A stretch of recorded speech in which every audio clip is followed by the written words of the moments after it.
Welcome back, everyone. Welcome back to another CranKy Duckling broadcast. Welcome back to the Logic Games #1. I'm of course host VIP, and with me I'm joined by the lovely people in the chat, by these amazing players as well. A big shout out to everyone in the chat. Shout out to the Logic Games, of course, a big organizer, a big person behind this entire event. Shout out to Easy Phil in the chat. Reality, who I believe is adminning this event as well, is working hard behind the scenes. Wormshake, Tater Tutor, and ahí están Soundo as well. ¿Qué tal? ¿Cómo están? Bienvenidos, Shema, everyone. Welcome, everyone, to a blast from the past. Two players that we are very familiar with are duking it out. Two very old school players, very fond, very good friends of the CranKy Ducklings. We have in the top left hand corner the player from Singapore, the Green Protoss, representing Team Hyper 1, one of the sponsors of this very event. It is Leo Rusher. And spawning in the bottom right hand corner, we have the ex-CranKy Duckling himself, the Peruvian Terran player, the Red Terran, representing Team Gold Masters. It is Neo. Here we go. Oh my god. Neo just messaged me. He's like, yo, it's like 2021 all over again. True, Papi, true. This is, again, a very old school matchup. Two players that we have casted many times here on the channel. But if you are a new viewer, if you are a more recent addition to the CranKy Ducklings, then you would not be familiar with them. Leo Rusher has been a rising star in the Southeast Asian scene for many years. Then he kind of faded away a little bit. He stepped away from the game, recently came back. Leo Rusher, back in the day, back in 2019, 2020, 2021, Leo Rusher was a rusher. He was nothing but a cheeser back in the day. That's all he did. That's all he knew. That's all he could do. Just all in time and time again. I remember him like just proxy 4, like cannon rush into like 4-gate mass zealots, just non-stop in big events. I remember he was a part of ANZ Champs back in the day as well. That was a regional event in years past as well. That was back in 2019, 2020, if I remember. So again, been a while. But in recent years, 2022, 2023, leading into 2024, Leo Rusher is a much more macro-oriented player. We've seen him time and time again in longer macro games instead, and it's been really cool to see Leo Rusher grow as a player, adapt as a player, like step away from the cheese and from the rushes and step more into macro, and his macro is pretty damn good. Again, we've casted him plenty of times in regional qualifiers for EPT, for ESL, and it's been great to see him, again, achieve greater and greater heights. Recently joining Hyper 1. Recently did join the team. Meanwhile, across the map, we have Neo, one of the CranKy Ducklings. Our team has a select few number of members. You know, we haven't gone crazy like, I don't know, Alpha X or Platinum Heroes or Berserker Esports. We kind of pick and choose our players wisely, and Neo, he was, oh, as he's going for a 3 racks, did go for a racks expand, economic opener into a 3 racks as a follow-up across the map. Leo Rusher likewise going for a gate expand into his tech of choice. It's going to be a Twilight Council opener at a Leo Rusher, should be Blink Stalkers. So Blink from our Protoss, 3 racks from Neo. Now, Neo was one of the members of the CranKy Ducklings many years ago, back when we first started our Latin American roster. It was Neo, Ryu, and Eric. That was our Latin American roster back in the day. And of course, Neo did eventually retire. He is a law student and was studying law for quite some years. Fun fact, back in the day, it was like the early years of him studying law. After all these years, after so much time, I was talking to him. This is his final year of law, of his studies, and he is about to become a lawyer. Let's go. Or he's actually finishes and get his law degree, I should say. So really cool to see. Big shout out to Neo again. He is La Tortuga, or El Tortuga, if you will. Back in the day, if you remember, Neo, he was known for doing one thing and one thing only in every single matchup: mech. Mech was his one and only. A big part of that is because Neo used to play on a really old PC, like 20 FPS, like on a really old laptop, I should even say. Borderline integrated graphics sort of thing, and his PC would lag if he played something like Bio, if there was too much on the screen, too much going on. So he couldn't actually, like, he was limited by his own hardware essentially, so he would go for a slower, more like less intensive playstyle, to help with the low FPS, and that was Mech. By the way, he played Mech time and time again. He rose alongside Tavo. Maybe you recognize Tavo. He was another Peruvian Terran player. They're brothers. They're like twins. Two sides of the same coin. And they kind of came in together, really good friends, and improved together as well. I remember being really sad because at the time we could only afford one of them. We couldn't afford to salary both Peruvian Terrans, and we chose Neo because we were a little bit closer to Neo at the time. And we had to break them up because Neo and Tavo, they would go hand in hand, joining the same teams together, like following each other back in the day. Meanwhile, it's 4-gate Blink. I was reminiscing of the past, but the Blink Stalkers, they have arrived. We have been building up this 3 racks. We do have Marauders, we do have Stim, but we haven't wasted it. We haven't used the Stim yet. We have to be very careful again. Leo rushing behind this 3 gateways in the main base, 1 gateway here at the natural 4-gate Blink from our Protoss. We are committed. Ooh, at the same time, and Neo going to be stimming on forward again, just holding onto that Stim a little bit longer. He does have it. There it is. Does use his Stim, and he can focus down as many Stalkers as possible here. 3, 4, 5, 6 Stalkers going down. Good trades out of Neo, and he completely shuts this down. 5 Stalkers do remain. Good, efficient trade here out of Neo. Again, he was just holding onto that Blink as long as he could. Sorry, holding onto that Stim as long as he could. And barely lost any Marauders. 1 Marauder went down. He bled out mainly Marines. Alas, he cannot move out. He's stuck at home. Ideally, Neo wanted to push with this army, but he's going to be stuck at home instead. Is going to be building himself up. Likewise, Leo Rusher transitioning out of this, going to be expanding as he maintains map control, as he contains Neo. Ooh, he's going to be blinking on forward. The bunker isn't done, by the way. Bunker still not done. The Marauders, they do push on forward as well. You have to be very careful with how and when we do Stim, as we do hold on. Bunker does finish up just in time, and Neo holds on to his natural, but you can see that this time, Marauders have fallen. 5 Marauders died in that fight, and we are bleeding out Marauders. Expensive losses here for Neo. Not easy to replace. And Leo Rusher, he's warping in his face here. Observer is spotted, but it looks like, will it survive? No, it will not. Observer goes down. Ooh, we're bleeding out some of these Stalkers as well, as Leo Rusher tries to blink back. Trying to preserve his army.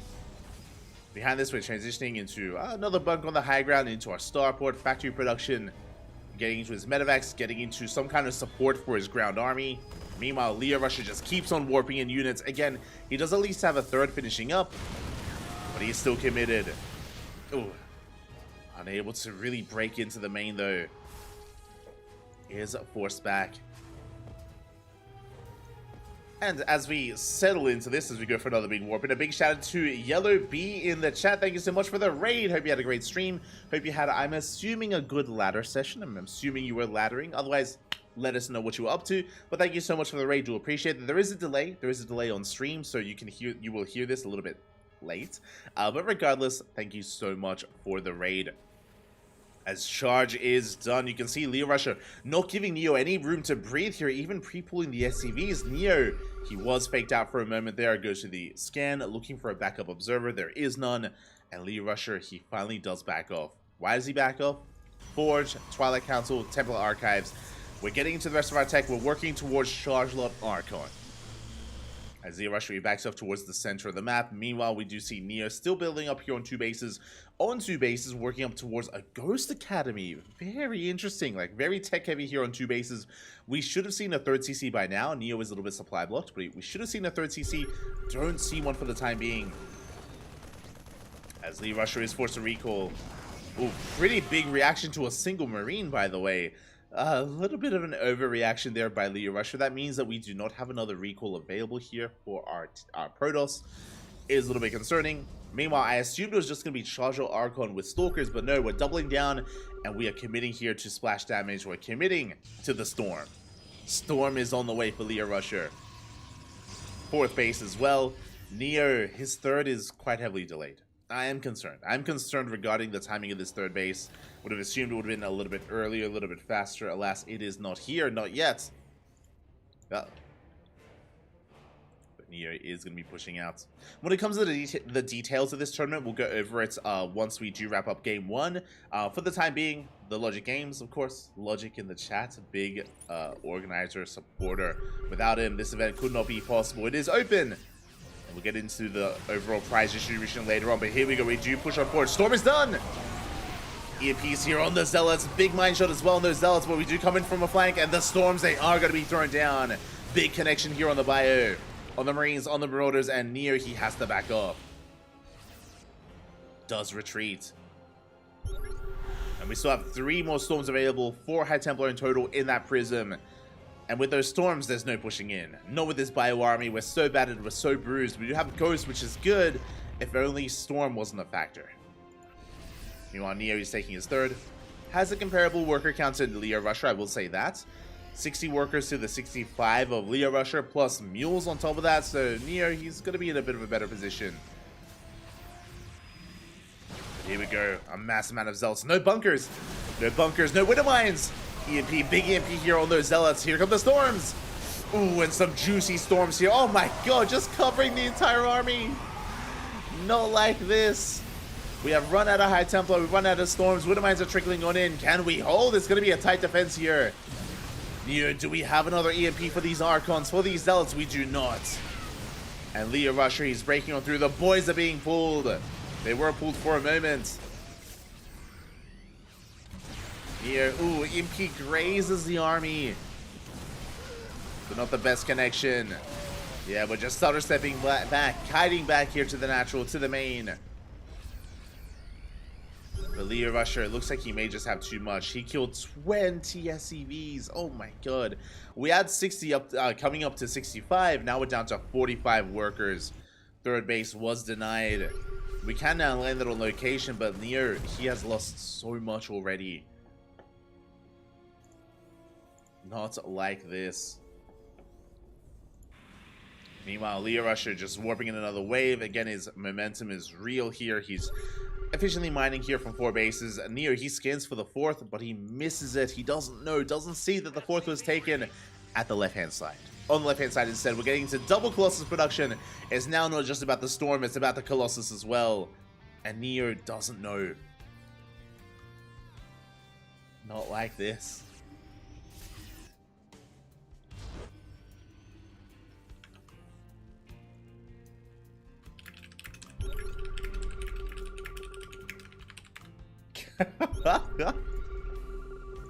I'm catching up in the chat. As Leo Rusher is going to be moving out towards the left-hand side. Mine shot going to be going up. Ooh. Okay, we do connect here with some of these Zealots. More mine shots going to be connecting, but there's just too much. There's too much Protoss. The Death Ball is real. Nice EMP here on the Stalkers and on the Archon. No, as we do get a bit of latency here. A little bit of latency, and hopefully things do clear up here as... Ooh, that may be on our side. Yeah, we are breaking on through. Again, the Colossus going ham. Neo desperately trying to hold on here, but he has lost his 3rd base. He's losing his Marines. Yeah, and Leo Rusher is breaking on through. It's just too much. GG gets called, and Leo Rusher will take game number 1. GG. I'm just checking. Our connection to Twitch and OBS is fine. Our connection to the stream is fine, but I was looking, and our connection to the StarCraft server was a little bit high. We got up to 500 ping towards the end. If our connection to StarCraft is hold on. If our connection to StarCraft is a little bit shaky, then we will step out of game, of course. We don't want to be a nuisance to the players. Also, my apologies, I'll fix up the races here, as Leo Rusher is a Protoss.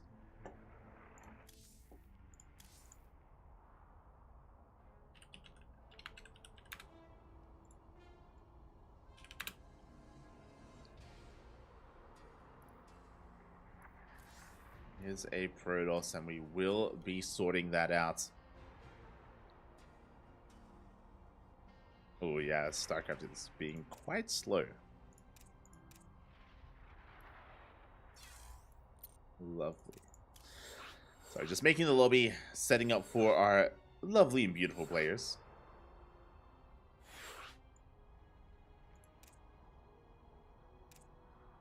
As we get ready for game number 2.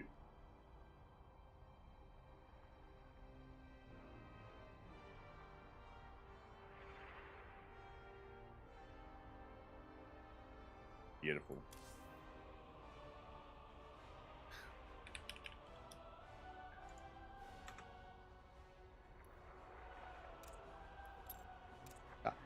But yeah, just quickly winding it back a little bit here. If you're curious what this event is, I don't know if this is going to be a series. It is number 1, so there's maybe a hope for future events like this.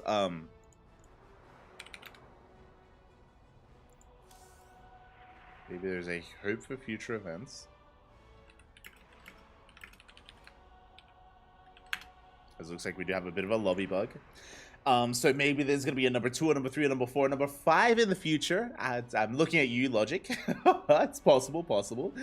But yeah, this is an event organized by Logic, Reality, Shiny, and Hyper One, of course, with some wonderful sponsors. Speaking of wonderful, apparently one of the sponsors is Wonderful Events. I'm unfamiliar with the sponsor itself, but a big shout out to Wonderful Events, to Hyper One, and to Logic as well for bringing this all together and allowing this event to happen.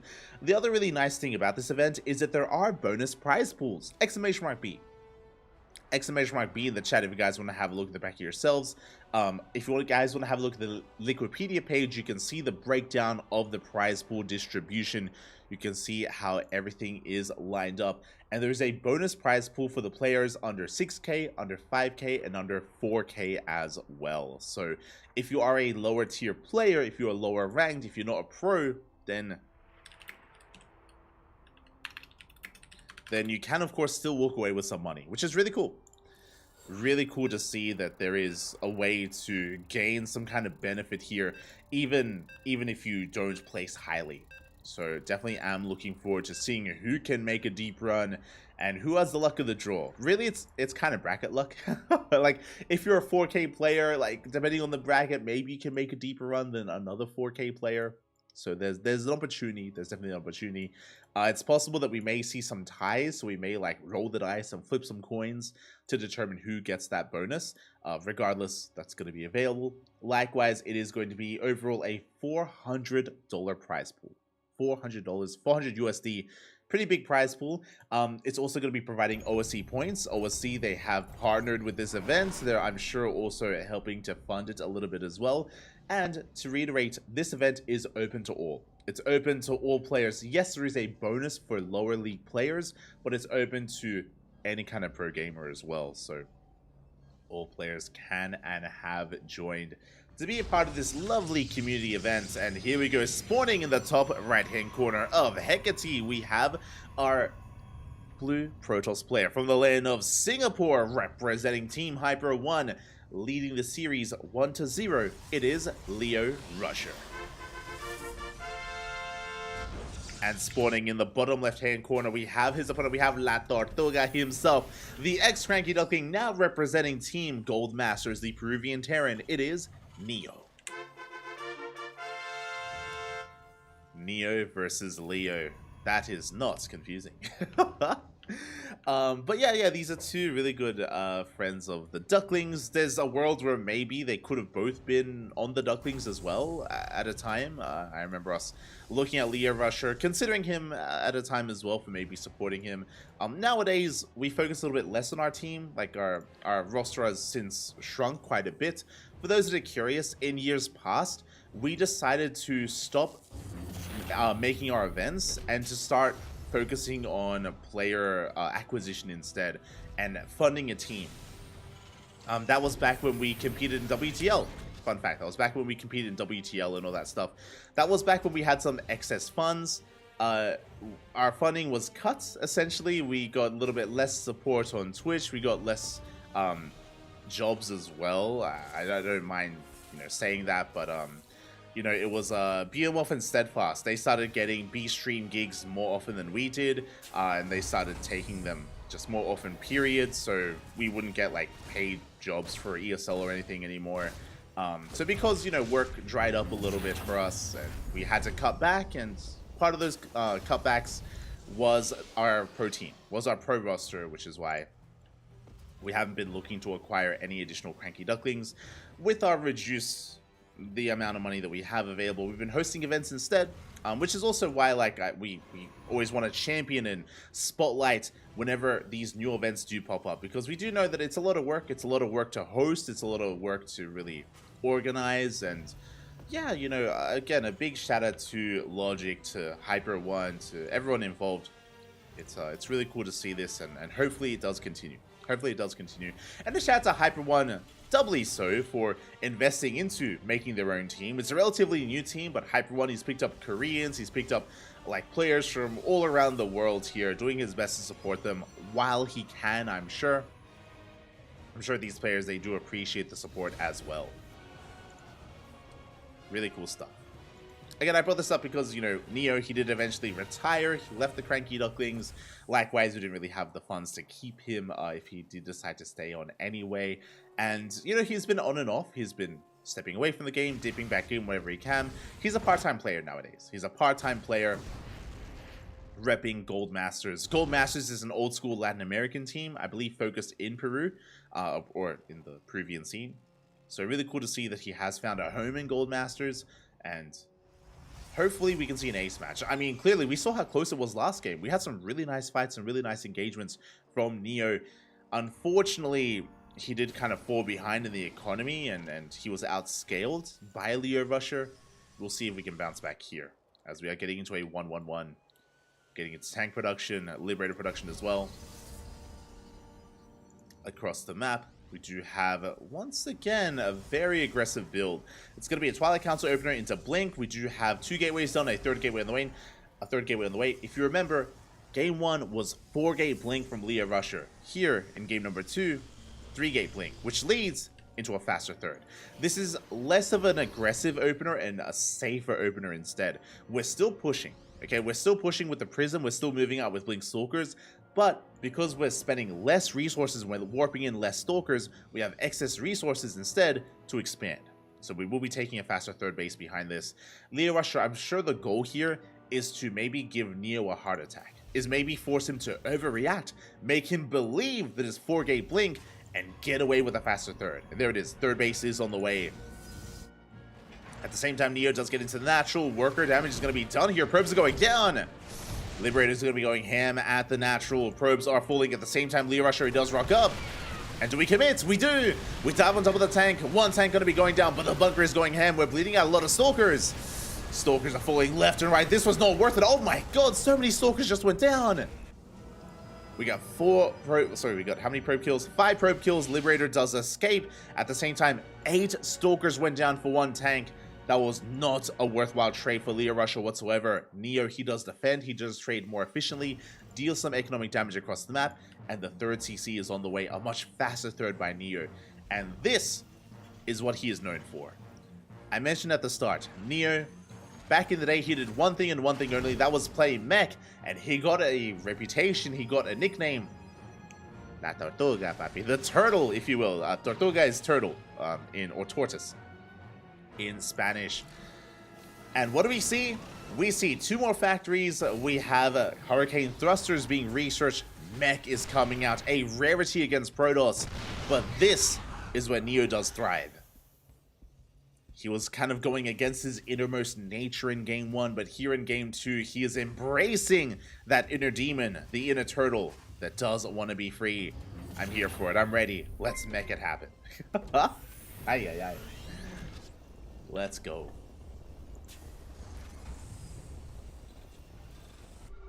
As behind this, we do see third base being taken. Neo, he does scan, he does confirm. Meanwhile, big shout out, of course, in the chat to Duke of...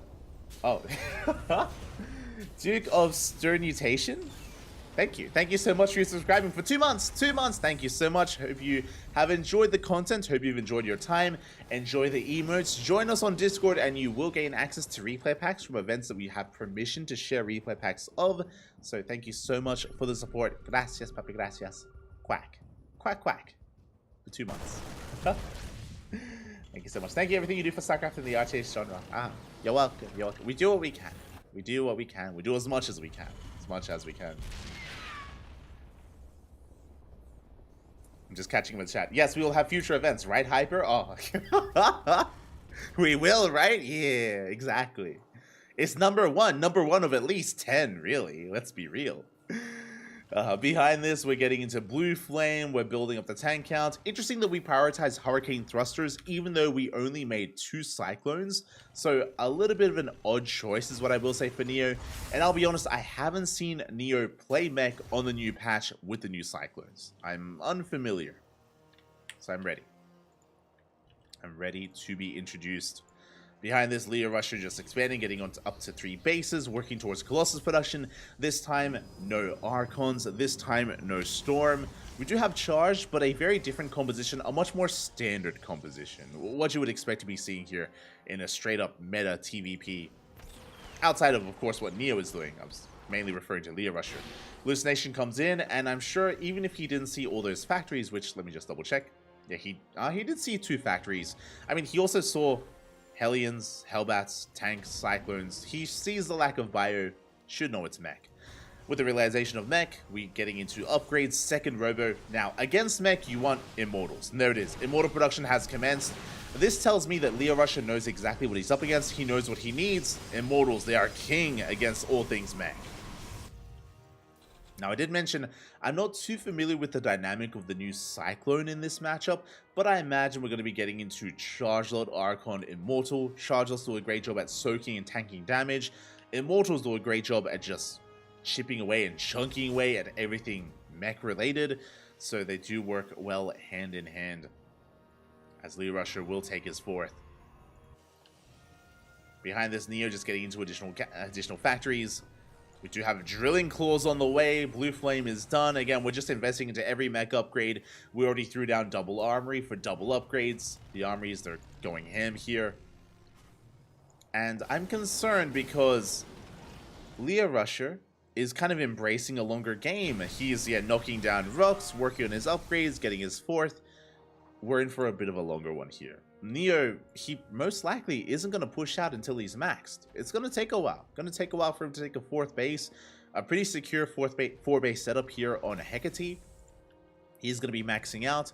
I'm concerned that Leo Rusher is going to let this happen. Now, what I will say is that even if Leo Rusher wanted to be aggressive, and even if he wanted to be in the face of Neo, now is not the time. Right now, we have to wait for Neo to expand. The reason why I say this, when Neo does expand, when he takes a 4th base, he's going to split up his army. He's going to unsiege and rotate his tanks around, and he will be spread thin, or at least thinner than he is now. Right now, he's like consolidated. Like, his army is concentrated here in this location. We can't push into this. There's no shot. We have like a line of tanks, and it's just not going to happen. Just the high concentration, the density of tanks here is too much. But eventually, he should expand, and that is when Leo can strike. Leo Rusher, I mean. Takes down a unit, takes a 5th base. Leo Rusher himself is focusing on maxing out. And again, we're waiting for the opportune moment. And as we say, we can see here, what have we left? 2 tanks. 2 tanks are left here at the 3rd base. Most of the army is moving on the right-hand side, but it looks like we are pushing. Here we go. Neo is pushing. He should be expanding behind this army. Does move out, does have eyes on the expansion. And he will lay siege on this base. At the same time, Leo Rusher has an option. He could go for a base trade, but no, he turns back around. Ooh, he wants to collapse on this army. Tanks are sieged. How many tanks? 14 tanks! Oh my god, almost as many tanks as there are zealots. 14 tanks versus 18 zealots. Let's go. Nexus is going to go down. Overcharge. Ooh, a bit premature. We're not really doing much with this overcharge, so a little bit trigger happy there by Leo Rusher. But here we go. We're going for the surround. We coming from behind. We coming from the front. The tanks are going ham. Zealots are getting annihilated. The Immortals, though, they're going ham. I love the hallucinations. Tanking some shots. Soaking some damage. The surround is beautiful here for Leo Rusher, and it looks like he just collapses on the army. From both angles, the sandwich is real, and the Protoss is snowballing out of control. Yeah, just an awkward position for Neo. If it was a head-on fight, Neo would have been in a beautiful position. But the surround was real. The angle was too good, and Leo Rusher, he's going to keep on pushing. How many tanks? We went from 14 to 5. 5 just now coming out. Tanks are falling left and right, and Leo Rusher, I believe he has done it. He's broken the back of Neo. There are still 4 Immortals, 2 Colossus. The Robo army is still standing strong. Really smart of him to make use of the hallucinations. Honestly, we saw the hallucinations, they tank like at least 2, maybe 3 shots from those tanks. 3 volleys from the tanks, more importantly.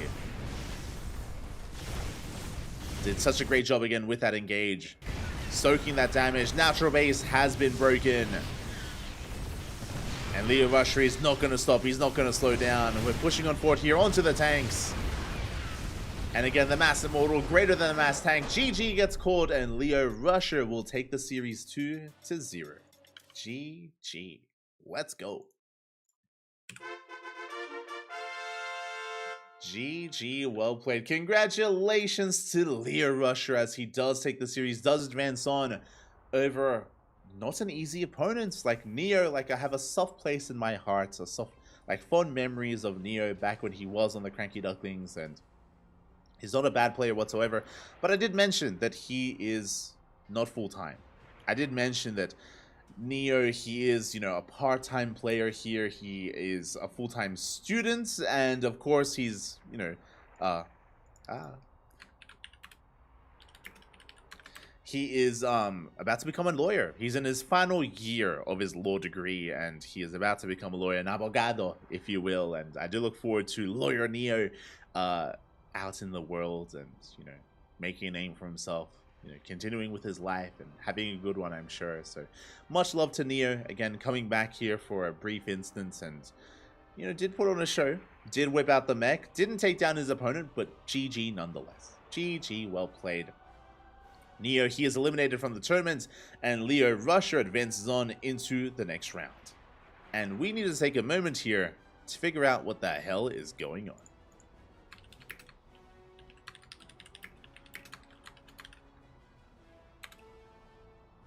Exclamation mark B. Exclamation mark B in the chat if you guys want to have a look at the bracket yourselves. Let's refresh and figure out what is going on. It is a massive bracket, and it looks like the first round is finishing up.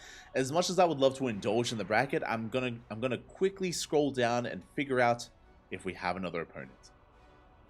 So I'm scrolling on down here. I'm trying to find myself, find ourselves even, and oh, we do have a series, and I will quickly message our players.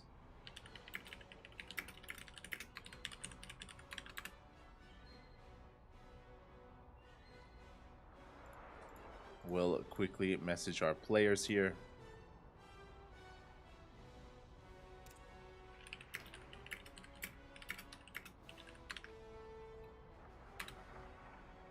And here we go. Now we can go over the bracket itself. Again, we do have a Wikipedia page. We do have a challenge bracket for what is to come. So I'm just double checking the team of Aristri, because up next is going to be Leo Rusher versus the Polish Zerg player Aristri, who I believe is on the Platinum Heroes. Let me just double check. I know he joined a new team, I think. A lot of Polish players joined the Platinum Heroes, like, in the past month. Technically, he's on Platinum Esports. Okay. Good to know. But from the top, we do have Cristiano. Cristiano, he's one of the bigger names. He is a Polish Protoss player. He's one of the bigger names here in the entire tournament. He's going to be one of the favorites. One of the favorites to go for a deep run and maybe win the entire event. Can anyone stop Cristiano? That is the real question. Meanwhile, we're going to be scrolling down a little bit further. We have Holden versus Patches. Holden, of course, recently joining, I believe, Berserker Esports. He has been putting in a lot of work. He's been putting in a lot of time in the game, so wish him the best of luck against his next opponent. He's up against Patches. Patches, another familiar community member. Scrolling down, we have, a bit of a European matchup. We have Snogstar versus Gref. Snogstar, the Polish Zerg player, versus Gref, the Ukrainian Protoss. So, a bit of Polish on Ukrainian action. Do wish them both the best of luck in that ZVP. Snogstar is very aggressive. Gref is a cannon rusher. Yeah, you know if you know. Gref, he does one thing and one thing only, that is cannon rush. And to be fair, he's a damn good cannon rusher. So wish him the best. Wish them both the best in that series. That's going to be a spicy one.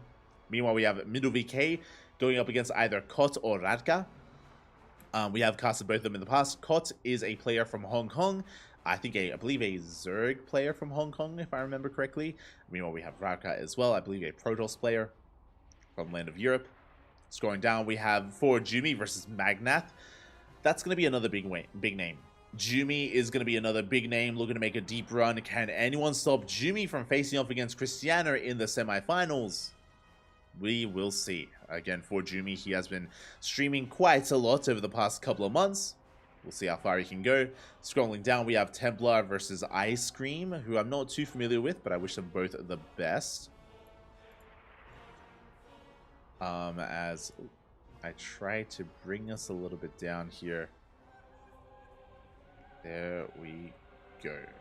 Bam. Bam. Okay. It's a big bracket, big bracket. Okay, there's our series. Aristri, he is up against Leo Rusher in the next round. That is going to be our next series. That is going to be where we focus our attention. So another a PBZ is going to be up next once the vetoes are done. Two really good players. They could make a deep run. It's going to be close. Winner of that series will most likely go up against Homono. Sorry, I just skipped over him. So I just skipped over him. Let's scroll up a little bit here. Bam. There we go. Homono. Homono, he is the Korean Terran living in the land of Japan. Homono, he is also one to make a deep run as well, especially because Homono's best matchup is TVP.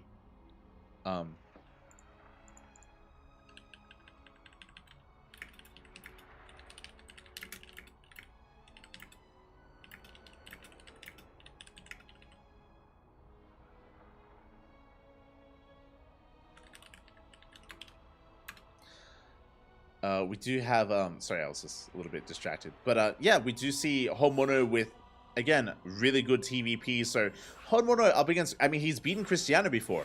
He has beaten Cristiano, and I wouldn't call him a favorite player against Cristiano, but he has beaten him before. So Homono is going to be a good contender here to take down Cristiano, and Forjumi could definitely do so. Scrolling down again, Aristri versus Leo Rusher. We're going to be following this into Homono. We have Young Yakov in the second half of the bracket. Young Yakov, he is another favorite player to take the entire tournament. He's going to be the favorite player in the second half of the bracket. Can anyone stop him from making it to the finals? Oh, that's the question. Here in the second half, we have players like Xing Ming, who's a Chinese Protoss. We have Shameless. We have Defi. We have Spazzy Mazzy. Geralt is here. One of the best Polish Protoss players in Poland, the Polish Protoss himself. We have Ziomek, another Polish Protoss. We have Nikrekt, Azura. We have Kamikaze. Again, a lot of big names here in the second half of the bracket, but we're going to be focusing our attention on the upper half. And spawning in the top right-hand corner of Solaris, we have our red Zerg player from the land of Poland, representing his new team, Platinum Esports. It is Aristri. And spawning in the bottom left-hand corner, we have as opponent, we have the green Protoss from the land of Singapore, representing Team Hyper 1. It is Leo Rusher.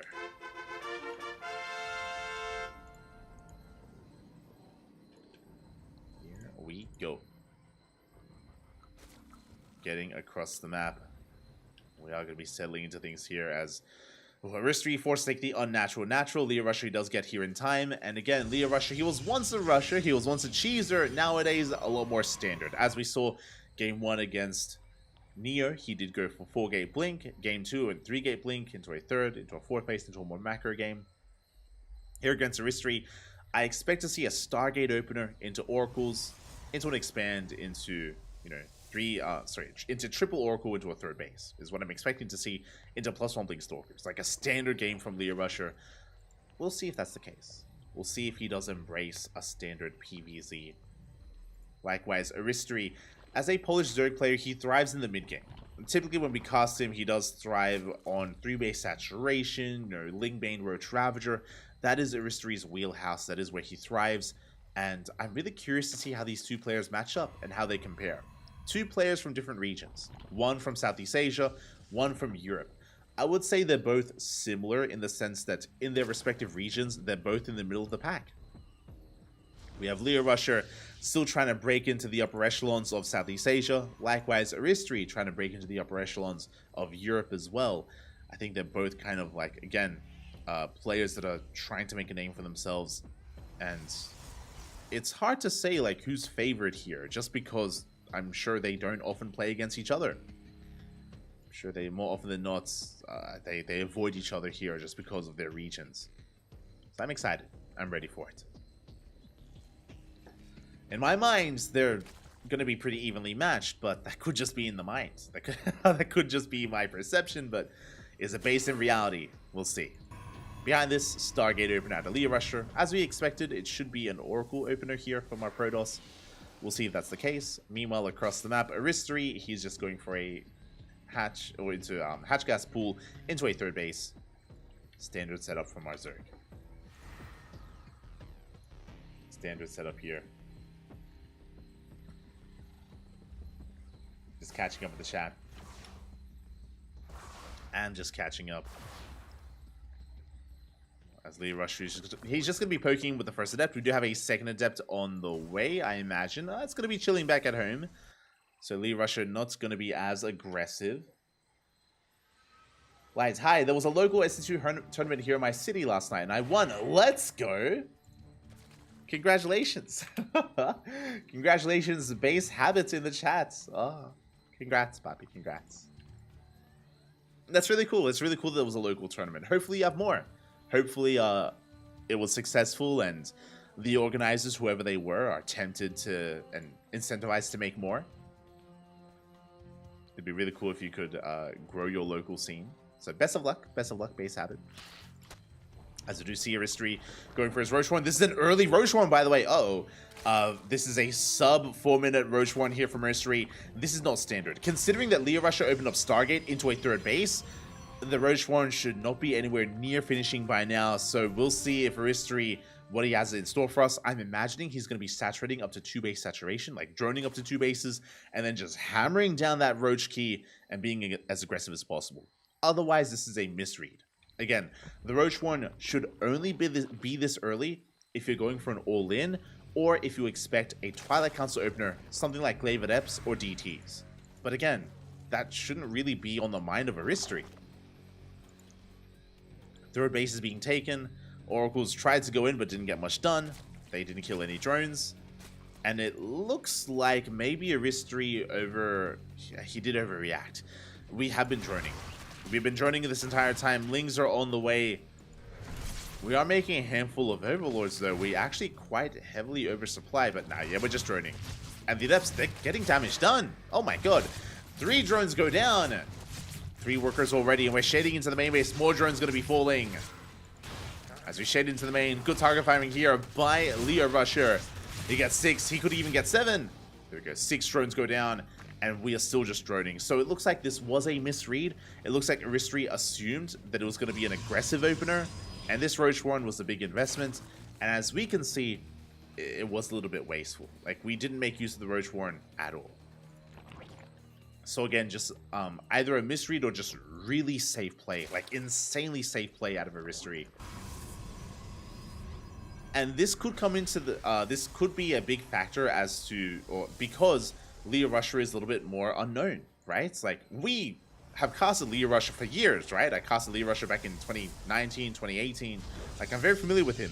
But when it comes to players outside of our region, outside of Southeast Asia and Oceania, it's possible that Aristery, yeah, he maybe just assumes he's a bit of a cheeser and he just wants to be safe.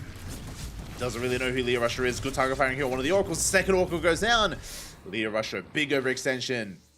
Bleeding out of Oracles. Gets a Revelation off. Gets eyes on the Roaches as we are getting them underway. Aristery working on a 4th base. He's droned up to sub 3 base saturation. I'm looking for around 66 workers. That's kind of what we're looking at. And there it is. Gases are being taken, and we should soon get this all saturated. Behind this, +1 Blink Stalkers.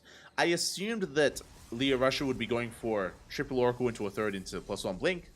Exactly what happened. You know, just a standard game here out of Leah Rusher into double Robo Colossus. This tells us that Leah Rusher is going to be defensive. No Gateway Explosion. We're only working with 4 gateways, which means we're not spending money warping in Stalkers. We're spending our money on Colossus first. We're going to be hitting a big power spike. 2 and then 4 Colossus. We're not going to be pushing anytime soon. We have a War Prism, yes, but... Oh, actually, Leah Rusher, he could move out with his first 2 Colossi. It'd be a little bit risky, but he could try to pull that off. Instead, nah, we're just taking a 4th. So a very tech-heavy style.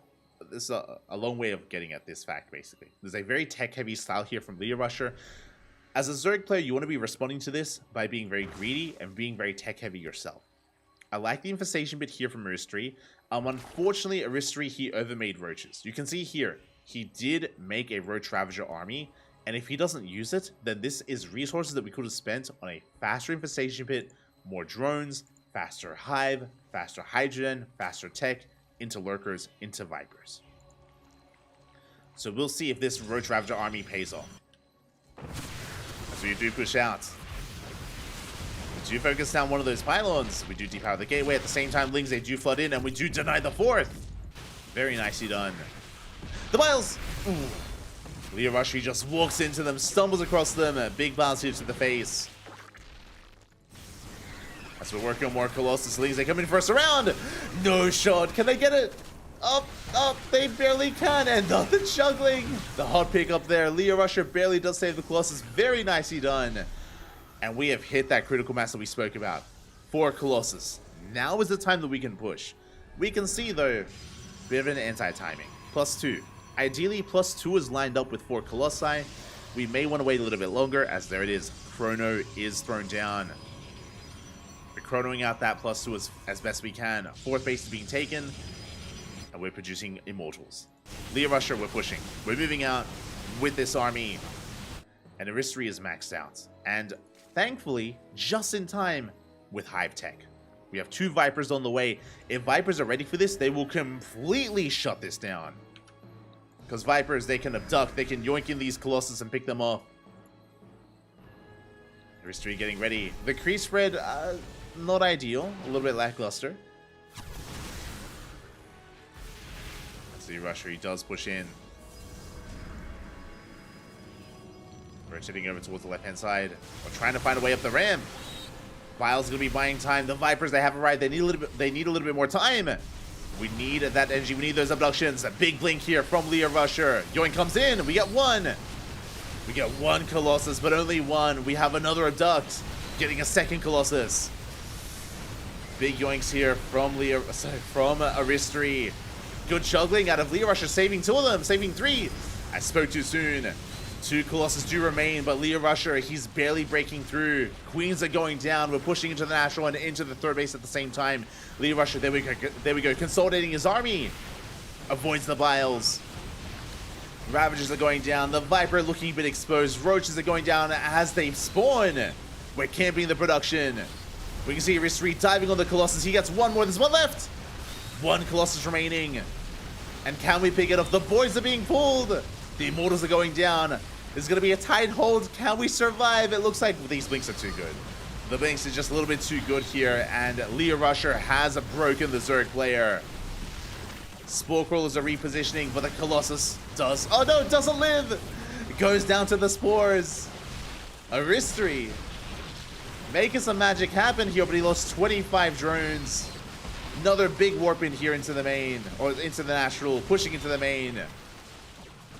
Yeah, we blink on forward, and Leo Rusher, he has too much.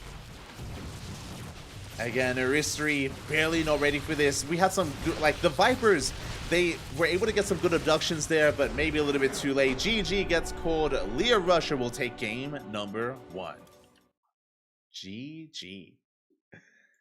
And my question has been answered. I was curious if we have an up-and-coming player from Southeast Asia up against, like, sorry, I should say a rising star or like a forming star coming up from Southeast Asia against an equivalent in Europe. How do they compare? They're looking pretty comparable. They're looking pretty close in skill. Leo Rusher, he does come out on top.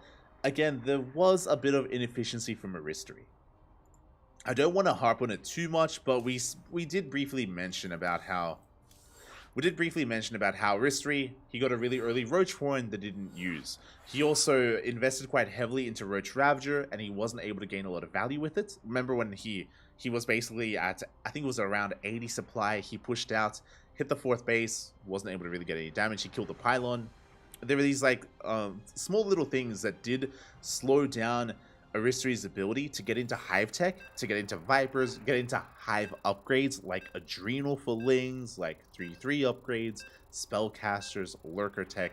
All of that was delayed because it did feel like Aristry was maybe being overly safe. I want to say that. I want to kind of like put it in that light where it felt like Aristry was playing a bit scared, was maybe just being a little bit too defensive because he's unfamiliar with his opponents and he doesn't want to get cheesed out. I understand.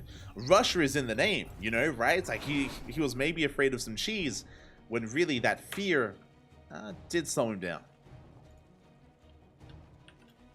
Likewise, the juggling, the micro from Leo Rusher, that was commendable. Definitely commendable, and I should also emphasize that. But here we go, we're getting into game number 2, and spawning in the bottom left-hand corner of Hecate, we have our Polish Zerg player, the Red Zerg, representing his new team, the Platinum Esports. It is Aristry. And spawning in the top right-hand corner, we have his opponent. We have the Green Protoss player, representing Team Hyper 1 from the land of Singapore, leading the series 1-0. It is Leo Rusher.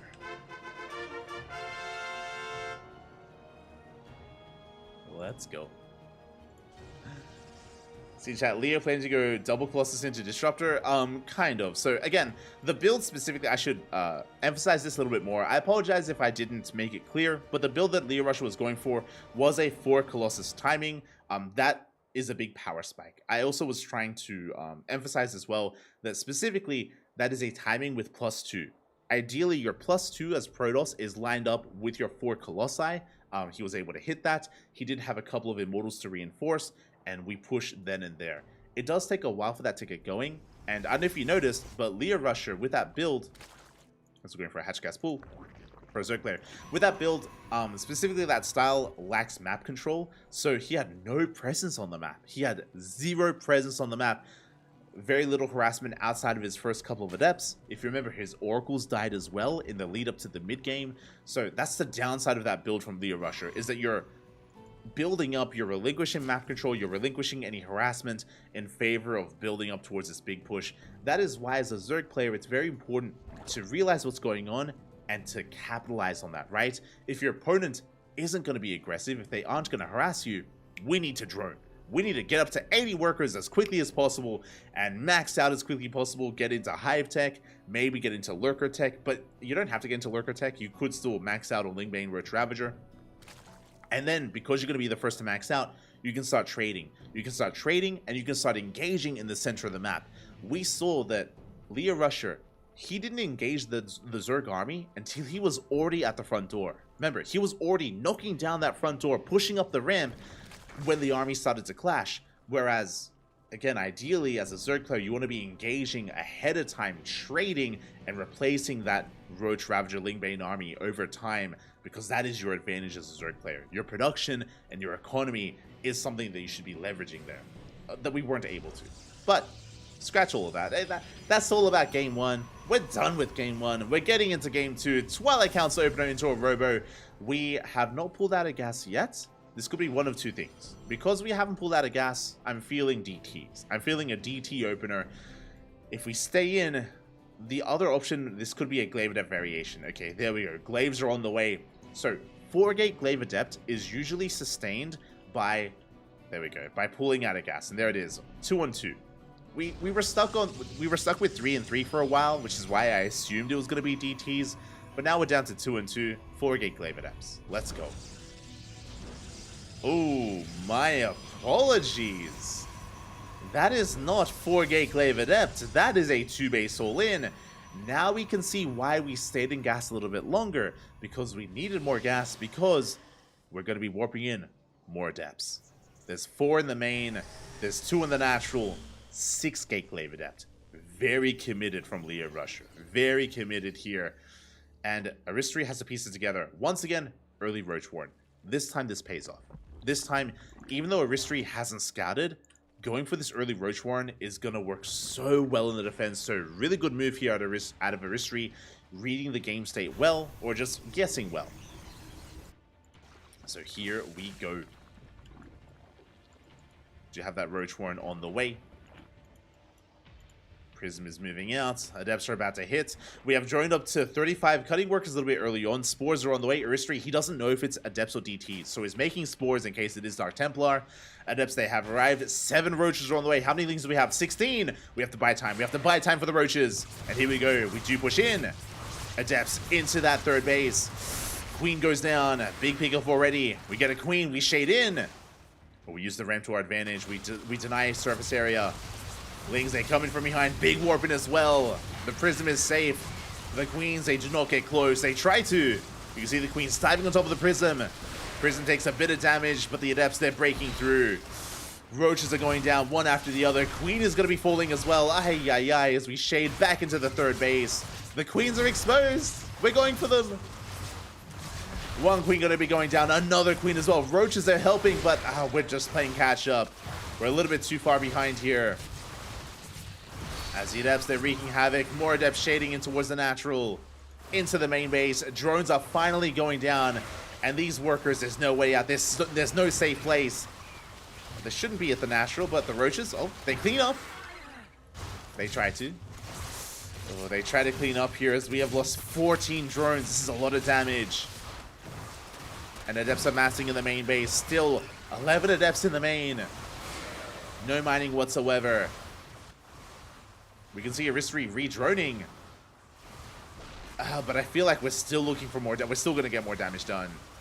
Yeah, we go for another warp in. Again, the sheer amount of Adepts here is not of the norm. It's because we have 6 gateways and Aristry, he just barely can't deal with it. That's a kill of the main base. A kill of the main. We shade in between. We can engage with the Lings and there aren't enough Roaches. It's a numbers game. We're snowballing out of control. GG gets called. It's just too much to handle. And Leo Rusher takes the series 2-0. GG.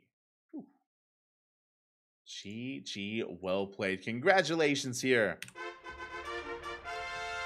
to Leo Rusher. Again, it was so important there that Leo Rusher was killing the Queens.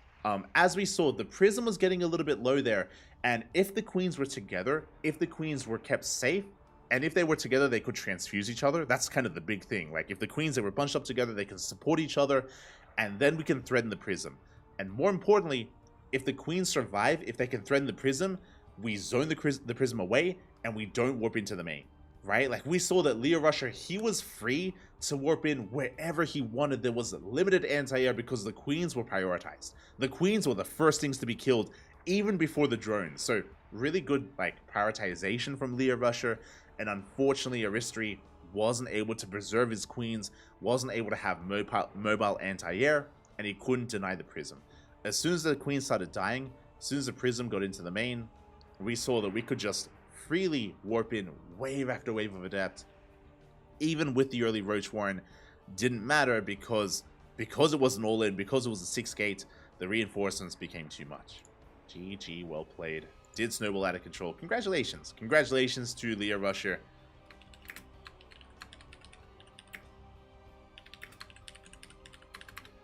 Congratulations to Leo Rusher for taking down his opponent 2-0. My condolences to Aristry. I'm a big fan of Aristry. You know, fun fact, Aristry, he isn't just a player. He also streams. He also organizes events. He's sponsored events in the past. I feel like Aristry, he's a pretty big part of the Polish scene, and it is a bit of a shame to see him go down here. So my heart goes out to Aristry. GG, well played. I hope to see more of him. Congratulations as well to Aristry for joining a new team. I should have put a little bit of emphasis on that, but he did recently join the Platinum Heroes and also now Platinum Esports. So it's really cool to see Aristry continuing to get support and to be noticed, right? Like Platinum Heroes, they're investing quite a bit into their roster and quite a bit into their Polish roster especially. Or I should say like Eastern Europe roster with Polish players and players from all around Europe. So I do wish him the best, and I do hope to see more of Aristry in the coming months. Specifically, the reason why the Platinum Heroes are bolstering their roster and even creating an offshoot Platinum Esports team is because they're going to be competing in WTL, right? So they're going to be competing in WTL. They're going to be competing in World Team League. So we will see more of Aristry in World Team League. Don't you worry. Don't you worry. Don't you worry. GG, well played. With that, we have to find our next series.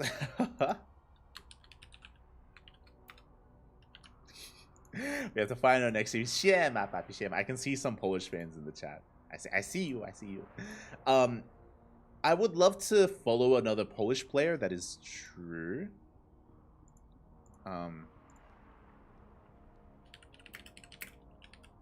I would love to cast Snogstar. I mentioned him earlier. Oh, actually, exclamation mark B. Let's catch up. Let's catch up on the bracket. Let's focus on catching up with the bracket first here, as we do have a lot of updates going on. Here we go. First things first. If you're a fan of Polish players, don't worry. Cristiano. I do feel like Cristiano is going to make a deep run. He's going to be a big, heavy favorite, so we will most likely cast Cristiano at some point. We'll cast him, Papi. We'll cast him. Don't worry. Don't worry. So Cristiano, he's still waiting for his opponent in the upper half of the bracket. Holden is waiting for his next opponent as well in round 3. We have Snogstar taking down Gref 2-1. Big win by Snogstar. He's a Polish Zerg player. Gref is a Ukrainian cannon rusher and did go to the A smash, but Snogstar, he came out on top. Big win. Snogstar will most likely face off against Mindle VK. And Mindle VK is a pretty big name. He's a pretty terrifying opponent.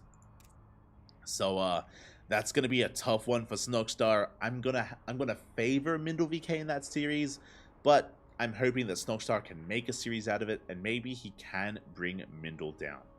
Scrolling down a little bit further here, we do have Forjumi. Forjumi advancing on to face off against Ice Cream. Again, Forjumi is going to be a favored player. He's a German Protoss, is going to be favored against quite a lot of these players, so wish Ice Cream the best of luck. Scrolling down a little bit further, we have Honmono versus Flexi coming up next. The reason why is because we're going to be following Leah Rusher. We're going to be following Leah Rusher into the winner of Honmono and Flexi, and that will be leading into most likely Forjumi, leading into most likely Cristiano. That's kind of the trajectory of the stream, if you were curious.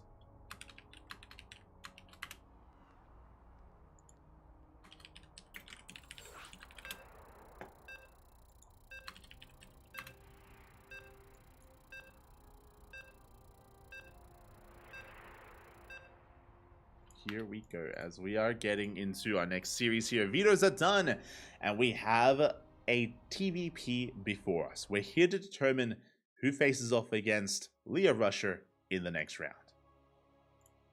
But again, as a reminder, we're going to be focusing on the upper half, so we're going to be following this series into Leah Rusher, most likely into Forjumi, most likely into Cristiano. This is assuming that series go the way that we think they are.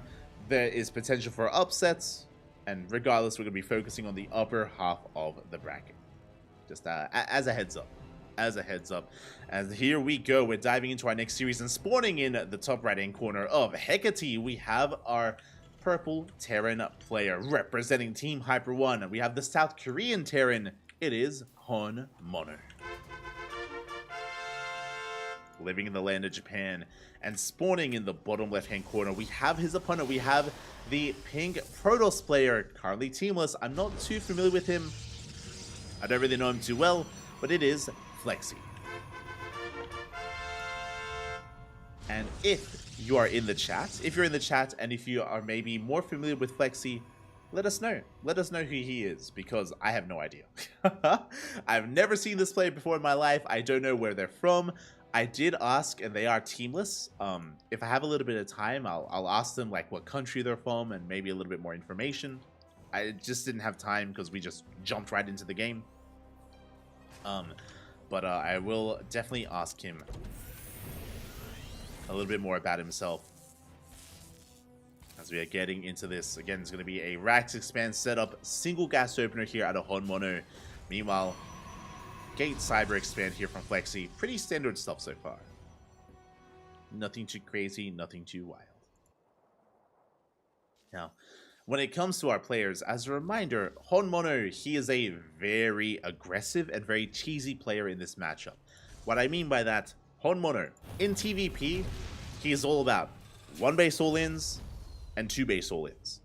Honmono, it's not a Honmono Terran versus Protoss unless we pull the boys at some point, okay? If he doesn't pull the boys, we know that someone else is playing. We know this is a fake, Papi. It's a fake. So we expect the boys to be pulled at some point. Again, very aggressive, specifically in TVP. He plays macro against Zerg. He plays macro, a little bit more macro against Terran as well. But against Protoss, he's an animal. Like, he's the definition of ape. He's like against Protoss. He's the most aggressive Korean Terran, is what I will say. I've introduced him as that before, and I stand by that. Do stand by that. Cheesiest Korean Terran. Behind this, we do see Flexi opening up Stargate. Ooh, bold move here. Gonna be a Stargate opener, most likely into Phoenixes.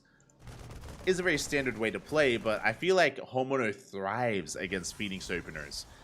Just because you can be a little bit safer and more defensive with Blink Stalker based builds, especially if you throw down additional gateways. If you're defending with Phoenixes, it can be difficult depending on what you're up against. Like if we're talking about pulling the boys, I would be concerned. Behind this, we're getting into our 1-1-1. Ooh, no add-on swap. Interesting. We're working towards a mine drop, actually. Okay. Hon Mono, you have my attention.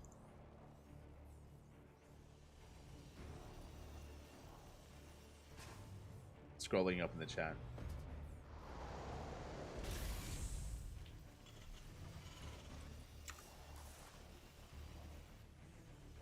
Oh, we're being told in the chat, Flexi is a teamless Polish Terran. Oh, thank you. Thank you for letting me know. Wait, if he's Terran, why is he playing Protoss? Or is he race? Is he a race picker? That's interesting. I'll ask. I'll ask him after this. I'll ask him. I'll ask him if he's from Poland. If he's from Bologna, I'll figure it out. But behind this, we are getting into a 3-1-1 setup here as well. Not the most aggressive 3-1-1, to be honest. This is looking pretty standard. It's looking pretty tame here from Hon Mono. Widow mines are amassing. We are actually not going for a mine drop. Wait, hold on. Okay, I take back what I said about how this looks standard. We're going straight into a tech lab for that starport. We have a tech lab already on the factory as well. Tank production has commenced, and we are going for a very early push. A ground-based push. Vanilla Marines, 2 Widow mines, and we're working our way straight towards that natural. Behind this, Flexi going for a third base. Again, going to be a Stargate Phoenix opener into a third. He's ready for a drop, but a drop is not coming. Hallucination Scout is denied, but he is scouted. Flexi getting ready here at the natural. Amassing his Phoenixes, bringing together his Stalkers. Sorry, his Adepts even. And it looks like he will pick up those Widow mines. Very nice skin up here by Flexi. Widow mine goes down, Marines as well. Ooh. And this was a little bit wasteful here by Hon Mono. Bleeding out so much. 1 Widow mine got borrowed, but that was 7 Marines and 1 Widow mine for 2 probes. Ay, ay, ay. Not a good trade there for Hon Mono as he does waddle away with that Widow mine. Behind this, we're just building up here on 2 bases. Stim is on the way. Going for an add-on swap here for medevac production. We have invested into the first Raven. Safety Raven here at the natural. You can see that Hon Mono, he didn't scout. He didn't know what was happening. And he has a very defensive setup here.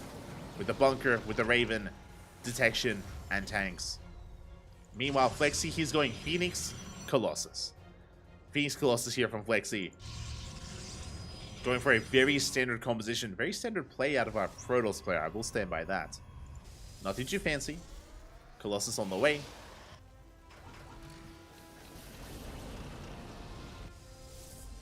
Colossi are on the way.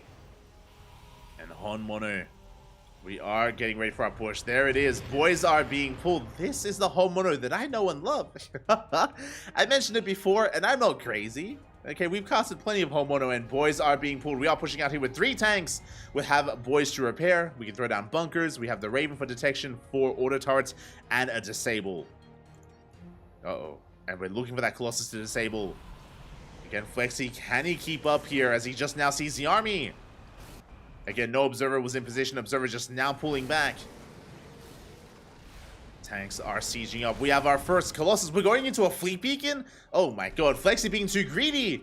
He's trying to rush into Skytoss, throwing down the Stargate, but no, Skytoss is not going to help. It's not going to be here, not anytime soon. We need defenses here and now. And Skytoss may just be what kills Flexi. As he needs to buy time, this base is going to go down. Flexi gives up on it. He knows he cannot defend. Flexi buying time for extra warp-ins. How many gateways are we on? 2 gates! No shot. Only 2 gateways here for Flexi. Supply blocked! He's supply blocked. This is his army. This is all he has. 1 Colossus, 1 Stalker, 1 Sentry, and Phoenixes. And this push is designed to kill. Turrets are being thrown down. Yeah, we're just leapfrogging forward here with these turrets. We now have 2 Colossus, I will say that. 2 Colossi now out here for Flexi. Ooh, but we take a lot of damage. A lot of shots go off. Tempests are on the way. Here we go, we are engaging. We still want forward. We focus down the Phoenixes. We disable the Colossus. And there is nothing to stop the Terran. Now is the time to push while we can. Disable still is on. But it's about to run out. And the Tempests are arriving. Oh, there is no third base. Tempest has arrived. We can see Homono just containing Flexi to 2 bases. The Tempest, they will reveal themselves. They do outrange everything that Homono has. And we throw down 5 starports. That's a reaction. 5 starports. We're landing our third base. Again, the third was thrown down as we were killing the third base of Flexi.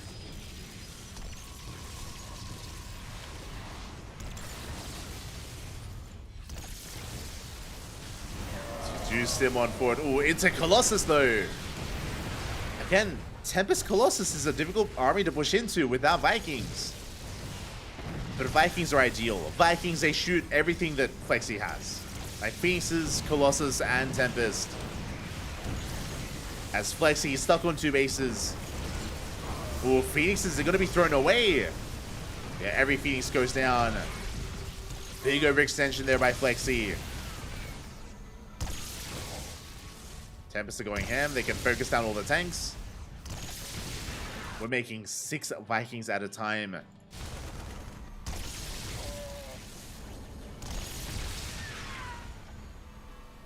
We're doing what we can here. We focus down a couple of those tanks. Flexi, he does move forward.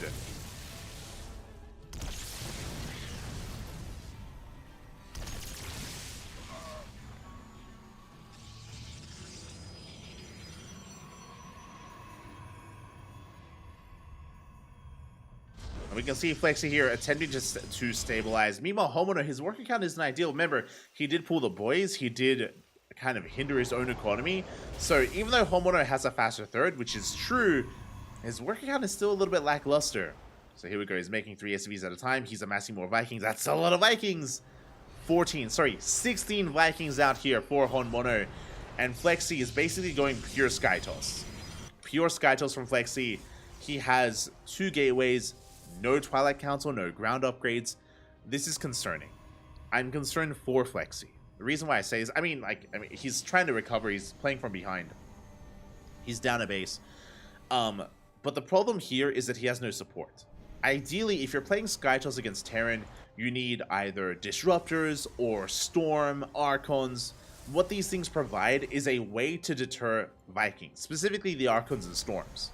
Archons and Storms, they're a good way to zone away the Vikings. Otherwise, there's nothing to stop them from just diving on in and focusing down everything in the sky. Disruptors are good to zone away the ground army, specifically. Meanwhile, here comes Homono looking to try to camp the production. He gets here a little bit too late. There's nothing to camp. Carrier's still halfway done. Yeah, you can see he's hoping to catch the carrier. Bold move here from Homono. There are 2 Stalkers on the ground. He's going for the dive. Gets 1 Colossus. Gets 2. Gets 3. He's one-shotting Colossus. He's one-shotting Colossus. Oh my god, getting every single Colossus. Big pickoffs. That was 5 Colossus going down. And this is what we spoke about. Oh, he's bleeding out a bit much. But again, like, there's just no support for the Skytoss or for the army of Flexi. Marines, they come in from the right-hand side. They force a recall. And now, without any Colossus, now the Marines are that much more terrifying. They're that much more threatening. Ooh, a bit of a misclick there by Flexi. Almost kills his own Tempest. And all that Homono has to do is just focus on Viking production. That's all he has to do. Focus on Viking, and of course his Marine army as well. But Viking, Marine, upgrades, bases, 4th base now being taken. And this army from Flexi, in my eyes at least, it looks vulnerable. It looks very vulnerable, very fragile as an army. And it's one of those things where, I mean, I can't blame Flexi because he's playing from behind, because he lost his bases, because he lost his economy. He's still recovering and he can't really afford to tech up in other directions. Here we go. How many Vikings? 31! 31 Vikings. We focus on one of the carriers and we can keep going. Good kiting here with the Tempest. But there's only so much we can do. We lose a second carrier, third, a fourth carrier goes down. Every carrier falls. The Colossus, and now we can focus on all the Tempest. As we can see, your Tempest, they just can't do anything on their own. GG gets called, and Hon Mono will take game number 1. GG. GG, well played here. Hon Mono does take a lead. Meanwhile, a big shout out. Siema. Siema, papi. Dzień dobry. Welcome, everyone. Welcome from everyone from Aristry Stream. Thank you so much for the raid. Thank you so much for the raid. Thank you so much for the support. Hope you had a great stream. Hope you had a great time. I know that, you know, the last series was a little bit bittersweet, but regardless, I hope you enjoyed yourself. And welcome, everyone. Welcome to the CranKy Ducklings. We are, of course, casting Logic Games. We are in the middle of Hon Mono versus Flexi. The winner of this series goes up against Leo Rusher. The winner goes up against Leo Rusher. Leo Rusher was the player that just competed against Aristry. Just for some context. Just for a little bit of context, just so you are aware of what is going on. So, you know, it's all related. It's all related. But thank you so much, Aristry. Hope you had a great time. And take care. Take care, papi. Take care. So we're getting ready for our next game.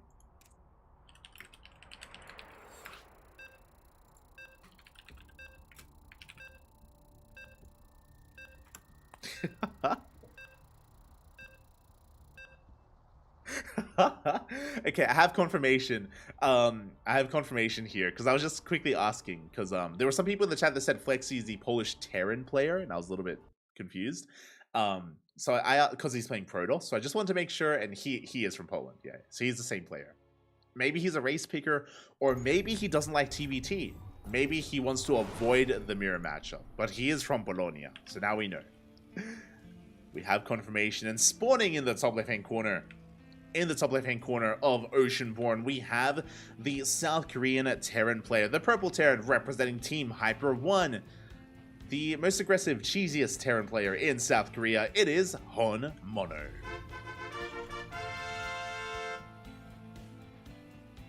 And spawning in the bottom right-hand corner, we have his opponent. We have the Polish Protoss player, the pink Polish Protoss, representing himself down in the series, but looking to fight back. It is Flexi.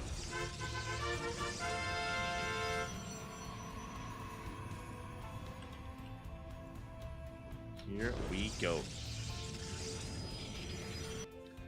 So again, maybe he is a race picker. It's possible. Regardless, he's here embracing Protoss, and again, when it came to the last game, it was just a difficult position to be in. Yes, he was working with SkyToss, and we saw that it did look quite weak there for Flexi, but the reason for that is because he lost his third, right? He lost his third base, he lost a lot of his economy, lost a lot of momentum because of the 2-base push from Hon Mono. Oh my god, as we are reacting hard, pulling... Wait, what? What just happened? Hon Mono, he really wanted to kill that probe, and he did kill it. He denies the scout.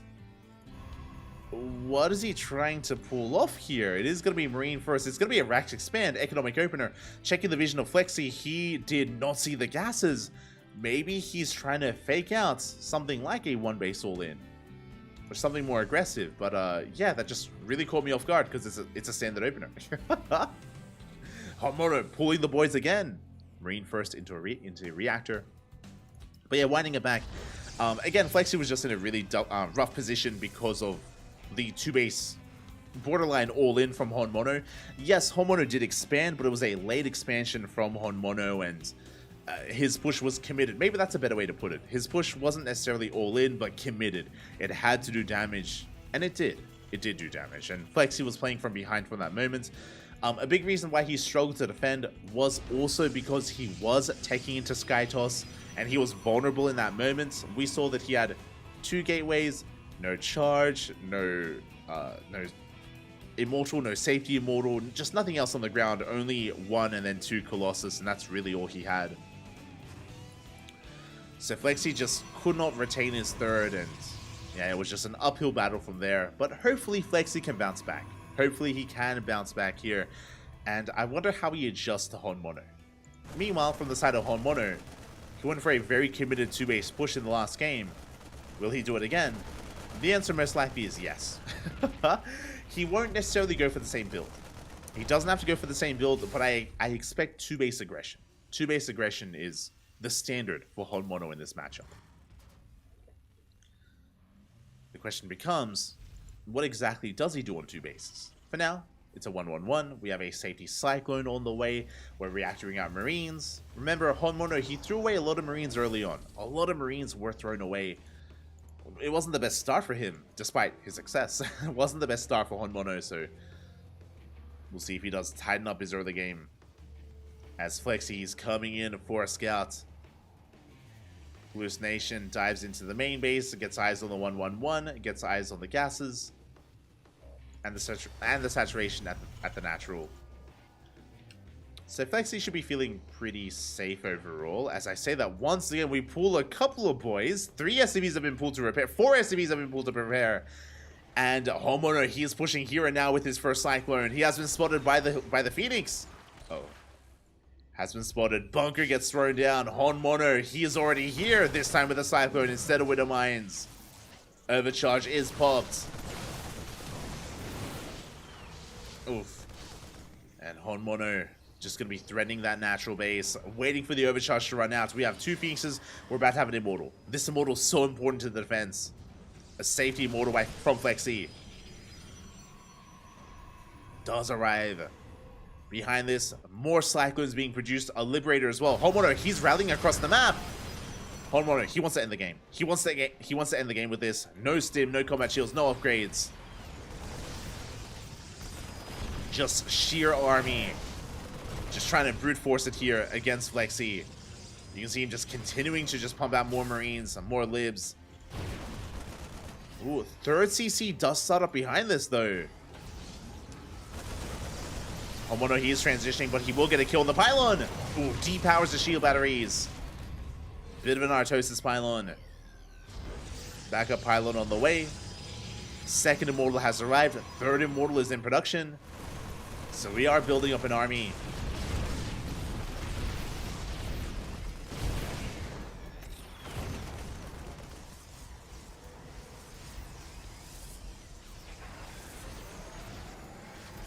We are building up quite an army here as we are pushing forward with those Immortals. Good target finding by Honmono, but we're focusing down those Cyclones. Liberators going ham. The Immortals, they go down one after the other. A little bit too much firepower there, and Honmono, he breaks Flexy, and he takes a series 2-0. GG.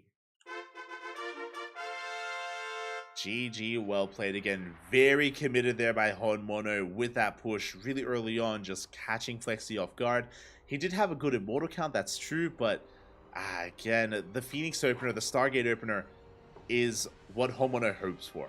I spoke about it in game 1, but the problem with Phoenix openers is they're really good for macro games because they give you map control by denying drops. They deny drop play, and drop play is very standard in this matchup, right? Like Widow Mine drops, even early Cyclone drops, right? It's like heading towards a more macro game.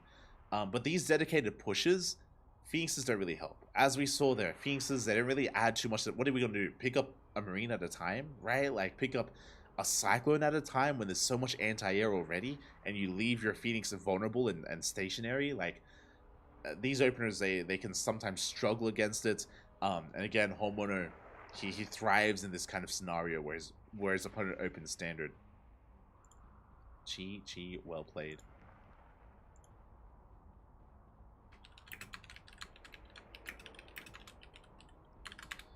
Honmono, he will take the series in the end. Oh, I apologize. Looks like I have to fix this up. Does take the series in the end. And will advance on to face off against his next opponent. Meanwhile, big shout out to Flexy. Big shout out. Again, it was great to see him. I don't really know his league. I don't know his rank. I'm not familiar with him. But if he is a little bit lower MMR, then that means he is eligible for some of the bonus prizes. I spoke about this earlier. If you're unfamiliar, check out the Wikipedia page because there is a bonus prize for players under 6k, players under 5k, and players under 4k. There's 3 separate bonuses, so depending on Flexy's MMR, maybe he qualifies for a bonus prize. Like, maybe he can still earn some money here. So a big shout out to Flexi. Great to see him here. Great to see him competing. A little bit lesser known, but much love nonetheless. Much love here, as we do see Homemono advancing on into the next round, where he's going to be facing off against another opponent, a teammate from Southeast Asia, Leo Rusher. Let's go. Up next, it's going to be another TVP here between Homemono and Leo Rusher. You can see it there. Winner goes up against Forjumi. Forjumi, he's waiting in the next round. And I am a little bit concerned for these Protoss players. As we saw, Homemono, he isn't just that aggressive against players that are more unknown and maybe lesser ranked. He does it against everyone. Doesn't matter who you are. Doesn't matter if you're Hero, Max Packs, or even Flexi. Homemono, he will be in your face. He will be in your face, applying as much pressure as possible. He is not for the faint of heart. And who's up next for Homemono? Leo Rusher into Forjumi, into, scrolling up, another Protoss. Let's quickly update here the upper half of the bracket. Cristiano, he's working his way through. And looking at our players, Snogstar was taken down. I did favor Mindle. I did favor Mindle VK against Snogstar. Mindle VK, he's another Protoss player, did 2-0 Snogstar, which means Cristiano, Holden, and Mindle VK, they're all Protoss, by the way. Oh.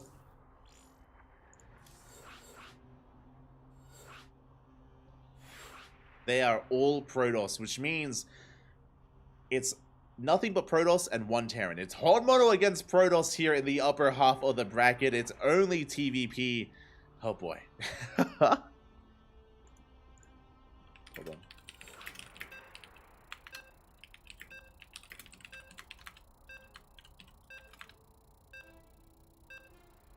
Sorry, I'm catching up in the chat. But yeah, only Protoss players here in the upper half of the bracket, except for Homemono. Homemono versus Protoss. That is what the upper half of the bracket is.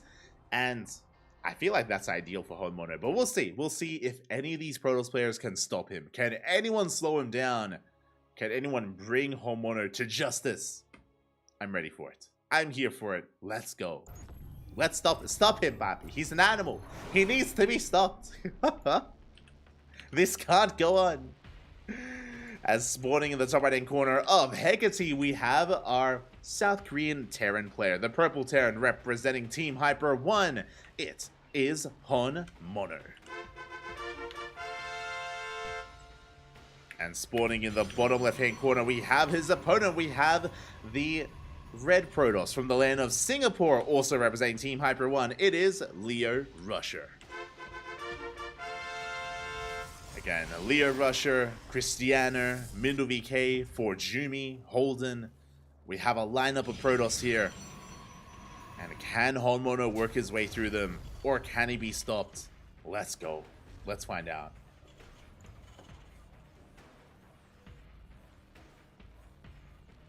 Let us find out. Just catching him in the chat.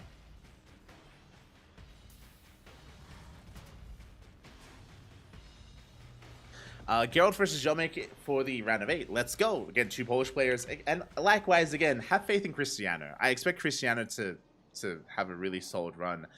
He's going to be favored making a deep run here. So if you're a fan of Polish players, you know, have faith. Have faith.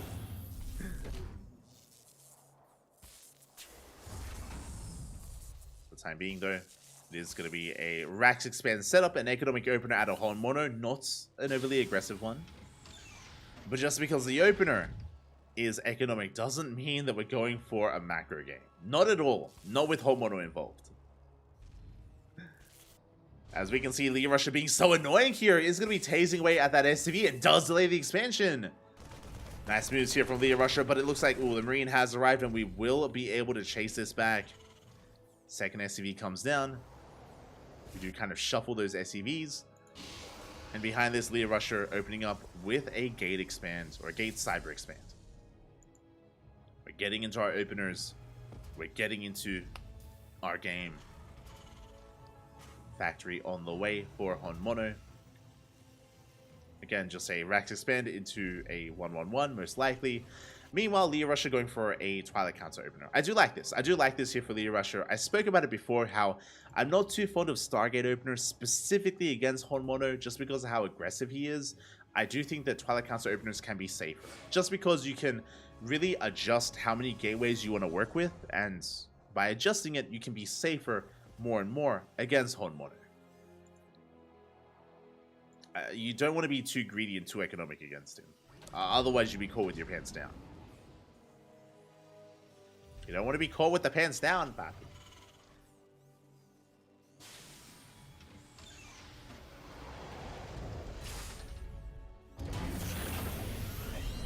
As Adept's going to be shading in. Going to be threading a shade towards the main. Do you have Honmono? Likewise trying to cash out Adept as well. He's not looking! A nice catcher from Honmono as Leo Rusher, he just wasn't paying attention. The Adept will go down. Did leave it inattentive a little bit too long.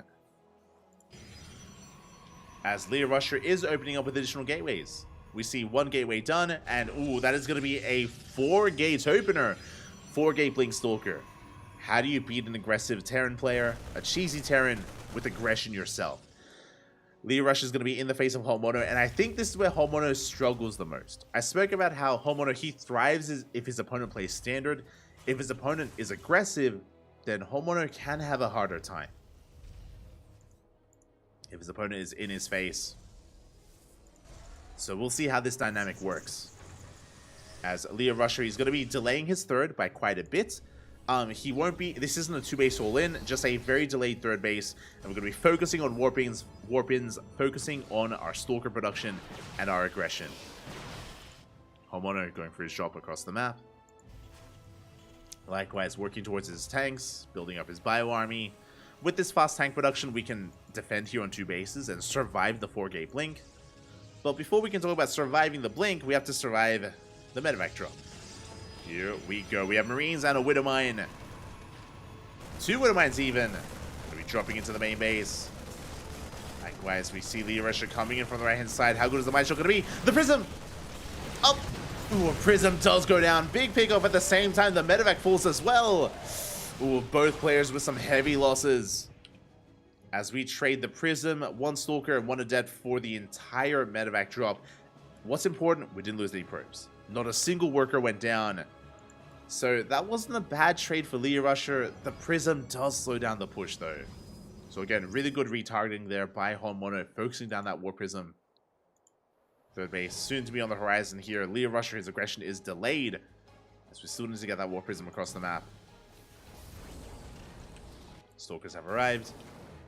Tank repositions. Ooh, and we do force back those Stalkers. We have 1 tank in the natural, 1 tank in the main. And we have 1 bunker in each base as well. The Observer now comes in, but the bunker in the main is finishing up. We don't have that many Marines. Because we threw away so many Marines in that drop, not that much to defend, actually. We tank the shot. We dive on top of the tank. It's going to be focused down. The tank falls. We deny the repair on the bunker. Very good positioning with the Stalkers. Very nicely done. Good blinks here from Leo Rusher. SCVs are going down. Another tank has arrived. But we have lost control of the natural. At the same time, we do have some auto-Tartaras across the map. We get a couple of probe kills. But Leo Rusher, he is pushing in. And he's breaking through. Gets another tank. Does focus on another tank. And again, we can see Honmono in a lot of trouble. Losing 11 SCVs. Marauders, they are pushing in. More auto charts going down. Again, this Raven being such a nuisance, but that CC is getting low.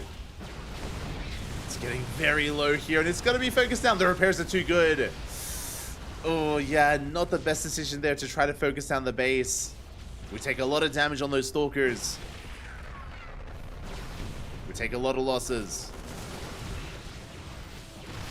We do engage here with the ground army. Ooh, bleeding out 2 additional Stalkers there, and Honmono, he is holding. He does hold. Again, Leo Rusher getting too greedy, diving on that CC, is expanding behind this, does have his Nexus, doesn't have saturation. His probe count's still quite low. It looks like he wants to dive again.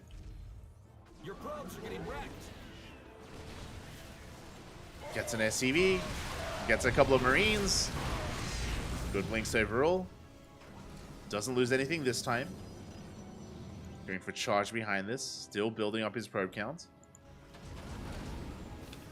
Stim is done. We got... Wait, what? We got Neo Steel frames? That must have been a misclick, right? Very interesting decision there by Honmono. Sorry, I didn't even realize he researched Neo Steel frames here before +1. Meanwhile, Stella drop into the main base. SCVs are going down. I'll pick up there by Leo Rusher, saving all his units. Does escape. Does manage to escape. As it looks like, yeah, the aggression has subsided. Honmono has successfully defended. I wonder, okay, so Neo Steel frames, it allows you to fill in more units into the bunkers, and it does boost their defense as well. Like, not just bunkers, but also planetaries and turrets, I think, as well. I think they also get boosted. I wonder if that was intentional just because we were so afraid of the push. I don't think that was worth it, but but okay. Look at that, we can fit 3 Marauders. This is not something I see too often, I'll be honest. Here we go. We collapse on this once again. We try to focus down the tank. Good juggling there by Honmono. Saves the tank. Does save the tanks as he is on siege, but they're breaking through. They're breaking. We focus on the medevac, and oh my god, the juggling. Honmono, really good micro here from the from the Terran. Saving all his tanks, saving all his medevacs. Really good micro there. And that was a little bit wasteful by Leo Rusher, as he's falling behind in the production, or sorry, in his army, in the supply. Scan does reveal the third. Honmono. Getting ready to eventually move out. He's double expanding, going for a third and a fourth. Ooh, okay. These are late. These are late bases here. But double expanding makes sense. Honmono, he doesn't believe in his ability to all in from here. I don't blame him. I don't think I believe either. If he moved out with everything, if he pulled the boys, I don't know if he could end his opponent. With Chargelots and Archons, not going to happen. So Honmono is going to try and get into a longer macro game. Honmono, he has now evolved, at least for this game, into Hon Macro. Hon Macro, let's go, baby. We're going to try and play macro from a difficult position. Meanwhile, Leo Rusher, likewise, diving on this. Oh my god, does try to focus down the Raven. Raven does survive. Oh my god. But the Zealots, they're breaking through. They get on top of the tanks. They do clean up the tanks on the low ground. But Honmono, he does hold. Does force back the army. Was a big anti-armor missile as well. And Leo Rusher lost almost every Stalker. In that fight, he lost almost every single Stalker because of his aggressive blink. Again, not the wisest of moves there from our Protoss. And his Stalker count is down to 4. Trying to take a 4th base, trying to expand. Maintains his economy. Hasn't taken additional gases. Bear that in mind. No gases at the 3rd, at the 4th, and only 1 gas at the natural. Which is why he's reinforcing with Zealots. It's all he can really afford. Doesn't really have the economy for any kind of higher form of tech, not yet. Meanwhile, Zealots, they collapse in from behind. They push in towards the 3rd base. Can Leo Rusher pull this off? He does have the supply lead. He collapses on this army. Collapses on the 3rd. 27 SCVs go down as we're also getting damage done in the main base. Zealots in the main, Zealots in the 3rd, and Zealots now in the natural. Every SCV is falling, and it looks like Leo Rusher, he may have just done it. I spoke about how Honmono, he thrives in this matchup, but Leo Rusher with the 4-gate blink snowballs out of control. Again, forcing Honmono to be on the defensive. He's mulling his heart out. He has a planetary, but we don't care. We're camping the main. We're camping the production. Ghost has arrived, but Honmono, right now, he's being fueled by one thing and one thing only. That is not SCVs, that's not mules. He's being fueled by Copium. The Copium is real. GG gets called. And Leo Rusher, he will take game number 1. GG. Does take a lead in the series. Again, having a lot of success here, being the aggressor himself, taking that role away from Honmono, taking control of the game away from Honmono as well. And that's what's important here. Like Honmono, he thrives in his ability to be in the driver's seat, to be the one to dictate the pace of the game, to force his opponent to react to him, and that is just something that did not happen here in Game 1. Didn't happen. Here we go. Now getting into our next game. Game número 2.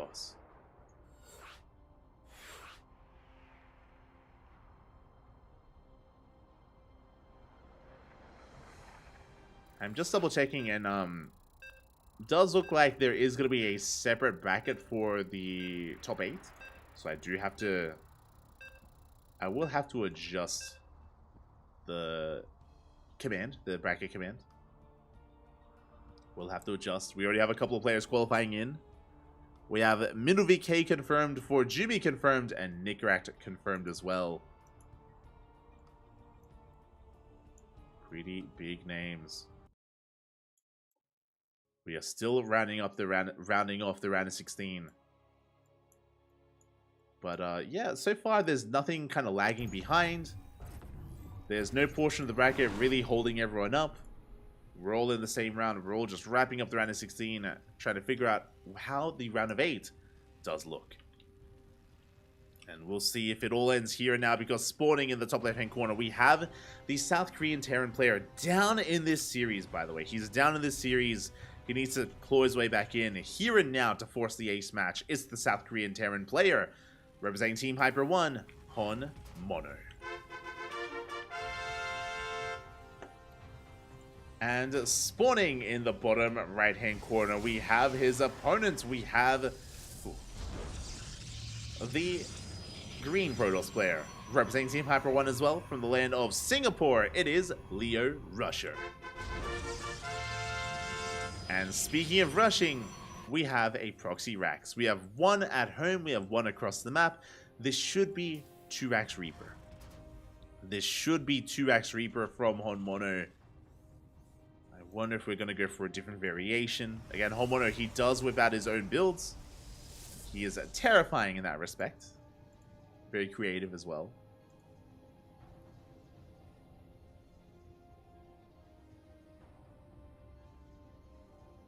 So we'll keep an eye on Honmono as he's taking his gases. Leo Rusher comes in for the scouts. It does confirm the Rax. Does get eyes on the gases as well. And show us the real... No, oh my, we're going for Proxy Marauder? Very interesting. Okay. Proxy Marauder here from Honmono. Tech Lab is on the way for that Marauder production. At the same time, he's amassing Marines. Very interesting build here.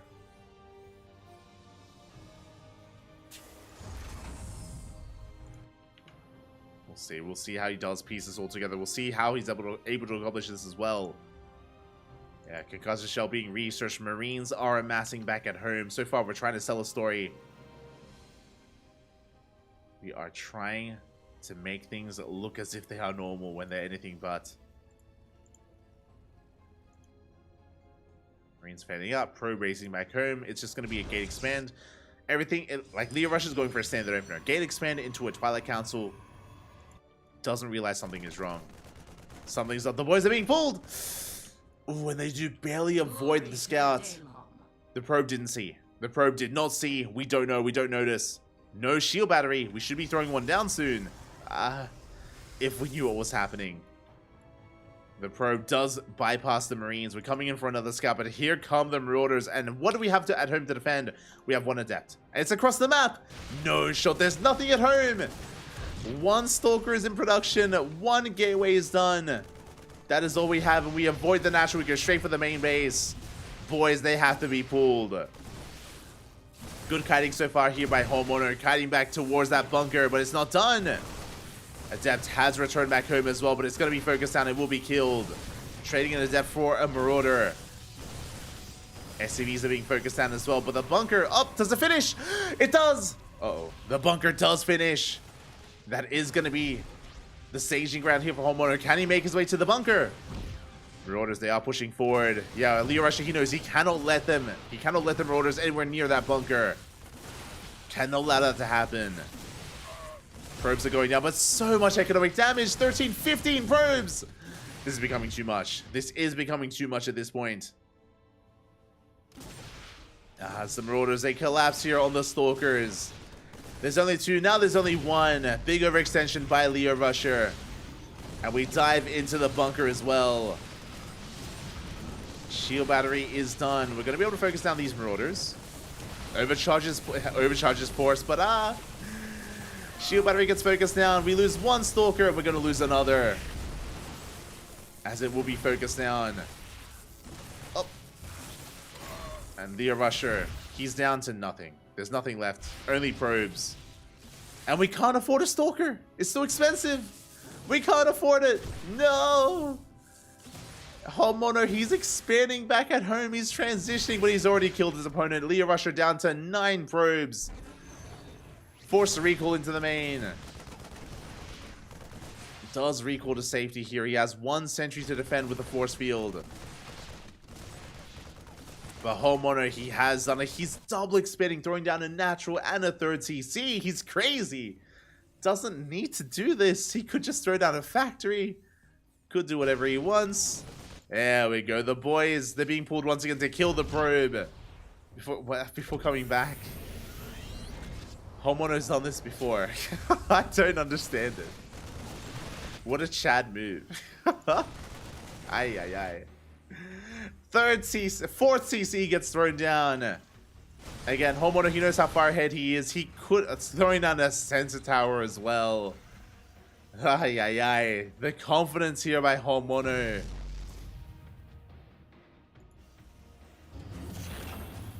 As he's doing whatever he wants. Again, he could go into like a factory, a 2nd Rax, into a 3rd Rax. He could, which would end the game. He could just end the game here if he had focused on production. But no, he goes for a 4CC, which means he is happy to drag this out. Mono basically is telling us, hey, I'm good to sit here and be ahead and max out and push out at like 15 minutes.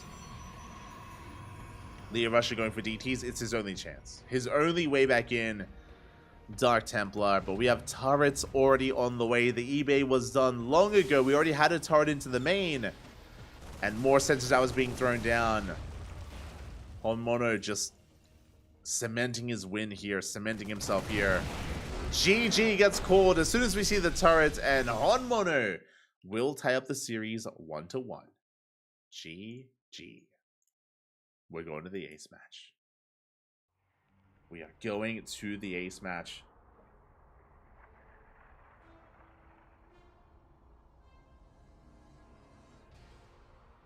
As we are catching up. And we're going all the way to game 3. I'm here for it. I am ready for it. So let's go. See in the chat. Christiana versus Middle VK will be soon, I think. Yeah, it should be soon. It is now starting. It is now starting. Yeah, it looks like, yeah, we're just progressing in this tournament. Young Yakov! No shot. I just realized my mistake. I just realized we have a missing player. Now, what I was going to say is there was 1 clear favorite in the lower half of the bracket. There was 1 clear favorite player. There were 2. For the upper half, it's Cristiano. For the lower half, it was Young Yakov. Young Yakov. He was top 2 alongside Cristiano. But Young Yakov no-showed. He didn't show up. He was walkovered by Chuchilla. And as a result, Young Yakov, he will not be taking part in this tournament, which means suddenly that lower half of the bracket is much more wide open. I would now say that Geralt is going to be coming in as the favorite player in the lower half of the bracket. I say that, there's still Nicaract, there's still Shameless, there's still some big names down there. It's not a sure thing, but Geralt is going to be the next Titan down there. Waving that Protoss flag. We'll see if Nicaract can stop him or can stop his next Protoss opponent. For now, though, we're focusing on our half of the bracket. And spawning in the bottom right-hand corner of Hard Lead, we have our South Korean Terran player. The purple Terran representing Team Hyper 1, tying up the series 1-1, forcing the ace match. It is Mono. And spawning in the top left-hand corner, we have his opponents. We have the green Protoss player, also representing Team Hyper 1, as this is a team kill forced into the ace match from the land of Singapore. It is Leo Rusher.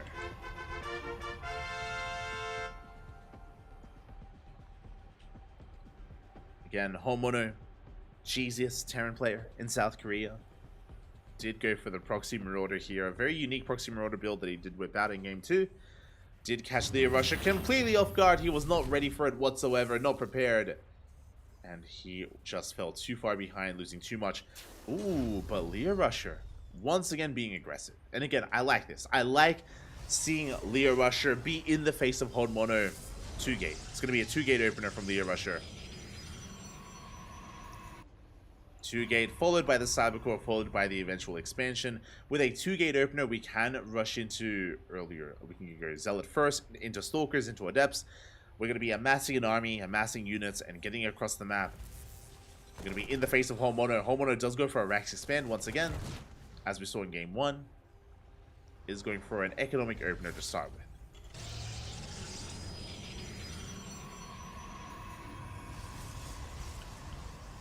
Is going for something more economic here to begin with.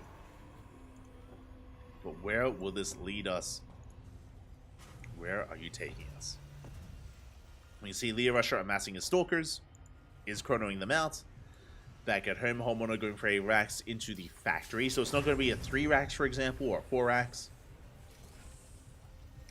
This should lead into a starport, but Homono could go into 2 more Raxes and go for a 2-base all-in. On a map like Hardlead, makes sense. Would make a lot of sense here for Honmono. But again, we'll keep an eye on him. We'll keep an eye on him as the Stalkers are finally moving out. They get across the map as all the bunkers on the way.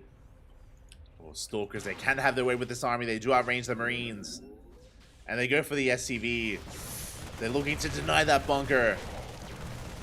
And Marines are being focused down. Second SCV goes down as well. But the bunker should finish. It should and it will. It did cost us a couple of SCVs, but only 2. And with the bunker, we're holding. So really safe opener here out of Honmono. Does survive, does hold with that bunker. Behind this, Leo Rusher getting into his Twilight Council. It's going to be a 2-gate opener into a Twilight Council, into a Robo. Most likely going to be Blink. Now, the question becomes, especially with a more aggressive build, it's got to be at least 3 gateways. It's got to be at least 3-gate Blink. Do we go up to 4? Do we go 4-gate Blink Stalker? Is that the direction we want to go in? Meanwhile, one Adept shades in past the Mineral Line. Stalker does one in as well. But good stutter stepping here from Homono. Yeah, it does focus down those units.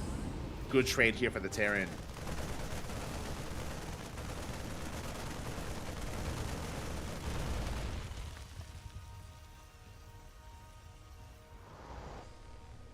Here we go. And we spoke about the potential for 2-base all-in. I'm feeling it here. Homono, he throws down a 2nd and 3rd Rax before Starport. So he's going to be building up a very hefty bio army. Going to be building up his tanks as well. It looks like he's going to be hitting with +1. And I imagine we will be pushing out on 2 bases. We're going to be quite committed here. We could even pull the boys. I can see it already. I can see Homono pull the boys. Leo Rusher, going for a 2-gate Blink opener into a 3rd. Uh-oh. Economic follow-up here by Leo Rusher, rushing into that 3rd base. Very economic, which means he won't be applying much pressure at all here to Honmono. Honmono going for a safety turret here at the natural. And how big is this push going to be? How committed will Honmono be with this? Will he pull the boys? That's what I want to know. Behind this, working towards 2-gate Blink into Erotics Bay, into Colossus production. We're getting there. 3rd gateway has been thrown down. Colossus are on the horizon. +1 attack, almost halfway done. Likewise, so is Stim. And I don't see a starport. I don't see a starport yet here from Honmono.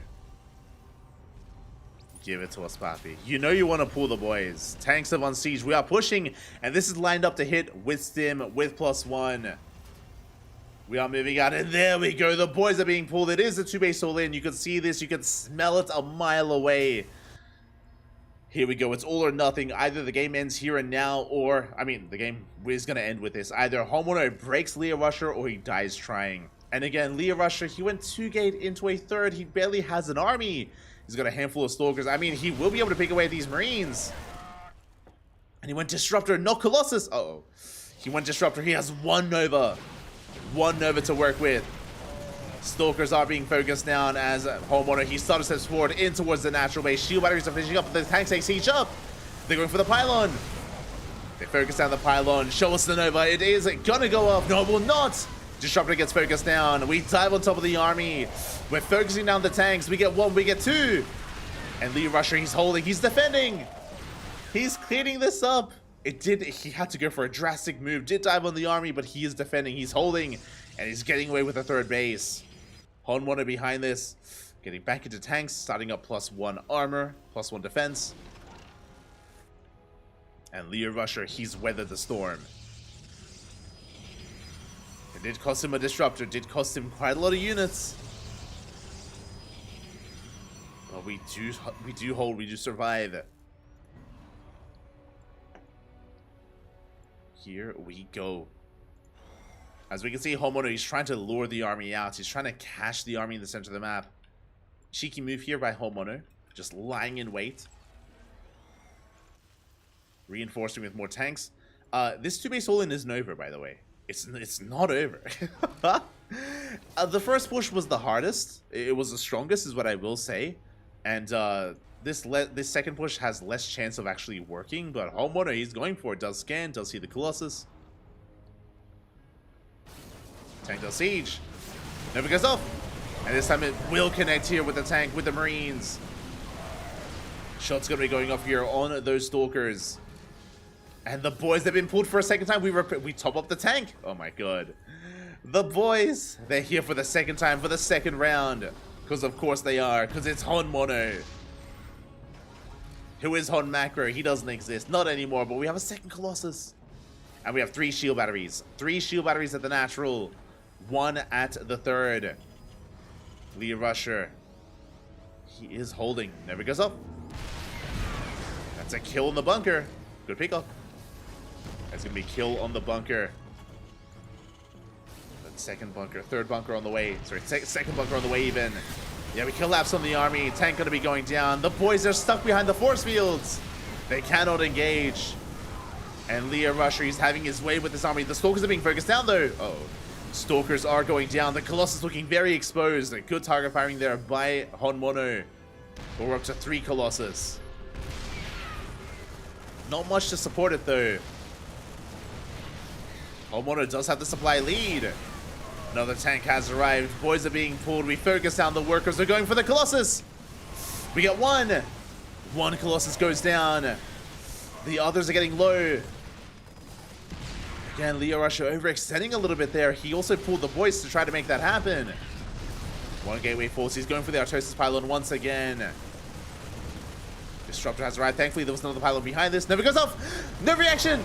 No. Oh, he wasn't looking. He wasn't looking, Bobby. Big shot there on the Marauders. And that could be it. That could be the moment that Leo Rusher was hoping for. Does bleed out one of those Disruptors, but we're running out of steam. Honmono, the tank, it goes down. Imagine this army with an extra Marauder, with an extra handful of Marines. Maybe we defend the tank. Maybe we focus down the Colossus. Concussive Shell is finishing. Again, that Nova was huge for Leo Rusher. And Depot goes down.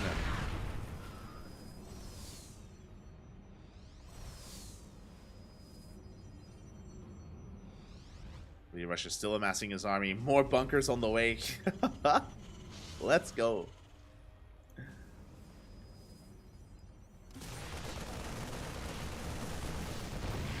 Yes, we do collapse on this. We had an okay amount of force fields, but they kind of worked against Leo Rusher a little bit there. As Homeowner, he rotates over towards the left-hand side. Okay, we're up to 2 Colossus. Bunkers are being cancelled. Homeowner behind this. What do we do? We throw down the third. Oh my god. Homeowner. I mean, he is up in workers. True. He is up in economy. Technically, he can be up in economy. But what about the army? The tank! The tank, it's gonna be chased down. A big loss here for Honmono. The tank does fall. And Leo Rusher is going for a big counter-attack. And can we survive? We have 2 tanks. Yeah, we're okay. Yeah, we have 2 tanks. We have a bunker. We have a turret. Honmono should be okay. Can Leo Rusher force a cancel on that CC? Can he deny the third? Honmono, he's up in supply. Up in workers, up in army. Down a third base, but that's soon about to change. Ooh, as Marines, they somehow get in. No shot. They bypass the army. They get in across them. They sneak out, and 13, 14 probes go down. 1 zealot to defend. It's going to be cleaned up, and we are racing back home. We recall. The army's overstint, but this was worth it. It was a hit squad of Marines, and they killed 23 probes. And just like that, Honmono is a commanding position. He went for 2 boy pulls, by the way. He pulled the boys twice. He was all in, and he has done enough damage. He's now macroing out of it. 3rd CC is done. 4th CC is on the way. We're getting to the rest of our Vaxes. Medevac production. We can now sustain ourselves. We can now stim. We can now heal. Tanks are building up. Honmono, he's ahead. He's in the lead. And Leo Rusher, it slipped away. It slipped away, papi. Ay, ay, ay. Not like this. Not like this. As Honmono gonna be going for a tank drop. This is crazy. This is wild. This is so risky. He goes for a pure tank drop across the map. Tank shot's gonna be going. If he goes for the mineral line, Leo Rusher, do we turn back around again as we deny mining? But this also means that tanks are not at home to defend. Honmono's vulnerable. He's vulnerable right now. We're coming in. If we had the tanks back at home, we could defend. We could hold. But here we go. Good force fields here on the army. Hot pickup by Honmono. Gets onto the other side of the wall. And he's gonna have to pull the boys. Ay, ay, ay. Leo Rusher, he's all in. He's completely all in here. Gets across the map, breaks into the natural base, going for the third. SCVs are going down. The tanks are coming back home. Do we have Blink? We do. Uh-oh. The tanks! They turn back around for a moment. 14 SCVs go down.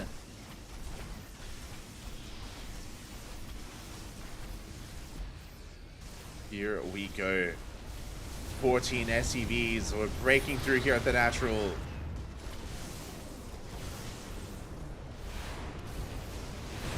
Viking's gonna be going ham. Oh. Ooh. They do get a lot of damage on those Colossus. Natural base is gonna be retaken. The longer this goes on, the better it is for Honmono. Leo Rusher is still on 26 probes. Again, he doesn't have an economy. He doesn't have an economy right now. He has to end the game. He's coming in. Tanks are sieging. 2 tanks on the high ground, 2 tanks on the low ground. The boys are being pulled as well. Can Honmono survive? The force fields get thrown down, and Leo Rusher, he's breaking through. He's barely breaking through. He dives on top of the tanks, and Leo Rusher, he has done it. The counter 2-base all in. It's working. He does it. There's nothing left here for Honmono. Only the production. A little bit too greedy. GG, and Leo Rusher, he takes the series 2-1, advancing on to the quarterfinals. GG.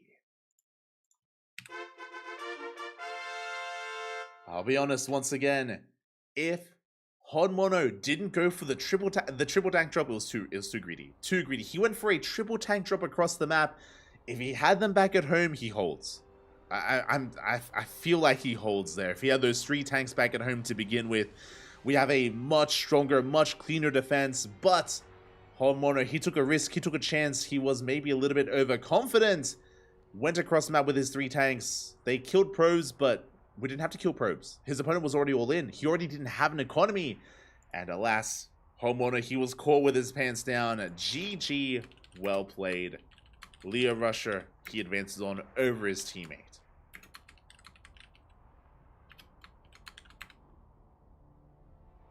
Congratulations. And now we have entered the round of 8. We have now entered the round of 8, and we have our next opponent lying in wait, ready and waiting. It's going to be Leo Rusher versus Forjumi. Let's go. It's going to be a PvP. Exclamation mark B in the chat if you guys want to have a look at the back of yourselves. can have a look as I do try to set things up. I believe for Jumi is still teamless. I'm gonna have to double check. I will double check. Oh, my apologies. He joined a new team a couple of days ago. I apologize. I missed the announcements, but apparently he's on Freiburg Esports. Frey? Yeah, Frey. Freiburg Esports. Let's go. Oh, wait. Freiburg Esports EV. Unfamiliar with the team, but I am ready for it. Let's go. So we do have a PvP up ahead of us. Meanwhile, just checking the bracket, we have Cristiano versus MiddleVK in a PvP as well. It is only Protoss. Only Protoss in the upper half of the bracket. So we have a confirmed Protoss finalist. Who will it be, though? Who has the best PvP amongst Cristiano, MiddleVK, Forjumi, and Leo Rusher? It's all about who has the best PvP to determine our Protoss finalist. Meanwhile, as we scroll on down a little bit, we do have the lower half of the bracket. Also, my apologies, I have to reiterate something. We don't have... Oh, no, yeah, we have a Protoss player for the finals. I was going to say that the round of 8 is double elimination. Double elimination in the round of 8. So, as a result, these players do have second lives. They do have second lives. We have Chuchilla waiting for either Shameless or Spazzy Mazzy. And scrolling down a little bit further, we have Geralt. He took down Gelmek 2-1 and went to the ace match. Went all the way to the ace match. Geralt, he's up against Nicorrect in the round of 8. Likewise, we have Shameless taking down Spazzy Mazzy 2-0. Shameless up against Chuchilla in the round of 8 as well. So, it looks like we have our 8 players. We have our top 8. We have our quarterfinals, our quarterfinalists. But again, who will make it through?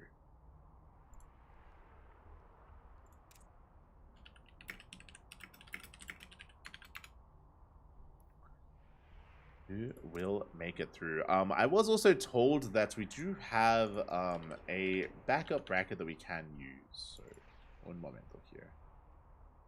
We have a specialized bracket for the top 8, just because it is double elimination, and there it is. Oh, beautiful. Let's go.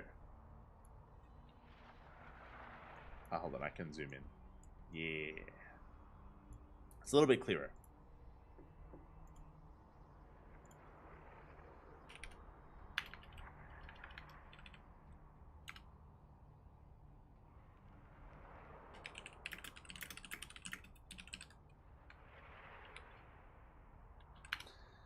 Sorry, just messaging some players here, making sure I don't get left behind. But there it is. We have our top 8 players. We have that double elimination bracket as well. Let's go. Let us go. Just double checking. The lower bracket, is it best of 3 or best of 1? Uncertain. Uncertain, but we're going to be figuring it out eventually. We will get there. Meanwhile, just catching up with the chat. I'm just catching up. Sick game. It was a sick game. It was a sick game. The tank roll was the first idea I've ever seen. Oh god. Not like this, Pappy. Not like this.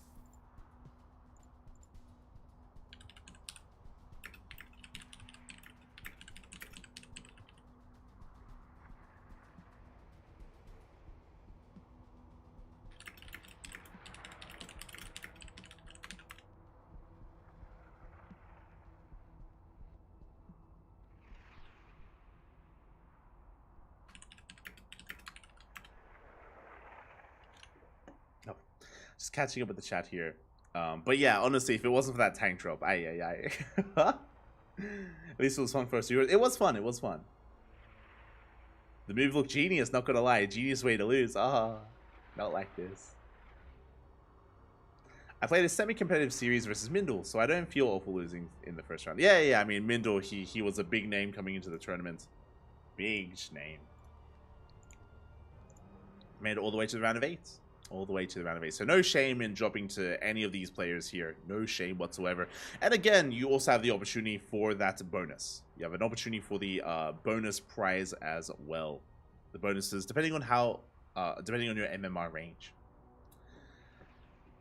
Meanwhile, our players are just conducting their vetoes before we dive into our PvP. And again, we're going to be focusing on the upper half of the bracket. So we're going to be casting for Jumi into versus Leo Rusher, leading into the winner of Cristiano and Middle VK.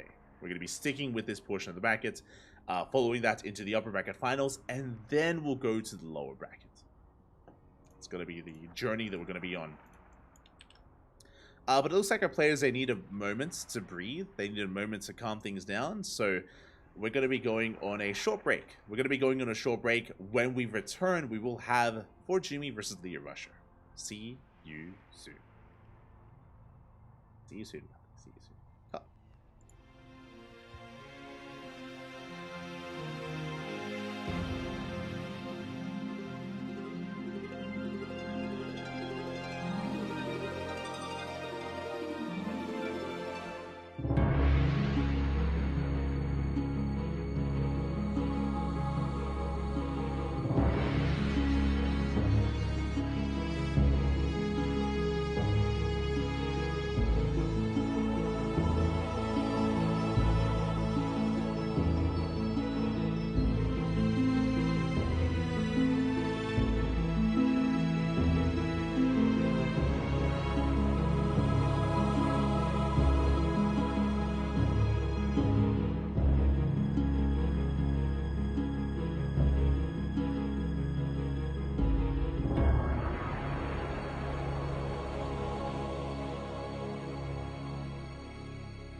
And welcome back, everyone. Welcome back. Hope you all enjoyed that lovely brutal OST as we have returned. We have returned with the beginning of the end, with our quarterfinals. Here we go. We have 8 players remaining in this tournament, and we have yet to crown our one champion. Here we go. The beginning here of El Gran Finale of the quarterfinals, and spawning in the in the bottom left-hand corner of Hecate, we have our Blue Protoss from the land of Singapore, representing Team Hyper 1. It is Leo Rusher. And spawning in the top right-hand corner, we have his opponent. We have the German Protoss, the red Protoss player, representing his new team, despite what his in-game clan is, representing Freiburg Esports. Freiburg Esports. It is for Jumi. We go. StarCraft does continue. Our event does continue. Again, it's been a bit of a longer one here tonight. A very stacked tournament for the Logic Games #1. And as we mentioned before, I'm sure the first of many to come. A big shout out to the sponsors and the creators of this event. A big shout out to Logic. A big shout out to Reality, Shiny, Hyper One, all the admins, all the people behind the scenes working on this event. Thank you so much for all the work that you've put in. Thank you so much for hosting this event, making it a reality. It's been a banger so far. A lot of really fun, entertaining, and competitive games so far. And hopefully that does continue as we enter the beginning of our PvP Royale, our PvP Derby. There you go. Again, in the upper half of the bracket, in our half of the bracket, we do have 4 Jumi, Leo Rusher, Cristiano, and Mindle VK. We have 1 Protoss confirmed for the finals. Which Protoss will it be? We're here to find out. It's going to be a 2-gate opener out of 4 Jumi, 2-gate opener out of Leo Rusher. It's going to be double adept from our red Protoss. It's going to be Stalker Sentry out of our blue Protoss player instead. So a much safer opener from Leo Rusher. We have a much more aggressive opener from Jumi. Aggression is here. Now, with this first double adept, we can double down and go for a 3rd and 4th. Yeah, there we go. We're going to be doubling down 3rd and 4th adept. We could go up to a 5th and 6th adept, even a 7th and 8th adept as well. Behind this, I wouldn't be surprised if we throw down a Stargate in the main base for a delayed expansion into just hyper aggression before going for a natural base. We'll see how hard 4Jumi does commit to his aggression. Meanwhile, back at home, we do have our Stalker, we do have our Sentry. Hallucination should soon be moving out across the map. We are getting ready for it, and there it is. It's going to be the expansion after the 2-gate opener. We have 4 adepts into double sentry. Okay, so we're calming things down, only 4 adepts. Now, the way this works, the way this dynamic does work out here, for Jumi, he's looking for economic damage. He's looking to try to kill some probes, get into a mineral line, into the main base, into the natural, and wreak havoc. Meanwhile, we do have Leo Rusher instead scouting across the map. He comes in with hallucination. He confirms the robo opener, confirms the expansion, does confirm that no crazy tech is up, and then we do find a Stalker. Big catch from Jumi. Does get a lot of damage done on that first Stalker. Only on the first Stalker though, as we do pull back. Second Stalker taking a lot of damage here, and it looks like we should finally get a kill. Barely we don't. The Stalkers, they all barely survive. As they do pull away, and the adepts, they have been distracted. Behind this, we're going to be shading in towards the main. We're recalling back home. The wall is done. Leo Rusher taking this very seriously. He does wall off in his main. But that means eventually he's going to have to kill that himself. So I think that was a bit of a mistake to let that shield battery finish. Meanwhile, across the map, Robo follow-up into a delayed Twilight Council, and we are starting Immortal production. Immortals are amassing. Adepts, they don't quite shade into the main. Again, the full wall-off is still there. So for Jimmy, he can't threaten the main base, but he can threaten the natural. Well, as for Jimmy, can he finally get the Stalker? Oh, he wants it. And he will not get it. Leo Rusher, he does hold, he does defend. Behind this, again, he's just building up a very hefty Immortal count into delayed Blink. There is a window. There is a window where Leo Rusher has Blink and 4Jumi doesn't. We'll see if we can make use of that as... Oh my god, we are just spicing it up even further, going for a Dark Shrine. It is going to be a DT follow-up here out of 4Jumi. Meanwhile, Leah Rusher going to be focusing on Blink Stalkers. No Robo yet. The Adept stay shade in. We don't commit, but we do force Leah Rusher to respond to back off. As we do come across those Adepts, we do focus one of them down. We get one. Got one for the time being. Shading into the natural. We commit for the first time this game, and we will finally get some probe kills. We get two, we get three. Three workers go down. We're going to be cleaned up. Not a bad start, and I'm concerned. What do we see? We see gateways. We see the Twilight Council. Forjumi just scouted, by the way, and he should be feeling pretty good about this. No Robo, no Stargate, no Forge, zero detection. Zero detection, and we have not scouted in quite some time. Leah Rusher, he has a sentry. He can hallucination scout, but he hasn't. And he doesn't know that he needs detection. He doesn't know that DTs are on the way. They're coming. Hallucination scout coming in. Gets eyes on the third. No! Scout is denied. We're pushing him. We have Immortals to defend. And where is that warp in? Where are the DTs? Adepts, they get across the map. DTs are now being warped in. We need them across the map ASAP. And these Dark Templar are looking to end the game now. They are delayed. These are delayed DTs. They could have been out a little bit earlier. But we confirm still zero detection. And the game may just end. Unless I missed something here. No, yeah, there's no... Oh boy. DTs, they're waddling in towards that natural. The main army heads towards the third base, and yep, GG gets called. There is no fight. We realize they're a Dark Templar, and there was no detection whatsoever. That's game. GG, well played. Forjumi takes a 1-0 lead in this series. GG.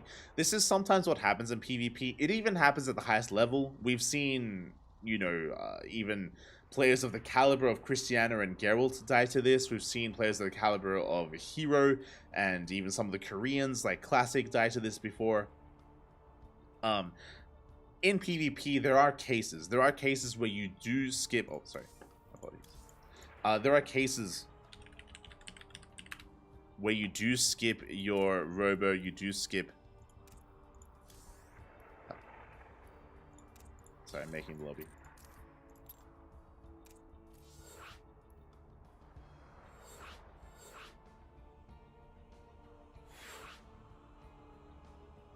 Crazy. Yeah, we're good.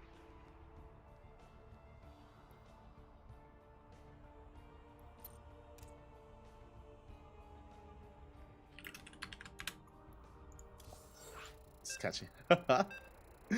Sorry, I was just making the lobby. I was a little distracted. But yeah, there are scenarios where you do delay your Robo intentionally, and unfortunately, Leah Rusher didn't know. He didn't scout. He didn't know that he needed DTs. Despite having sentries, that's why it's a little bit on him. It's on Leah Rusher for not going for a secondary scout, for not going for hallucination into the main, and for not confirming what was coming, for not getting eyes on the fact that we were indeed going for Dark Templar. So again, we missed the hallucination scout. Wasn't there. GG. GG, well played. That's just how the cookie crumbles. That's how PvP can go. And now we're getting into game number 2. And spawning in the top left-hand corner of Golden Aura, we have our blue Protoss player from the land of Singapore, representing Team Hyper 1. It is Leah Rusher. And spawning in the bottom right-hand corner, we have his opponent. We have the German Protoss, the red Protoss player, representing his new team, Freiburg Esports. It is Forjumi. Here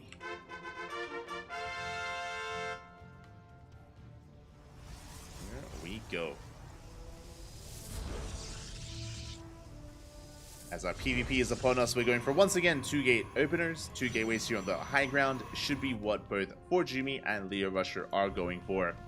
The question becomes, how do we open up? What will our first 2 units be? Do we go double Adept, double Stalker, Stalker Sentry? What variation do we go for? And how aggressive will we be? Again, Forjumi being a little bit cheeky in that last game with those Dark Templar. Again, that's just how PvP goes. It happens, Papi. It happens. Smooch, Papi, smooch. But outside of that, we are going to be sending our probe towards the top right. I saw Forjumi rally here towards the northern portion of the map. And what are we proxying? That is the question. As for Jumi, he is going towards the top right most corner of Golden Aura. Pylon is going to be thrown down. Do we commit to a proxy? That is the question. There is at least going to be a pylon, and we are.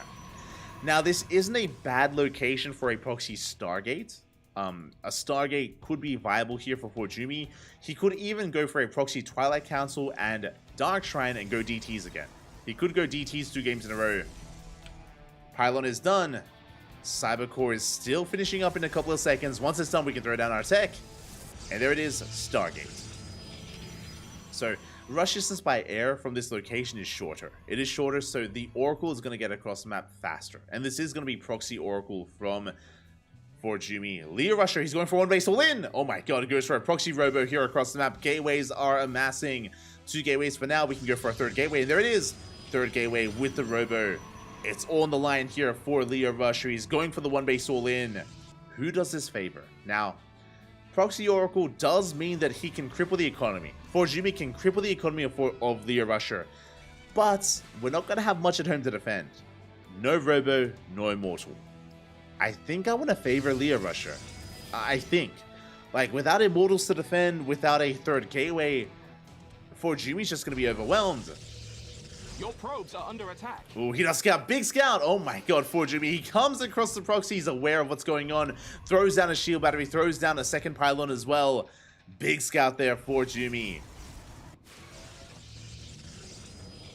He's getting ready on his main base. There's that robo that we spoke about. Again, we need immortals. We need immortals to defend. 3rd gateway as well to keep up in the production. Is this too late though? That is the question. Leo Rush is going to hit first. He's going to hit first. He's going to hit hard. At the same time, Jumi's going for the main base. Shield battery is in production, but I believe the Oracle will get there first. Again, because it's proxied, we will get there first. Shield battery is still not done, and Oracles are going to have their way with the main.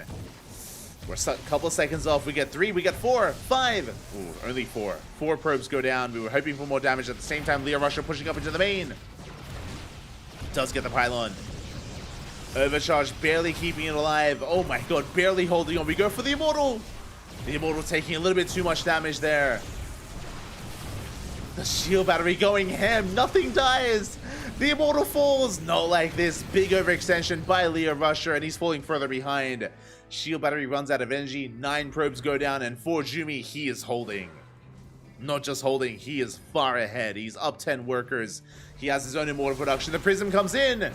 But the target firing is too good as the Prism is forced back. Oh my god, does come too close. Will be focused down. And Jumi, we have shield batteries. We will completely clean up this army. There's 3 Stalkers left.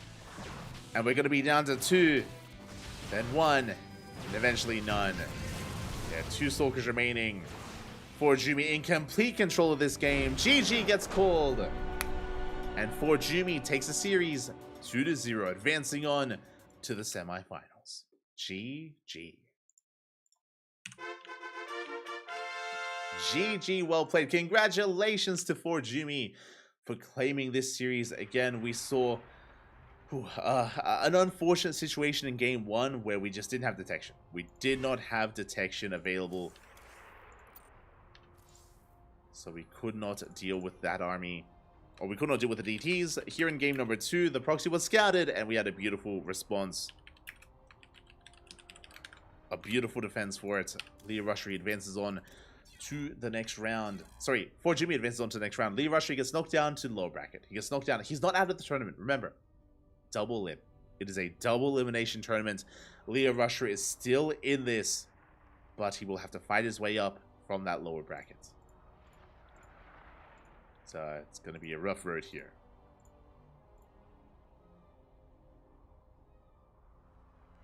It is going to be a rough road.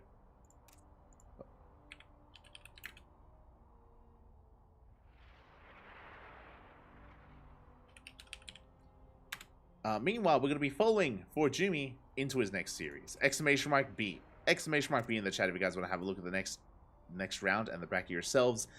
We're here in the semifinals, and Cristiano, he already toured Middle VK. We spoke about it. Cristiano is going to be a heavy favorite in this tournament.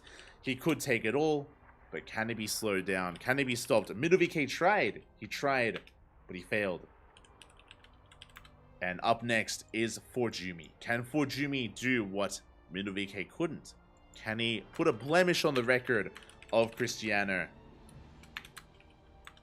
As Cristiano has yet to drop a map.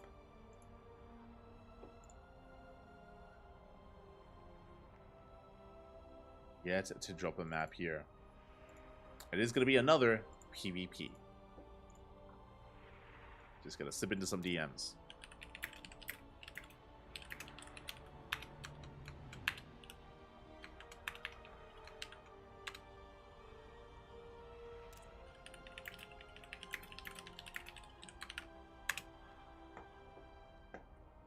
We go. Looks like our players, they need a little bit of time here to get their vetoes underway. When it comes to the rest of this bracket, looks like Leo versus Mindle.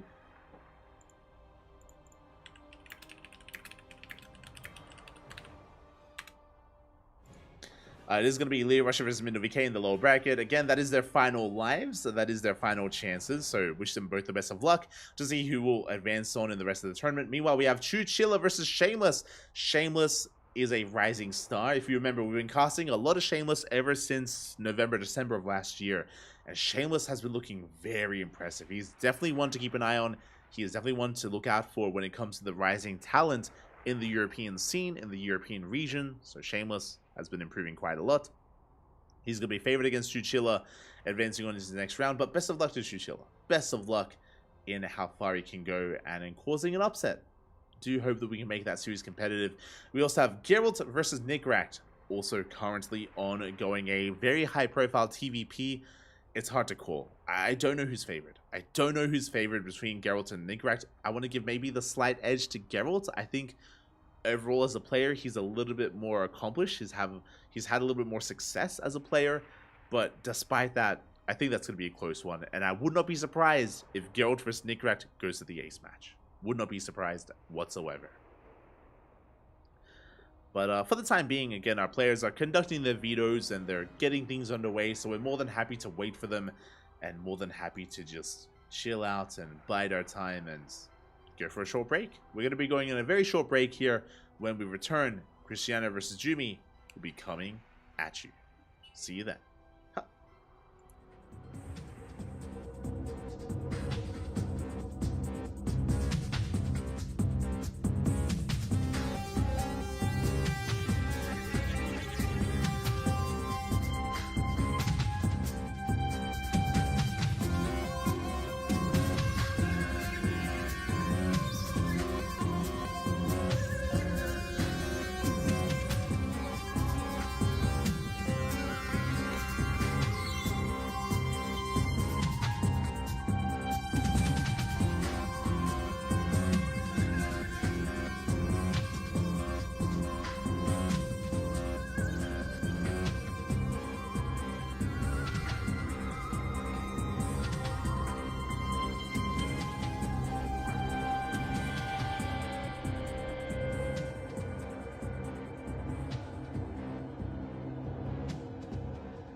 And welcome back, everyone. Welcome back. I apologize for the extended delays, but we have returned with the semifinals, the upper bracket semifinals of the very first Logic Games. And here we go. In the bottom right-hand corner, we have our green Protoss player from the land of Germany, representing his new team, representing Team Freiburg Esports. It is for Jumi.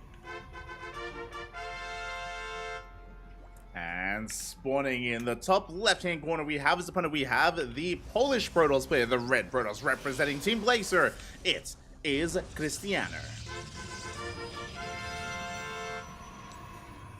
And here we go, Christianer coming in as one of the favorite players in this tournament.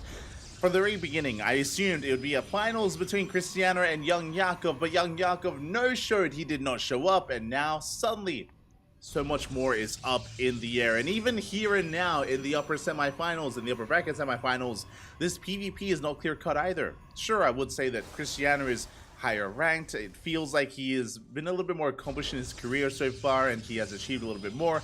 At the same time, though, for Jumi is no slouch, and in a PvP, anything can happen. It can be a very unpredictable matchup. It can be a bit of a coin flip, fortunately, unfortunately, depending on how you look at it. Things can get very chaotic very quickly. We'll see how this does turn out. Let's go. I'm ready for it. I'm ready for our PvP action. So far, 2-gate opener. 2-gate opener out of 4 Jumi. 2-gate opener out of Christianer as well. So far, everything is looking as it should. And we'll see where our players do take us as we do settle on in.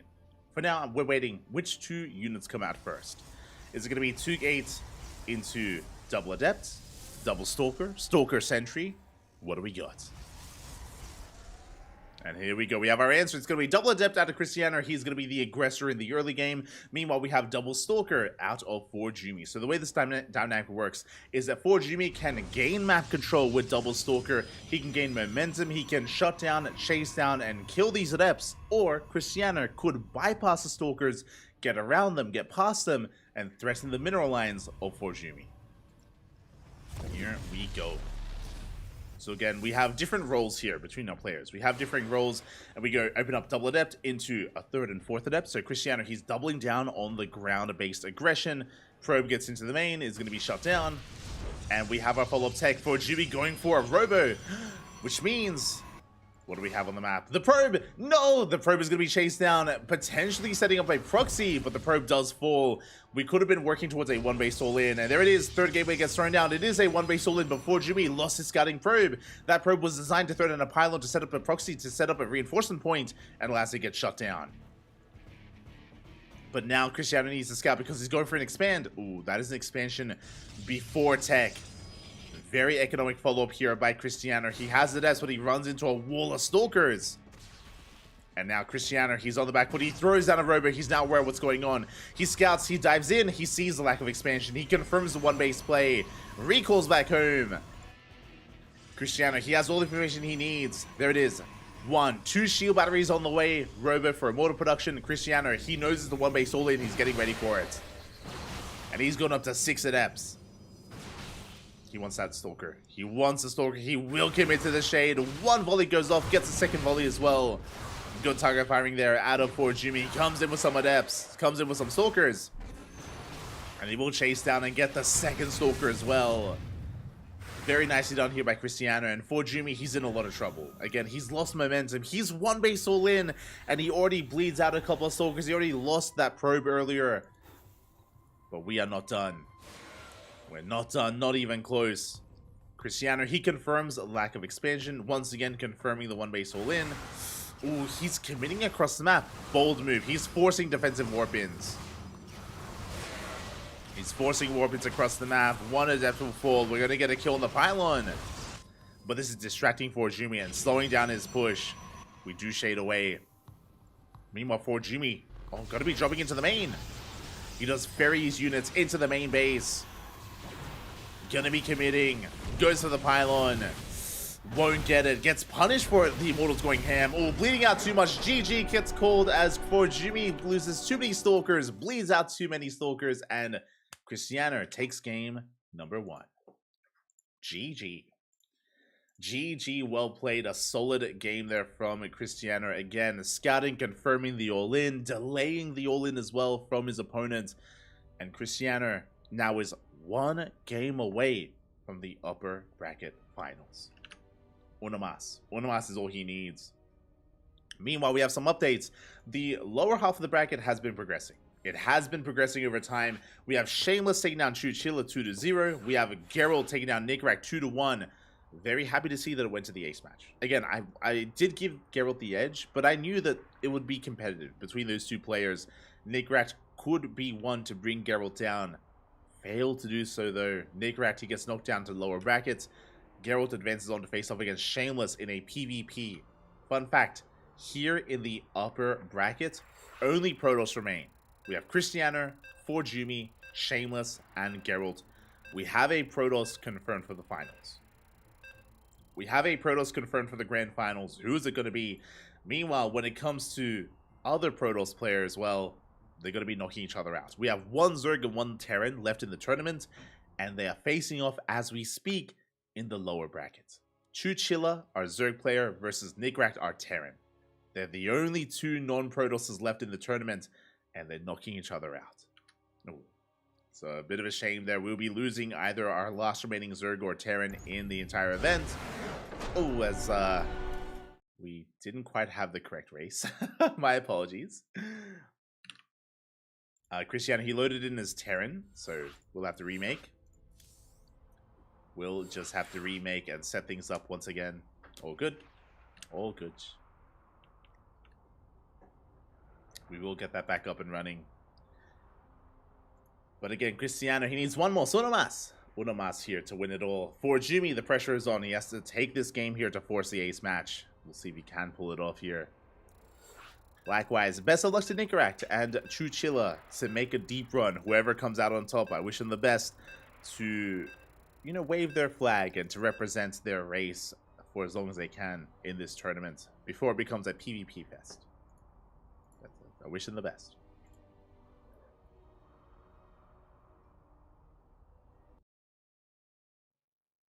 So we are getting into game number 2. Número 2. And we're going to be loading into Alcyone.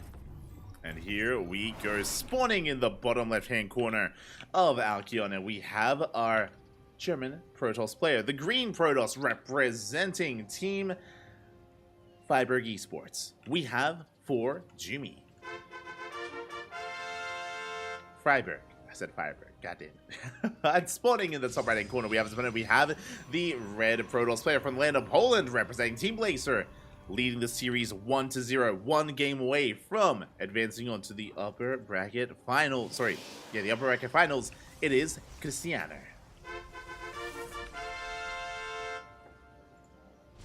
Here we go. And hello, Forjumi. Oh, we're going for a proxy.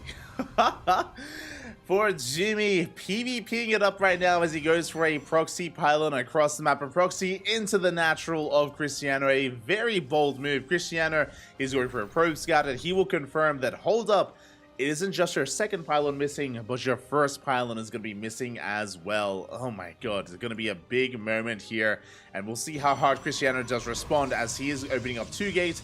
Meanwhile, that is going to be a proxy 4 gate from Forjumi. Probe comes in, no gases, no pylon, no nothing. The no gases screams that it's going to be 4 gate. It's going to be Zealots. Mass Zealot here from Forjumi. Meanwhile, a Forge gets thrown down. Ooh, good response here by Cristiano. He fully walls off. He has a Forge on the way. Basically, Forjumi has better production. He has more production straight up. There's nothing you can do to catch up here in how many units Forjumi will have. So how do we make up for our lack of units? Cannons. Cannons and shield batteries are going to be on the way alongside a couple of gateway units. Cristiano, has he reacted fast enough? Does he have enough time to get these cannons up and running? Forge is done. First cannon is on the way. Zealots are being chronoed as we speak. We have our own Zealot on the way as well for Cristiano, but he does cancel, going for the Adept instead. The Zealots have arrived. Cristiano, he didn't see the proxy, but again, he's fully aware of what's going on, setting up a secondary wall behind this. And I feel like 1 cannon is not enough. Second cannon on the way, but it's quite delayed here. The gateway tanking a lot of shots, buying time, down to half HP. No shield batteries, by the way, only cannons. And here we go, the gateway is going to fall. The adept will not come out. And that cannon is under fire. It's going to be falling as well. It kills one zealot, but this may just be too much. We break through the cannon, we're breaking through the pylon. A second cannon has finished. But the pylons are going down one after the other. We are breaking through the defensive line into the main base. We have more walls on the way, but it's not going to be good enough. Yeah, the Zealots, they can even just run past the cannon at this point. We're chronoing out that adept. Boys are being pulled. We're trying to at least. Probes are going down as well. Cristiano bleeding out a bit too much. And we get on top of the cannon. A disaster here. The cannon will fall, and that may just be it. We have one adept on the way. But for Jumi, he has done it. The proxy 4 gate here, coming in clutch. There's 2 pylons left. There is one adept. We're down to 1 pylon, and yeah, this adept, it's not going to finish up. It's not going to happen. I mean, it's close. It's so close here. Yeah, the adept doesn't finish. We will make sure we just camp the production. We camp these pylons. And they will never finish.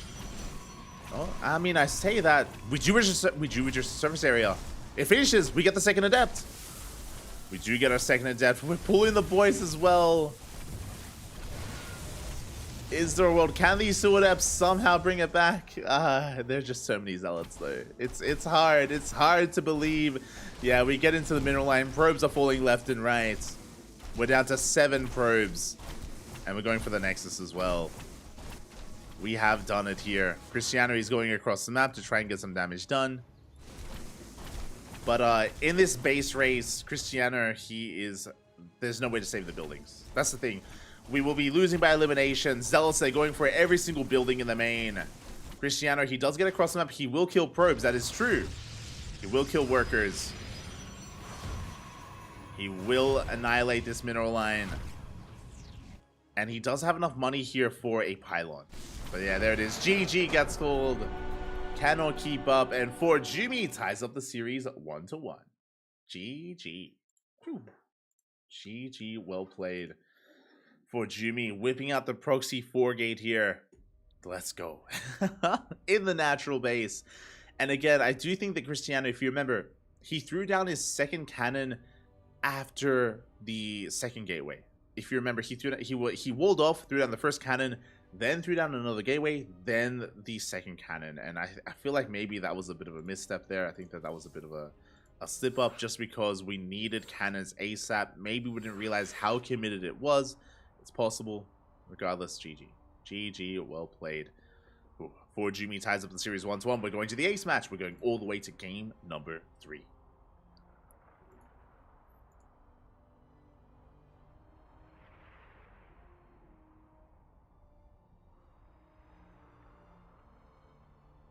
All the way to game 3 here. I'm just catching up in the chats. Now that's a cheese to join to, yeah. It's the PvP, puppy.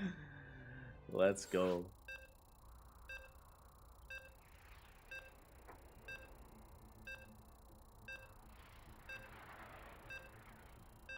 Again, 4Jumi just throwing caution to the wind. Fun fact, 4Jumi, he's gone for a 1-base all-in every game so far. It's been a 1-base all-in every single game. Different variations, but nonetheless, 1-base play. Will that continue getting into game 3? Will 4Jumi ever expand? Will he ever expand? Oh no. Not so sure he will. Not so sure we want him to. As spawning in the top right-hand corner of Hecate, we have our green Protoss player from the land of Germany representing his new team, Freiburg Esports. It is 4Jumi. Tying up the series, a 1-1, forcing that ace match, and spawning in the bottom left-hand corner, we have his opponent. We have the Polish Protoss player, the red Protoss representing Team Blazer, being forced into the ace match. It is Cristiano.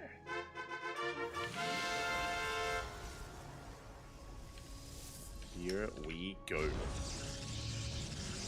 And yep, it's going to be a one-base all-in once again for Jumi, going for the pylon across the map. Immediately, he knows that, mate, I understand. I do feel like Cristiano is favored in a longer game. He's favored in a longer macro game, so I do worry for Jumi if we do end up in that situation, so avoid it. Once again, Proxy 4 game. Same build, 2 games in a row. The first time it was here in the natural, and now it's here outside of the natural instead. But we do commit to those 4 gateways. 0 gases back at home. We're sending it. Let's go. Meanwhile, Cristiano, he does slip in. Does confirm the lack of gases. Does confirm the lack of pylon. And he reacts once again with a forge. Does fully wall off. We'll see if Cristiano can clean up and tighten up his defenses this time. Can we hold? Can we survive? Once again, there's that second gateway. Into a cannon. Oh, this time... actually, this time it's a much earlier second gateway. Oh wait, it's a 2... a much earlier third gateway, I should emphasize. So we do fully wall up here. Essentially, the adjustment that we've gone for, no Cybercore. No Cybercore here. We throw down, we finish up that second gateway. We go for the second cannon as well. Into a third cannon.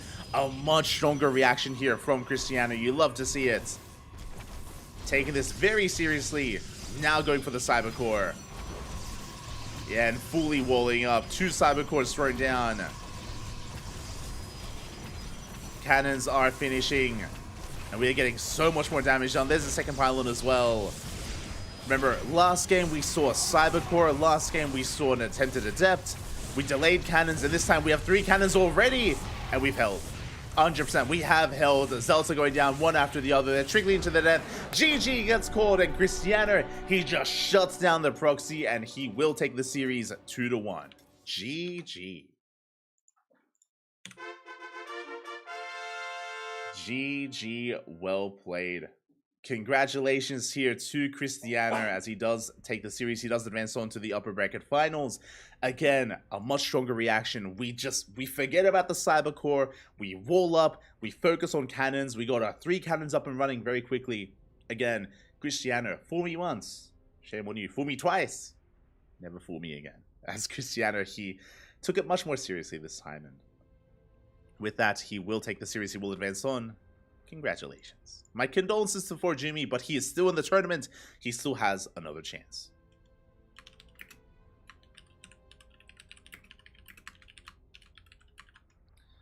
He still does have another chance. He still has another shot. As Jimmy gets knocked down to the lower bracket. Exclamation mark B in the chat. As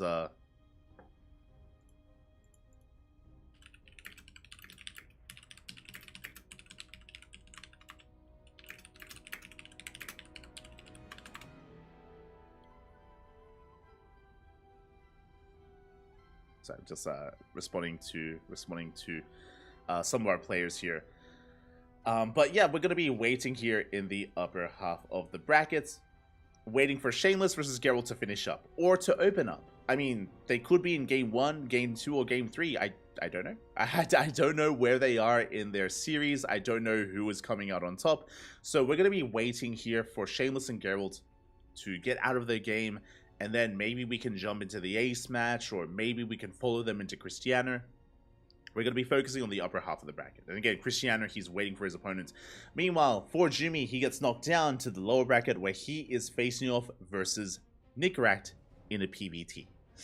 Honestly, that's a juicy one. Nickrat, he did 2-0-2 Chilla, so my apologies to Zerg fans out there, but there are 0 Zergs left in the tournament. It is purely Protoss and 1 Terran, that is Nickrat.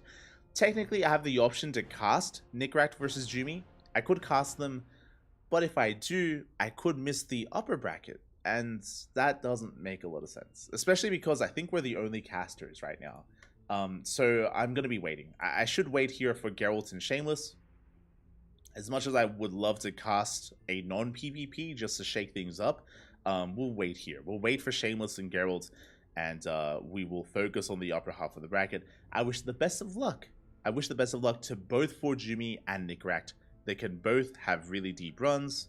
I wish them the best in their series. We also have another update. Middle VK took down Leo Rusher. It went all the way to the ace match, went all the way to game 3, but Middle VK did knock Leo Rusher out of the tournament. So my condolences to Leo Rusher. His tournament run has ended. So has Chuchilla's run, as it has also ended as well. My apologies to those 2 players, but we are just working through our players and they're being knocked out one after the other. These are elimination matches in the lower brackets, so really brutal matches are currently underway and players are, walking their last steps here in the Logic Games. Here, Middle VK is waiting for the loser of Shameless and Geralt, so he's also waiting for that series to open up. And we may just go on a short break. Here, hopefully for not too long. Hopefully not for too long here. And again, we are either going to be jumping in mid-series into Shameless versus Geralt, or following the winner into Christiana. That is the focus of the stream for the next series. So now you know. Now you do know.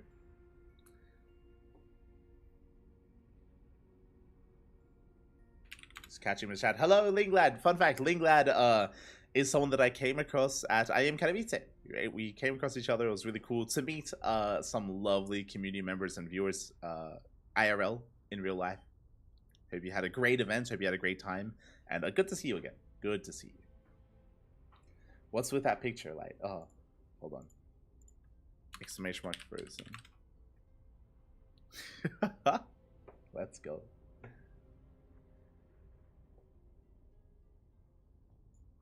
Let us go. So yeah, we're going to be going on a short break, and when we return, we will have some more StarCraft going on. We'll have another series for you. So take this moment to get some snacks, get some water, drain your disruptors, hydrate your hydras, and massage all of your marines. And when we return, we'll have another series for you in the Legit Games #1. See you soon. Ha!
Welcome back, everyone. Welcome back. I apologize for the extended break, for the delay, but we have returned, and I promise the wait has been worth it, because we are here with the upper bracket finals. We are here to determine who makes it to the grand finals of our very first Logic games. A big shout out to Logic, who happens to be in the chat. Again, without him, this event would not be possible, so a big shout out to our sponsors, our organizers, people like Logic, Hyper One, Reality, and I quickly make sure I don't forget anyone, Reality and Shiny as well. So much love. Thank you so much for making this event possible, and it's been an amazing event so far, but now we are down to some more PvP action, some Polish on Polish action. Let's go. As spawning in the top left-hand corner of Site Delta, we have our Polish Protoss player, the red Protoss representing Psystorm Gaming. It is Geralt. And spawning in the bottom right-hand corner, we have as opponent, we have the other Polish Protoss player, the blue Protoss, representing Team Blazer. It is Cristiano.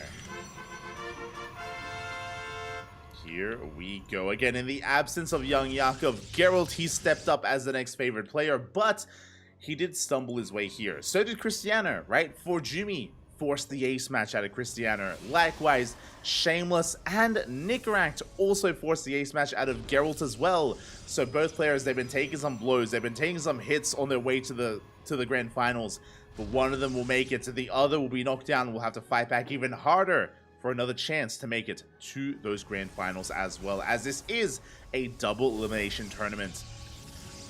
And here we go, 2-gate opener out of Cristiano, 2 gateways out of Geralt as well. Mirrored builds for the time being, and we will soon determine our starting units here between our two players. Do we go double Adept? Do we go double Stalker? Do we go Stalker Sentry? How will we approach this PvP? In general, when it comes to this dynamic, Cristiano is typically more of the aggressing player and Geralt is more of the defending player, but their roles are quite malleable here. They do kind of take turns, they go back and forth, and they're pretty close in skill. I would say that both Cristiano and Geralt, they're vying for the #1 Protoss spot in Poland. I do think that they've both kind of risen during the era of COVID, and they've surpassed Mana in quite a way. I do kind of see them more actively. I do see them achieving a little bit more when it comes to results, when it comes to tournament performances, more so than Mana. Despite his legacy, of course, I don't want to take away from that. He's an amazing player and has a wealth of games behind him. But nowadays in modern StarCraft, it is all about Geralt and Cristiano. Cristiano, of course, recently getting top 2 in our most recent LAN in Poland in the House the House Galactic Battle, which was a month ago, just pre-IEM. Meanwhile, double Adept added Cristiano going into a 3rd and 4th Adept as well, so we're doubling down on the aggression. Cristiano moving out across the map. Meanwhile, Geralt opening up with double Stalker instead, and his goal to catch the Adepts. And he's in position, he's waiting for the Adepts to rock up, but he does miss them, as we do see Cristiano barely slipping by, but he does get caught. Does get seen. And so far, Geralt, he is able to keep up. 3rd and 4th Stalker on the way. Both players investing into their Stargates. Both players going into Oracles. Here we go. Oracle production is underway for Cristiano. Likewise, soon to be on the way for Geralt as well, as the Stargate is done. Pylon going to be under fire. Again, just slowing Cristiano down, keeping him busy as he does expand. Geralt also confirms that there is an expansion, or at least he confirms a Pylon. Oh, does focus on Adept, forces the recall as well. So far, good moves out of Geralt. He killed an Adept, he delayed the reinforcements, he defends his base, he expands. His expansion is later though. That's the downside here, is that the expansion is quite late and Cristiano is already moving out with the Oracle. Oh, Geralt, he does barely miss it. Moving out with his own as well. Do we have anything to defend back at home? We do not! The main base is so exposed, and Cristiano, he's about to just wreak havoc here in the main. Probes are going down. No shield battery, no stalkers, nothing in position, forcing a recall. And we will lose 3, 4, almost 5 probes. We barely get the 5th probe, but were we too greedy? We were not. The Oracle does make it out just barely in time. Meanwhile, across the map, likewise doing some counter damage. 2 workers go down for the time being. We get into the main, there is a shield battery, and we have defended. Cristiano, he shuts this down, he gets a kill! Gets a kill on the Oracle. Meanwhile, Cristiano, he doesn't just have one, he's up to two. With two Oracles, we can one-shot workers. The shield battery is no longer good enough. No longer good enough to defend the main base. Shield battery's on the way. Stalkers are amassing. Cristiano looking for a way into the main base again. He does have a lead. He's up in workers. He got his natural up faster as well, so he has a higher worker count in general. And he's moving out with the Adepts and the Oracles. He could even try and dive on these Stalkers. It would be a bold move, but he could go for the dive. As he's coming together with his 5 units. But now the Stalkers, they have reinforcements. We are now up to 5 Stalkers. We shade into the natural. Oracles, they come in from the backside, but it looks like, yeah, we don't quite come together here. Geralt, he will clean this up. He will defend. Cleans up all the Adepts. Again, that was a bit of a lackluster, a bit of a fumble there by Cristiano. Didn't get much of any damage, and he threw his Adepts away. But he's containing his opponents, and Cristiano, he gets his 3rd base up and running. So Cristiano, he has an economic lead. He extends that lead across the map. Now, instead of throwing down the Nexus, Geralt, what do we have instead? Some gateways. Faster blink, of course. Twilight counts with the blink. 3rd gateway is now done. Geralt, he could double it down on the aggression. He could go even for a 2-base all-in. We'll see if he does throw down another gate. He does. There it is. We have a 4th gateway at the natural. It is hidden here at the natural base instead. 4 gates in total. 2-base all-in.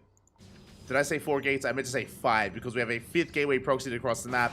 It's all or nothing for Geralt. And Cristiano, he's going to have to give up this base. He has to give up this base. There's no way he can defend. He's pulling the boys. He wants to hold. He wants to save this 3rd base, but he's down in production, down in Stalkers. Probes are going down. Well, both players losing workers. We force them warping back at home. 4 probes go down at the same time. 3 probes fell here for Cristiano as he pulled the boys. Stalker counts are comparable, but Geralt still has the lead. We have a shield battery, though. We have a shield battery, soon to be an overcharge. Cristiano, if we can hold on to this 3rd, that's game. Like, again, Cristiano, he's completely all in here. Reinforcing another warp in. Like Geralt, he cannot expand behind this unless he deals critical damage. And we're still waiting for that critical damage. Yeah, Stalker's going to be trading. The overcharge is popped. Cristiano, he holds. Behind this robo is late. It's a late robo, late immortal production. It's on the way, but it's still a ways off. Oracles, they get into the natural. They eviscerate the mineral line. 5 more probes go down. Geralt losing 18 workers in total. 18 probes. That's Geralt. He does bypass the main army. Heads right into the natural base. The robo is exposed. Yeah, there's not going to be an immortal. As the robo is being focused down, we go for the Stalkers. We have the high ground. We have the concave. Cristiano taking a very rough fight.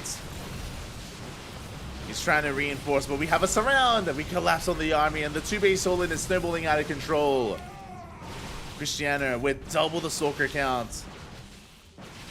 He's also buying time. The robo is still alive. Still no immortals.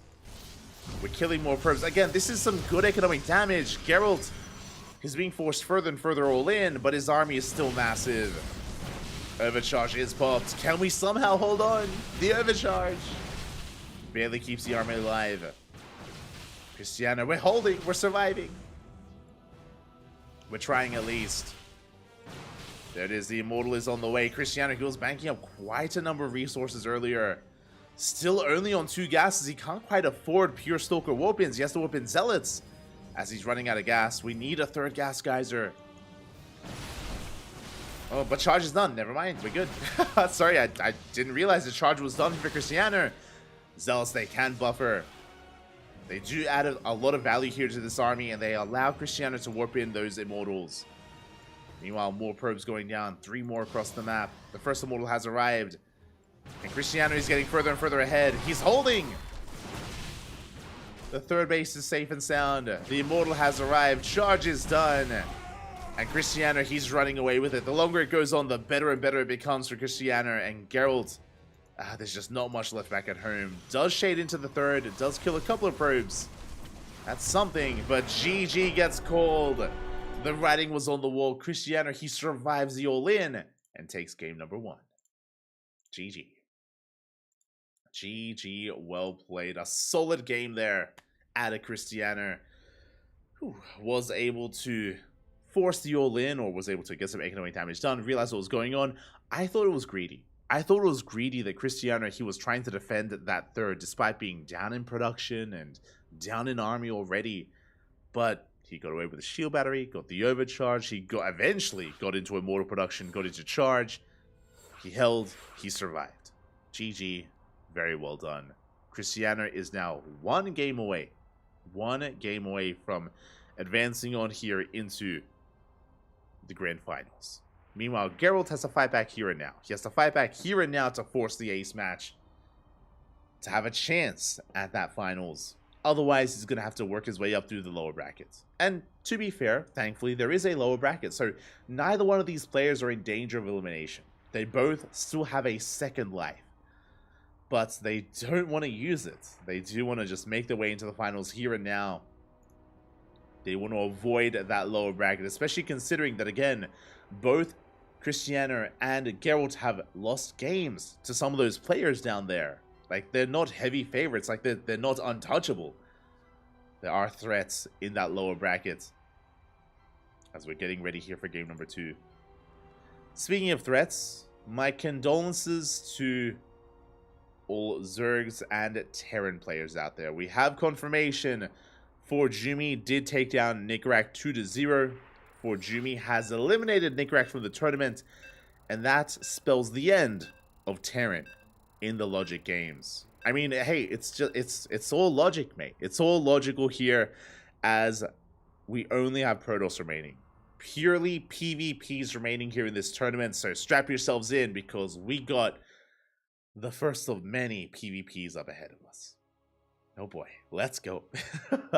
And to be fair, it's a fun matchup. It is a fun matchup, especially with these players involved. So the question now becomes, who has the best PvP amongst all of our remaining players? Here we go. Spawning in the bottom right-hand corner of Hardlead, we have our Polish Protoss player, the red Protoss representing Storm Gaming. He needs to fight back here and now to force the ace match. It is Geralt. And spawning in the top left-hand corner, we have the other Polish Protoss, the blue Polish Protoss player representing Team Blazer, one game away from those grand finals. It is Cristiano. Here we go. This is it. It all comes down to this moment for Geralt. The pressure is on. The pressure is here. Again, this game here, it is his life here in the upper half of the brackets, as we are opening up with a 2 gates. It's going to be a 2-gate opener from Cristiano, 2-gate opener from Geralt. No one is brave enough to pull a max packs and go for a gate expand on the low ground. No, not here. Not happening. And once again, the question becomes, what are we working with? How we cooking, Papi? How we cooking? Do we open up Double Adept? If you remember Cristiano, he opened up Double Adept into Quadruple Adept in game number 1. How will he open up here in game 2? Likewise, Geralt, he opened up Double Stalker. Now, this would be a good moment to adjust because we're loading into Hardlead. This is the shortest rush distance map in the map pool. Very short rush distance. Aggression is favored on this map. You can be very in your face, very in the face of your opponents with very little time for your reinforcements to get across the map, so they will get there that much sooner, that much harder, that much faster. Oh boy, what's it going to be? We've seen a lot of 1-base all-ins and 2-base all-ins on this map. And it's going to be Double Adept once again. We do see the same opener from Cristiano and the same opener from Geralt. Double Adept for the second game in a row. Double Stalker, second game in a row as well. So, likewise, the dynamic is going to be the same. Where Cristiano, his goal is to keep Geralt busy back at home, contain him, threaten shades, get into a mineral line and kill probes. Meanwhile, it's on Geralt to catch the Adepts. His goal here is to be active with these Stalkers. He will win in the head-to-head fight, catch the Adepts, shut them down ahead of time, and gain control of the map and gain control of the game.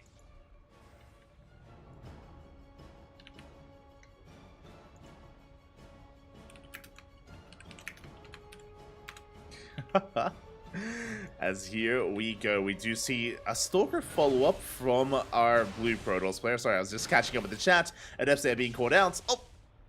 As we will barely shade away. Cristiano, he does survive with his adepts, does threaten that natural, does confirm that there is no natural to begin with.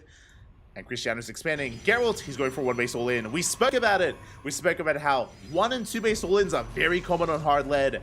And here it is. Proxy gateway from Geralt. But Cristiano, the reads. He saw the lack of expansion. He confirmed still no expansion. Robo. What's his Robo for? Immortals. What do Immortals do? They just destroy, they shut down gateway units, specifically Stalkers. And that should be what Geralt is going for. Okay, so Geralt is expanding, he does throw down an expansion, does throw down a natural.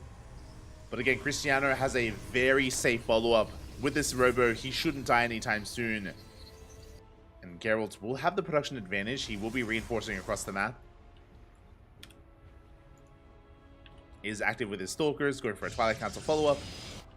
But will he commit? The gateway is done. Ooh, and we are warping in Adepts. Okay, so we're going to be harassing with Adepts across the map. Again, Geralt, he's transitioning out of this. He's expanding.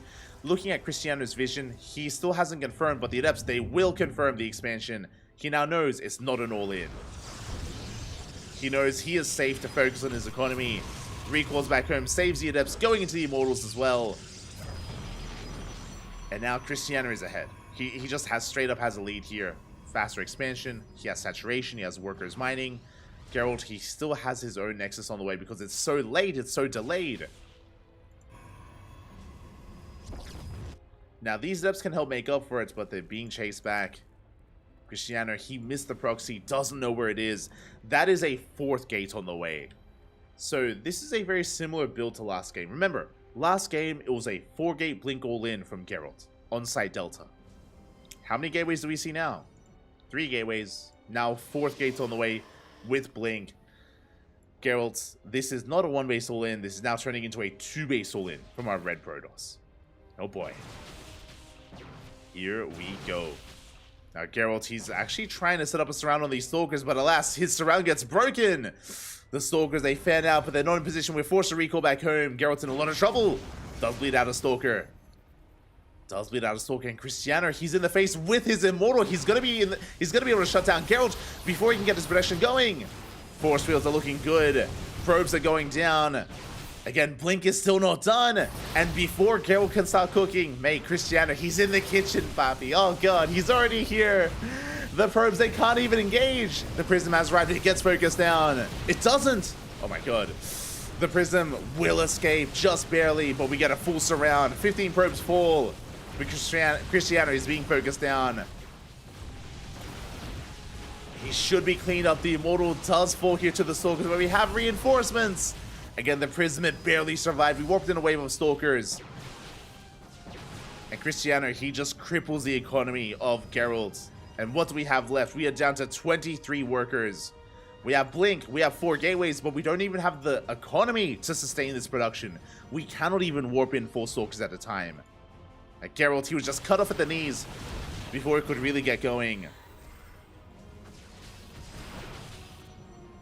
And here he is, Cristiano. Like this army, it's so battered, it's so bruised. I mean, we have Blink at least, that is true. We trigger the shields. We do trigger those shields. We reinforce here with some Zealots. We dive on top of the Prism. Big pick off there by Geralt. He's doing whatever he can with this army. He's down to 8 Stalkers, but we have a 2nd Immortal. And we could just keep pushing. Cristiano, though, not liking his chances, will retreat. Oop. Will back up. Bleeding out a Stalker. Immortals, they just chunk away at those Stalkers. And we can see that Geralt, he hasn't made any workers. We can see that there are no probes here. The reason why, I mean, we were already all in.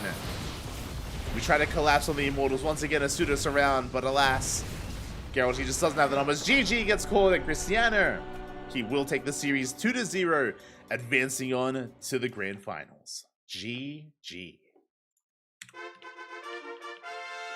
GG, well played. Congratulations here to Cristiano. Again, he was coming in as one of the favorite players. He did stumble against Forjumi, and Geralt was so aggressive this series. He was so in his face. Game 1, 2-base all-in. Game 2, attempted 2-base all-in. But again, before Geralt could really get it going, Cristiano was able to shut him down. GG, very well played. And with that, we have our first finalist. Exclamation mark B in the chat if you guys want to have a look at the back of yourselves. If you guys want to have a look at the road of our players here. Oh. As Cristiano's waiting in the grand finals. Meanwhile, we have another series being set up here. Meanwhile, we have Forjumi taking down Nickrak 2-0. We have Shameless taking down Middle VK 2-0 as well. Taking him down 2-0. We have our next series already. It's going to be another PvP. I mean, it's non-stop Protoss versus Protoss. It is going to be Shameless versus Forjumi. Let's go.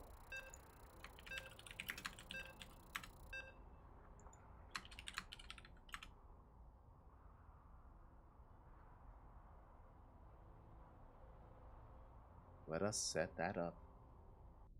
Now, I apologize. The team's going to be a little bit wonky as I'm trying to prepare things.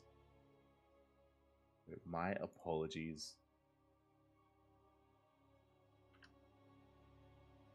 As we try to set some things up here. And here we go. We're getting into game number 1 and spawning in the top left-hand corner. Oh. Spawning in the top left-hand corner of Golden Aura, we have our German Protoss player, the green Protoss representing team... Oh god, I had it before. I had it. Representing team Freiburg Esports, it is Forjumi. And spawning in the bottom right-hand corner, we have his opponent. We have the blue Protoss player representing Team Twisted Minds. It is Shameless. I believe he was on... Oh, give me a moment here. He was on... he was on Team Little Fairy, but he was able to make it and has recently joined Twisted Minds, so I will have to fix that. We'll have to fix that whenever I can. That's right, I'm just setting up the team names as we settle into this lovely and beautiful PvP.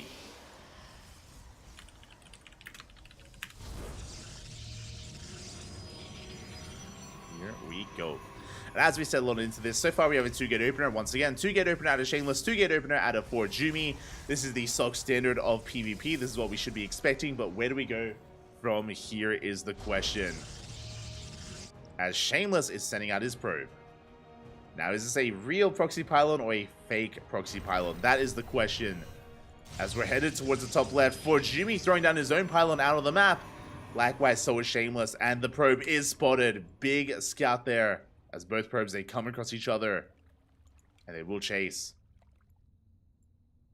We can see Shameless should be on the hunt, looking for that second pylon. Is whether there's a probe out on the map.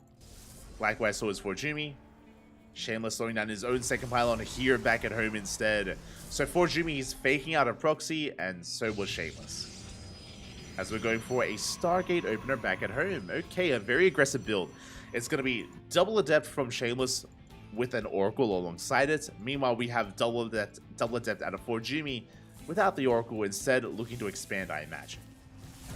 Ooh, probe in the main base is going to be killed. Probe scout for Forjumi coming in, but is denied. Does not get into the main. Does not get the scout up.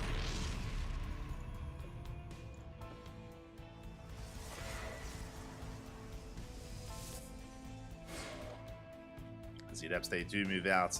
And again, because Shameless is going into Oracle production, he should be committing to Adepts. It shouldn't just be 2, but into 4. We could be seeing up to 6, even up to 8 Adepts behind this. Shameless, he is Shameless. No shame, Bobby, no shame. Forjumi coming in does confirm the lack of expansion. Behind this, going for his own Nexus on location. Oh, he does get in! Shameless, a bit of a lapse in control there. A bit of miss micro as he fails to throw down that pylon. Probes are going down. 2 Adepts, they one-shot probes. And so many workers are going down here. We got 4, 5 worker kills. 6, 7, soon to be 8 as well. Oh my god, this is becoming game-ending damage at the same time. Adepts, they do shade into the main of Forjumi. Chaos ensuing both in the main base of Forjumi and Shameless. For both players, and we're losing a comparable amount of workers. Shameless, he loses 9. Forjumi loses 6. The Oracle comes in to clean up. No anti-air, no stalkers. The stalkers, they do come in from the natural. And they do not get a kill on the Oracle. Looking at the unit loss tab here, 10 probes killed apiece. So an even amount of damage. Now what's scary though, Shameless doesn't have an expansion.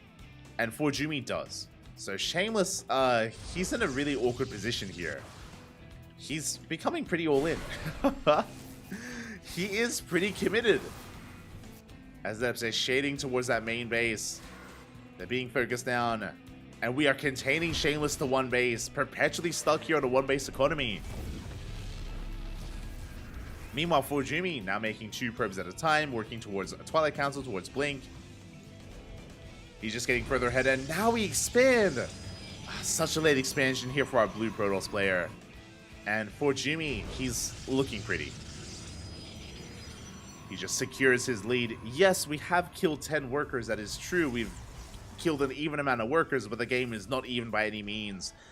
Essentially, Shameless had invested so much more into his aggression. Meanwhile, Forjumi didn't. Yet he achieved the same amount of damage. We do get 4 more workers, to be fair. Very nice. But the Depths are still here, still delaying any kind of expansion. We shade into the main. Oof. Yeah, it's going to be another dead worker. Another 2 dead workers. Oh, almost 3. We get 3 in total. Not like this. Shameless likewise coming in. You do not want to be a probe in this game. If you're a Protoss player, look away, Papi, look away, because how many probes have we lost in total? 30, almost 40 probes? Oh my god. It's gonna be another 9 dead workers, and Shameless, he's clawing his way back into this. Forjumi is down to 14 probes, but Forjumi has an army. He has a ground army. He's got 8 Stalkers to his name. Focusing down that Nexus. He has a force field to just force out that army, to just deny its entry into the natural. And this is going to be a kill. It's going to be a kill in the Nexus. There's nothing that Shameless can do. Oracles, they dip in. Nexus goes down. And we have to play one base. We have an Immortal at least. But Forjumi has Blink. We'll soon have Blink. Shameless expanding? He's crazy. He's crazy, but he's going for the expansion, going for a natural. Kills another 5 pro. Oh my god, this is crazy. We've lost 29 probes. Forjumi, his economy's in the gutter. His economy is non-existent here. He's down to 18 probes. Shameless, he's in this 100%. Despite the base count, Forjumi has been bleeding out far too much. And just like that, I mean, this game could be in the bag here for Shameless. Immortal production continuing.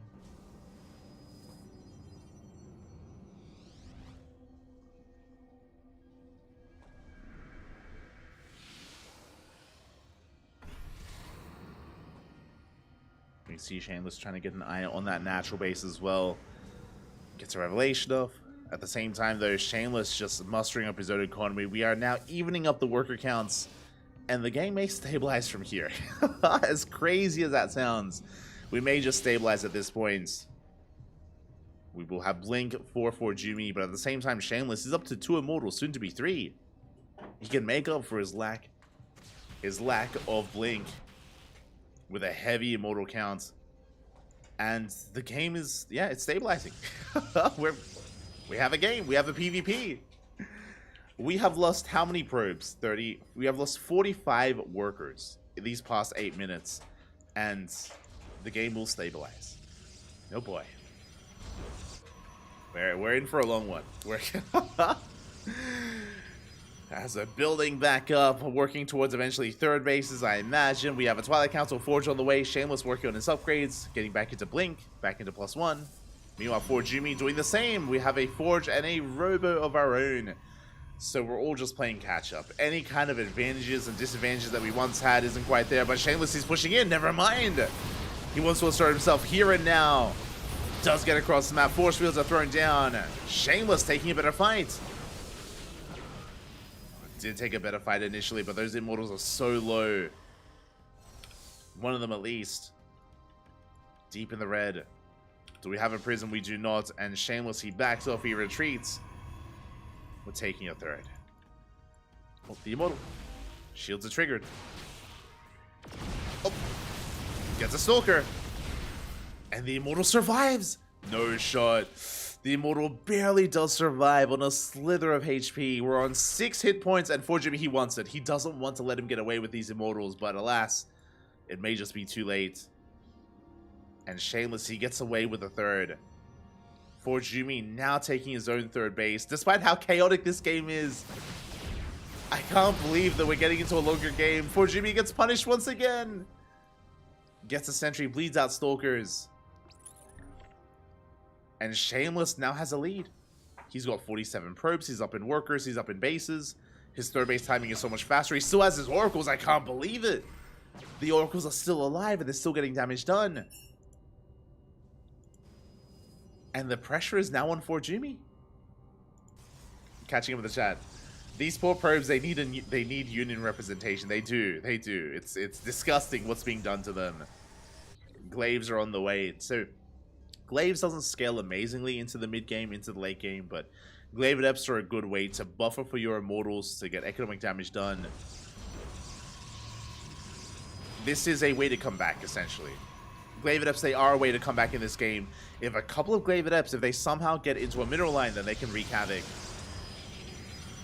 They can pop off.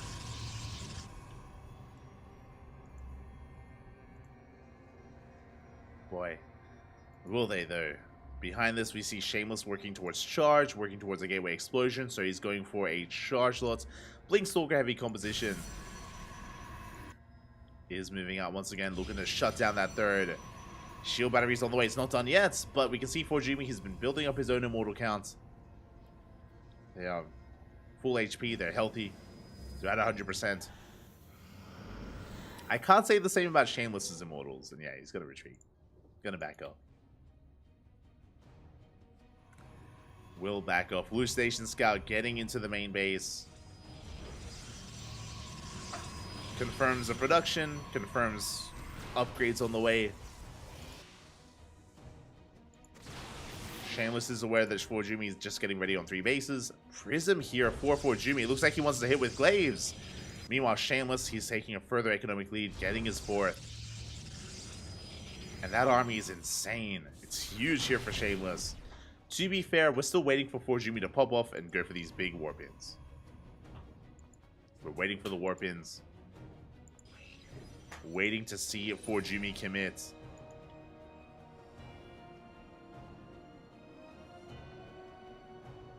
As he is pushing.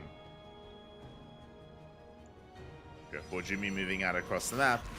Oh, big stasis. Oh, not the best start for Jimmy. And yeah, from here, we're going to chase this down. Shameless, he can take a fight. Collapses on these sentries. The force fields making things very awkward. Shameless has to back off. Does retreat.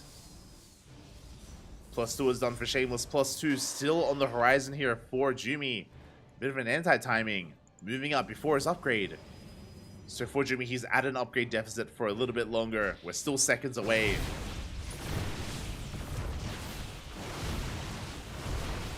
Gonna be knocking down these rocks. Stasis is triggered. Looking for some good force fields, but we have an Archon. Yeah, overcharge as well. We collapse on the army. Poor Jimmy going for a big warp in behind this, but so is Shameless. The Immortals are going ham. Overcharge topping everything up. Shameless with the defender's advantage. Yeah, with a better concave. He blinks on the army, focuses down the Immortals, gets both of them. One does survive. For Jimmy, micring his heart out, but it's just too much to overcome. And Shameless, he will take game 1. He shuts down the entire army. GG gets called. And Shameless, he takes a 1-0 lead. GG.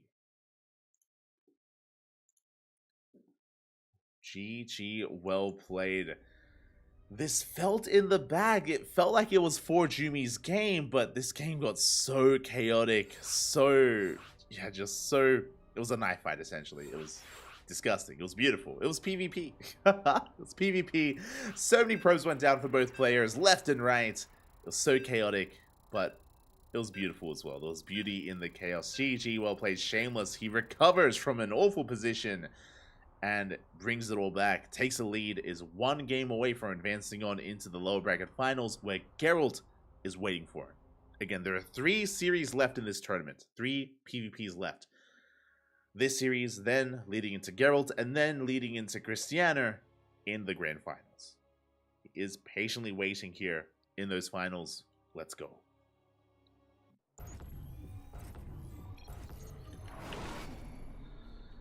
And spawning in the bottom left-hand corner of Hecate, we have our green Protoss player representing his new team, Freiburg Esports. Freiburg Esports. It is for Jumi.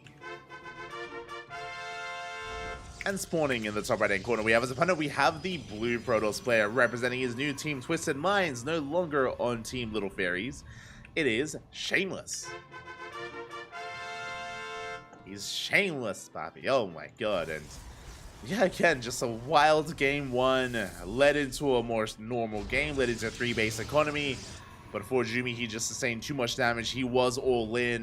There was no turning back. And he just could not pull it off. Could not kill Shameless, despite his best efforts. And even before that, Shameless, he was relentless with his Oracle control. I need to put emphasis. I need to praise him for his Oracle harass. He killed so many probes with just 2 Oracles. It was insane how much damage he dealt, and honestly, they carried him. They carried him in that last game. Without the Oracles, for Jumi, he has a much easier, much stronger early to mid game, and he would have closed it out. Regardless, here we go. Here we go. 2-gate opener for Jumi, 2-gate opener for Shameless. And have we had enough? I see both probes are out on the map. It looks like we are once again going for fake proxy pylons. Did I say fake? It looks fake from for Jumi. It looks real from Shameless. Oh boy, okay. Pylons have been thrown out. No, my apologies. Okay, they're real. Okay, so this looks like a proxy Stargate for Jumi. This looks like proxy Robo for Shameless. We'll see if that's the case. Again, this should be a Stargate from our green Protoss at least. Cybercores are finishing up. What do we have? There it is. Stargate for Jumi, Robo for Shameless. 1 base all in from our blue Protoss player. This is an economic opener for Jumi. Again, proxy gateway into an expand is typically how this goes, and the gateway is just designed to proxy Oracle and to get some economic damage done. But the scout, the probe comes in. We confirm the proxy at the same time. For Jumi comes in. Bit of a Spider-Man meme, and both players have scouted each other. Both players know what's going on, and the question becomes, can we depower these proxies? If either player loses these pylons, that's going to be game. Oh boy. Stalkers are on the way. Stalkers are amassing. Oh, for Jumi opened up double Stalker. Meanwhile, sorry, he opened up Stalker Adept. Uh-oh. For Jumi, he opened up Stalker Adept, and meanwhile, Shameless, he has a little bit more firepower. Stalkers have arrived, and Shameless, he will come out on top in this fight. He will force back for Jumi, and this Immortal will pop out. Or will it? Uh-oh. We're going for a pylon trade. Here we go. We can see Jumi going for the pylon on the Robo. We can see Shameless going for the pylon on the Stargate, and the Oracle will come out. It's going to be close. It will not. The Stargate is depowered. Likewise, so is the Robo. Both players' openers are disrupted, but for Jumi has the defender's advantage. His reinforcements are that much faster. He throws down another pylon. Shameless does. He comes in with the Stalkers as well. And he will get this back up and running. Meanwhile, Jumi's coming in once again with another probe. He wants to repower that Stargate. We saw how much damage these Oracles could do. Another Stalker goes down. Immortal has arrived. Pylon is going to be on the way. Will Shameless recheck? Or will he commit? He's not checking. He doesn't recheck. Back at home, what do we have? We have shield batteries on the way. We have one already done. We have another in production. We're setting up to defend on the high ground. In the main base. This Oracle is going to wreak havoc. We already have a shield battery. No shot. Shameless, he's ready. He's ready for the Oracle. He's ready for the harass. Meanwhile, Shameless, he's waiting for his sentries. Potentially for high ground vision. Or, I mean, for force fields, really. 1 base versus 1 base. For Jumi, he has a defensive robo. He has a gateway on the way. Oracle does pop out. He's going for a second Oracle. Let's go. He's waiting for a second Oracle. He can one-shot probes. Shameless, he's on a timer. We have to go here and now. There we go. He dives on the army. Throws down the force fields. Immortal's on the way for Jumi, but it might be too late. It might be too little too late. Good juggling here from Shameless. Saving those units. Reinforcing on the front lines. He's breaking through. Shield batteries are out of energy. Boys are being pulled. They have to be. And the gateways, they're going to be depowered. Big pick up there by Shameless. Second Immortal arrives. Is the Immortal taking a lot of damage at the same time? The Oracles are getting across the map, but we have defensive Stalkers. No shot. We have Stalkers back at home. Shameless, he defends. And across the map, he's breaking through. We do have one Immortal to defend here for Jumi. But where's the production? He has one gateway. Across the map, good target firing out of Jumi, but he loses the Oracle. Gets 11 probe kills, but with the death of that Oracle, that means he can no longer touch the economy. And Shameless, he's snowballing out of control. He stutter steps into the main base, gets up the ramp. And for Jumi, he's down to 2 units, down to 1 Immortal. The force fields are too good. The probes, they cannot engage. GG, and Shameless will take the series 2-0. And he's looking for a rematch against Geralt in the lower bracket finals. GG. GG, well played. My condolences to Jumi. He fought hard. He had a deep run in this tournament. He does walk away with some money. You know, top 8 do walk away with some prize money here, so it was not all for nothing. But regardless, GG, well played. Congratulations here to Shameless as he pops off once again. Not the first time we've seen Shameless bring down some big names. And he wants that rematch. He's coming in swinging here for a rematch against Geralt. Let's go. Exclamation mark B. Exclamation mark B in the chat if you guys want to have a look at the bracket yourselves.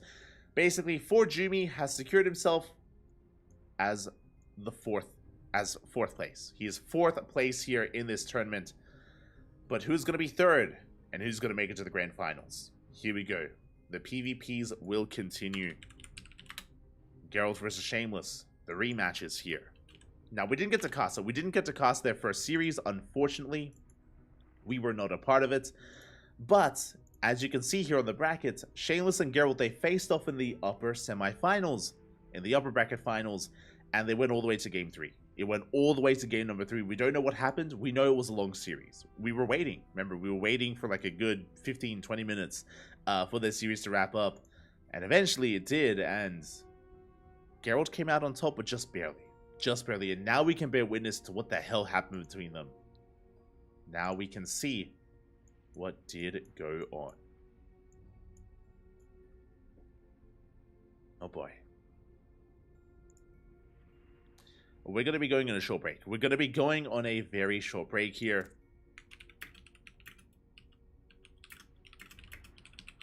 And when we return, videos will be done, and we will have Shameless versus Geralt coming up next. See you soon.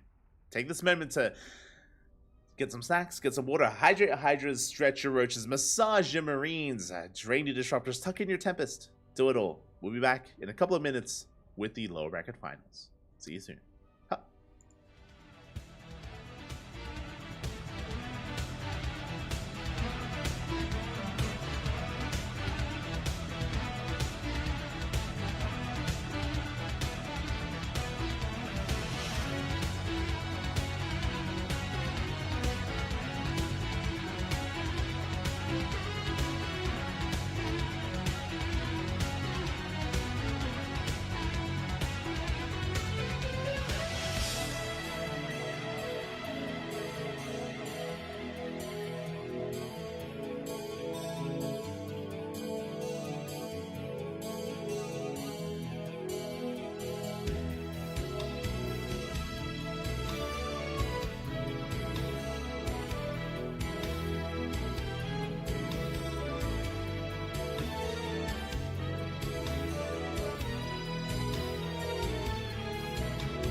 welcome back, everyone. Welcome back to the lower bracket finals of the Logic Games #1. It's great to be back. It's great to be here for what is soon to be the grand finals. Christiana is waiting in the grand finals for the winner of this very series.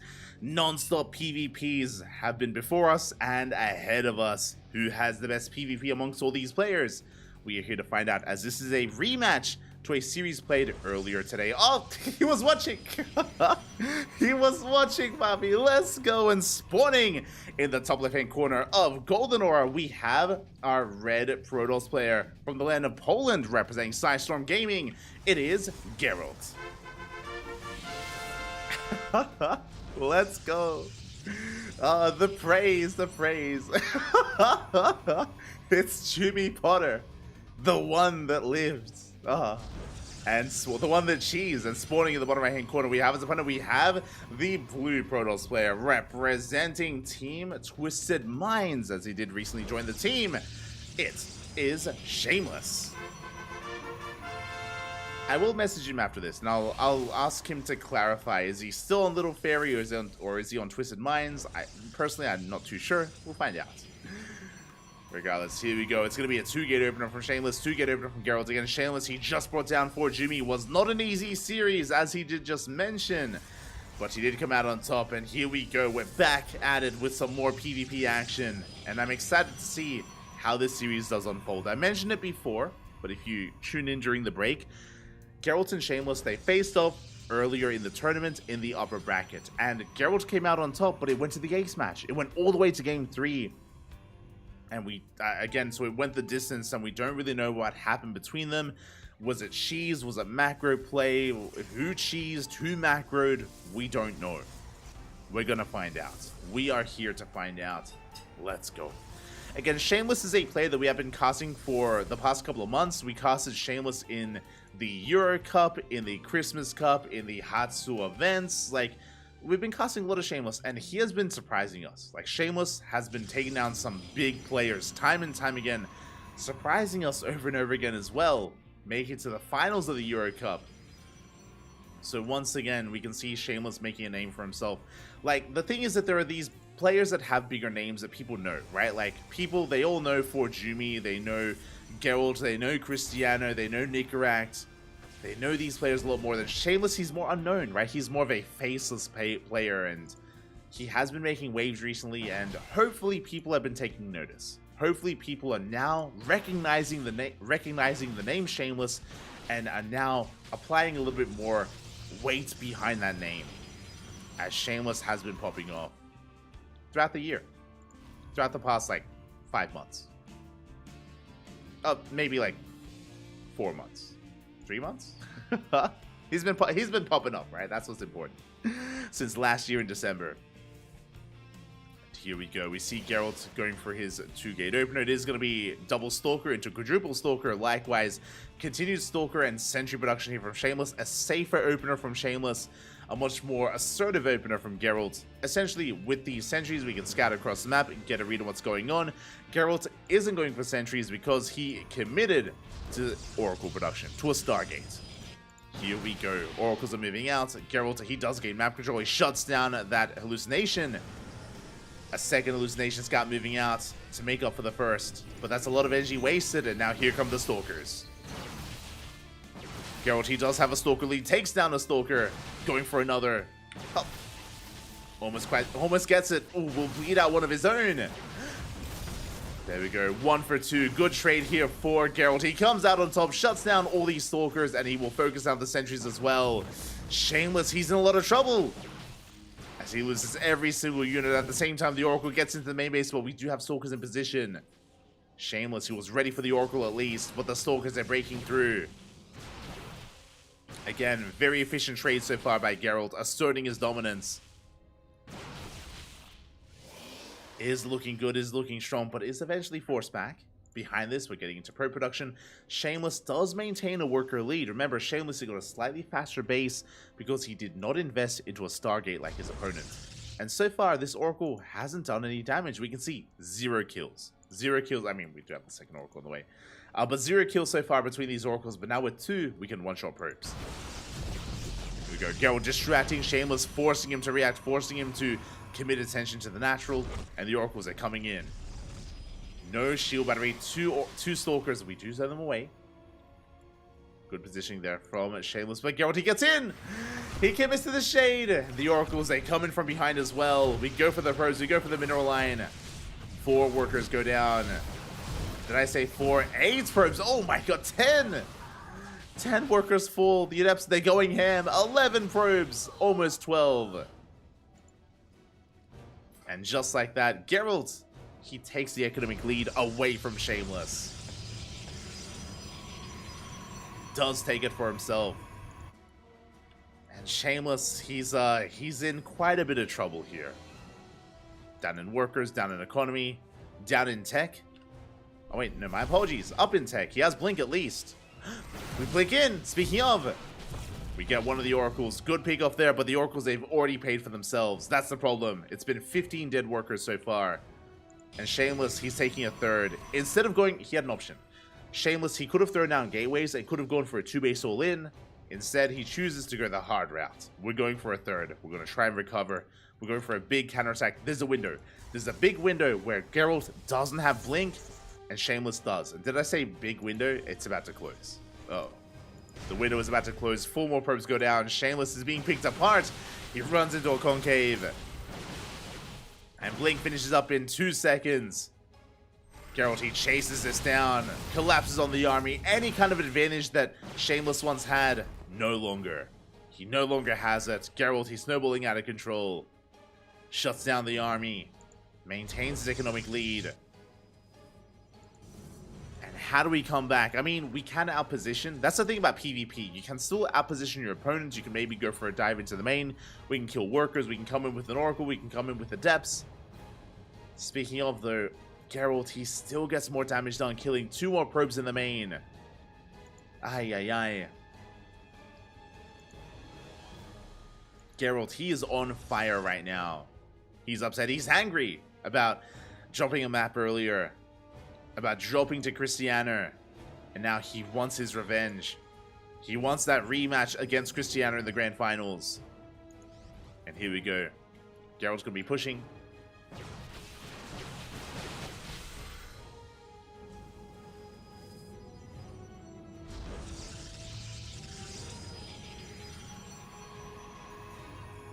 Doesn't move out, pushes in between the bases as well, trying to find a way in. Shameless in position, looking at the unit counts. We have a comparable Stalker army, that is true. Stalker count is comparable. Oh my god. Oracle does slip away. And Geralt, he collapses on a portion of the army. Good pickoffs. Probes are going down. We have another Oracle into the main. No shot, and Shameless, he just can't keep up. Not anymore, being punished time and time again, losing 7 more probes, does get the Oracle, but it once again paid for itself, and Geralt, he just doesn't slop, he doesn't slow down. Gets another probe, picks up the shield battery. No overcharge going to be available here, as there is no shield battery between the natural or the 3rd base. Geralt, he's up to 60 workers.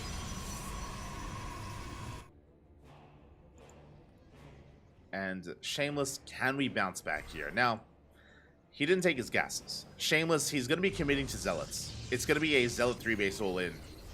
It's all we can do. We throw down 3 more gateways. It's going to be 8 gates in total. Charge is finishing up. Prism is on the way. And Shameless, his only chance here is to go for just a purely gateway-based all-in here with +1, with Charge Lots and Blink Stalkers. But again, he's bleeding out so much. Trading with the Stalker army. Shameless, he is going to be able to break through. Does come out on top. Good trades here by Shameless. As he did have the upgrade lead, he did have the Zealot lead as well. And he will chase this down. Shameless, he still has a chance. There's still a light, a glimmer of hope. A light at the end of the tunnel. A light casting. What's true? Geralt going to be recalling back home. Shameless going to be committing. Has to defend though, bleeding out 3 more probes. But this is it. This is the moment for Shameless. But where's the warp in?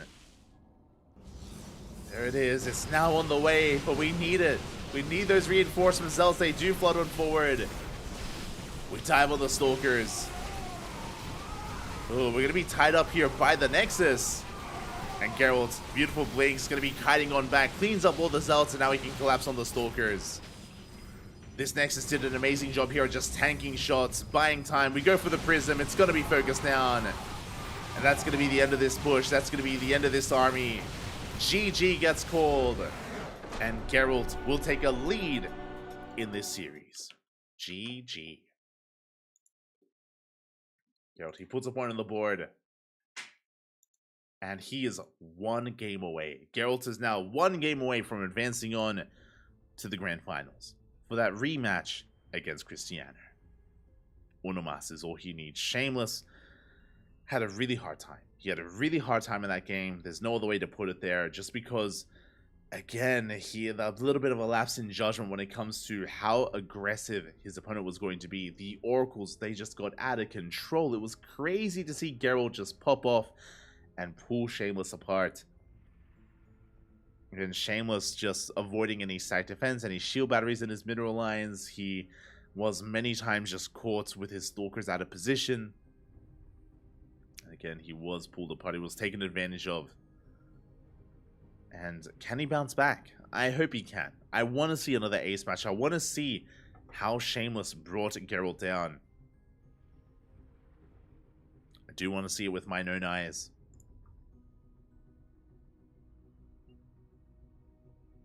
As we are getting ready for game number 2. And it's going to be on Hecate. We have our map. Let's go. Let's go, Poppy. Let's go.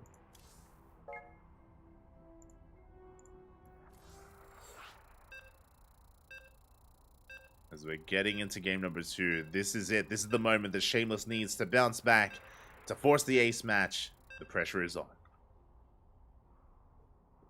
Oh, Maestro Kotaro. Obrigado. Gracias, papi, gracias. And again, if you have any love, give it to Logic, by the way. Big shout out to Logic, of course. He is a lovely community member in the... he's been popping up in the chat from time to time. I'm sure he's watching with much glee, as he is the person behind this event. Without Logic, the Logic games would not be possible. It'd be called the Hyper 1 games, and no one wants that. Kappa. Ay, ay, ay. So big shout out to Logic, big shout out to Hyper 1, big shout out to Shiny, to Reality, to all the people working on this as we get ready here for our next game. And spawning in the top right hand corner of Hecate, we have our Polish Protoss player leading the series 1-0, one game away from advancing on to the Grand Finals. Can he do it? Can it all end here and now? It's on him. It is Geralt. And spawning in the bottom left-hand corner, we have his opponents. We have the blue Protoss player representing Team Twisted Minds or Little Fairy. Not quite sure. I believe Twisted Minds. It is Shameless. He needs to fight back here and now to force the ace match. Oh boy, the pressure is on. Can he extend the series? Can he pull it off? Can he even go further and advance on to the Grand Finals? He is so close. He's already had an insane run.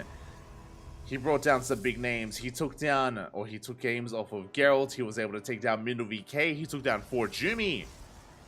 Has not been an easy road for Shameless. Can he pull it off? We see a 2-gate opener from Geralt, a 2-gate opener out of Shameless. Probe scouts are moving out. Shameless dipping into the main. Likewise, Geralt soon about to do the same. And we have no proxies. Second pylon has been thrown down in the main base for both Shameless and Geralt. There is no proxy, there is no cheese. There is nothing out of the norm yet.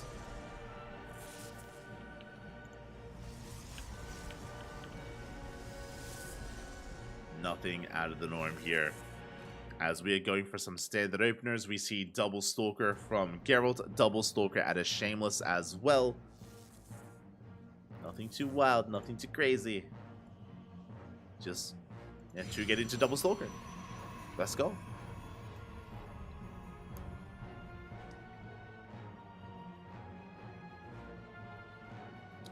And we have now our take of choice. We have our follow-up. Okay, so it's going to be a 2-gate opener from Shameless into a Twilight Council very fast. Twilight Council very fast. Blink from our blue Protoss. The scout is going to be denied. Geralt does not get into the main base. Behind this, though, Geralt, it looks like he wants to set up for an expansion. Looks like he wants to go for a 2-gate opener into a Nexus. No, my apologies. Very similar builds. Okay, so Geralt, he goes for double Stalker into double Adept, followed by the Twilight Council. Shameless instead went for a faster Twilight Council. This is going to be a gateway. It's going to be a 1-base all-in. Shameless going for a 1-base blink all-in here. 3 gateways for now. We could throw it on a 4th gateway as well. He does have a pylon, sorry, a probe set up across the map. Proxy pylon, and Geralt will scout. Big scout here for Geralt. He comes across the probe, comes across the pylon. Very suspect. Very suspect pylon here. Geralt, I'm sure his alarm bells are ringing. Yeah, there it is. Robo. He sniffs it out. He's aware of the 1-base all-in. He goes for a Robo instead. This does allow for Immortal production. He has a shield battery on the low ground. He is ready to defend against a 1-base all-in. And Shameless, not quite ready to attack. Again, he was setting up for a 4th gateway. It was going to be a 4-gate, 1-base, blink all-in. And it has been disrupted, but we have to commit. Like, there's no follow-up. There's no expand. There's no other way. Shameless, we have to just pull the trigger. And we're just waiting for our upgrades. Waiting to build up the Stalker count. There it is, throwing down that pylon behind the army. And we're going. We're pushing. We at least have a pylon to reinforce, but this is going to be slow reinforcements. Again, because the probe died, there's no gateway. There's no gateway for fast reinforcements. Again, it's a rough position for Shameless. He is spotted. He is scouted. Adepts, they confirm. They confirm the amount of Adepts, so the amount of Stalkers warping in. And the first Immortal has already arrived. Again, just really good reaction here out of Geralt. Really good scouting. Really good read. Really good game sense. And here we go. Shameless is pushing in. Goes for the Stalker. Does get at least a Stalker, but there are 2 shield batteries and an Immortal with sentries, force fields, guardian shield. I mean, how do we break this? We're about to have a 2nd Immortal. Shameless, he's trying his hardest here. The pressure is on. His tournament life is on the line. Does focus on another unit. So far, the blinks have been good. I mean, we can see here, Shameless, he hasn't lost a single Stalker. Perfect blink so far. Very nicely done. And he dives over the Immortal. He gets 1. Overcharges up, but a little bit too late. The overcharge was delayed there. We focused down the shield battery, but it looks like we forced back the army. Geralt, he's holding. 3rd Immortal. Now 2nd Immortal on the way.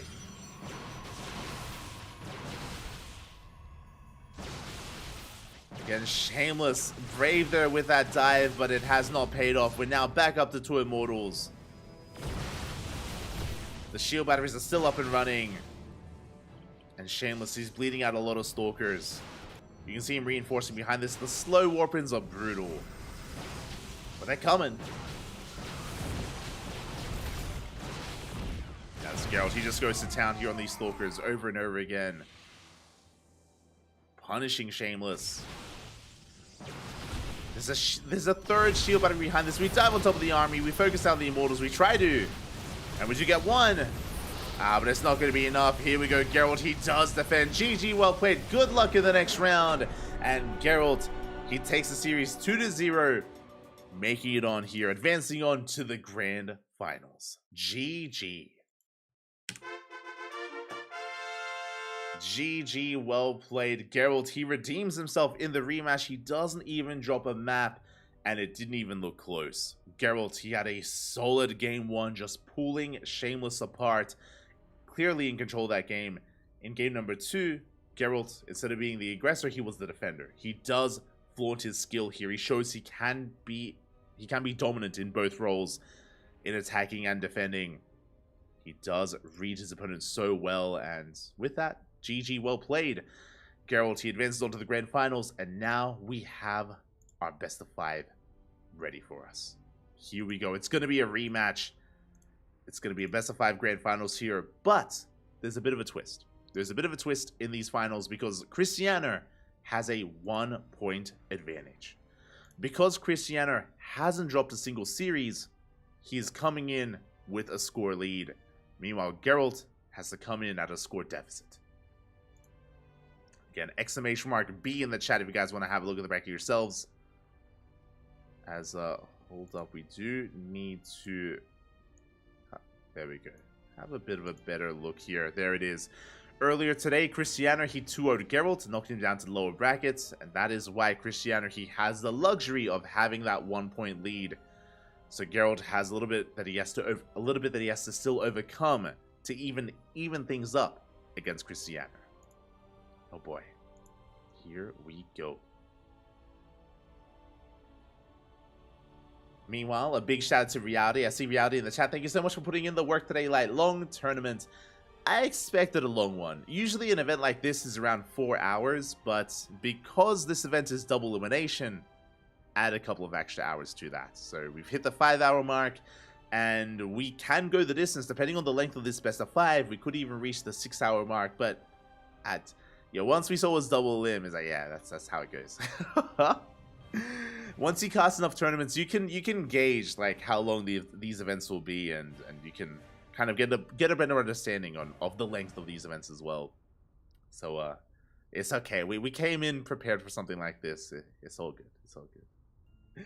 It is getting a little bit late, but you know, we're here for it. For the StarCraft, Papi, for the StarCraft. And again, a big shout out to Logic for being the main sponsor for this event. As a result, this event is named after him. You know, he kind of pieces it all together. A big shout out to Hyper1. He is one of the main sponsors. He was in the chat earlier saying that he funded like half the prize pool. So big shout out to Hyper1 for sponsoring. Shout out to OSC. OSC, they are also supporting this event. This event does provide OSC points, and I'm sure OSC helped provide some of the prize pool as well for this one-off tournament. I mean, I say one-off. I'm sure there's going to be more down the line. A shout out to Wonderful Events. I'm unfamiliar with Wonderful Events, I'll be honest. I don't really know what they do and where they're from, but they also did provide some of that prize pool as well. So a big shout out to Wonderful Events. And a shout out to Reality and Shiny for adminning as well. Thank you so much for all you do.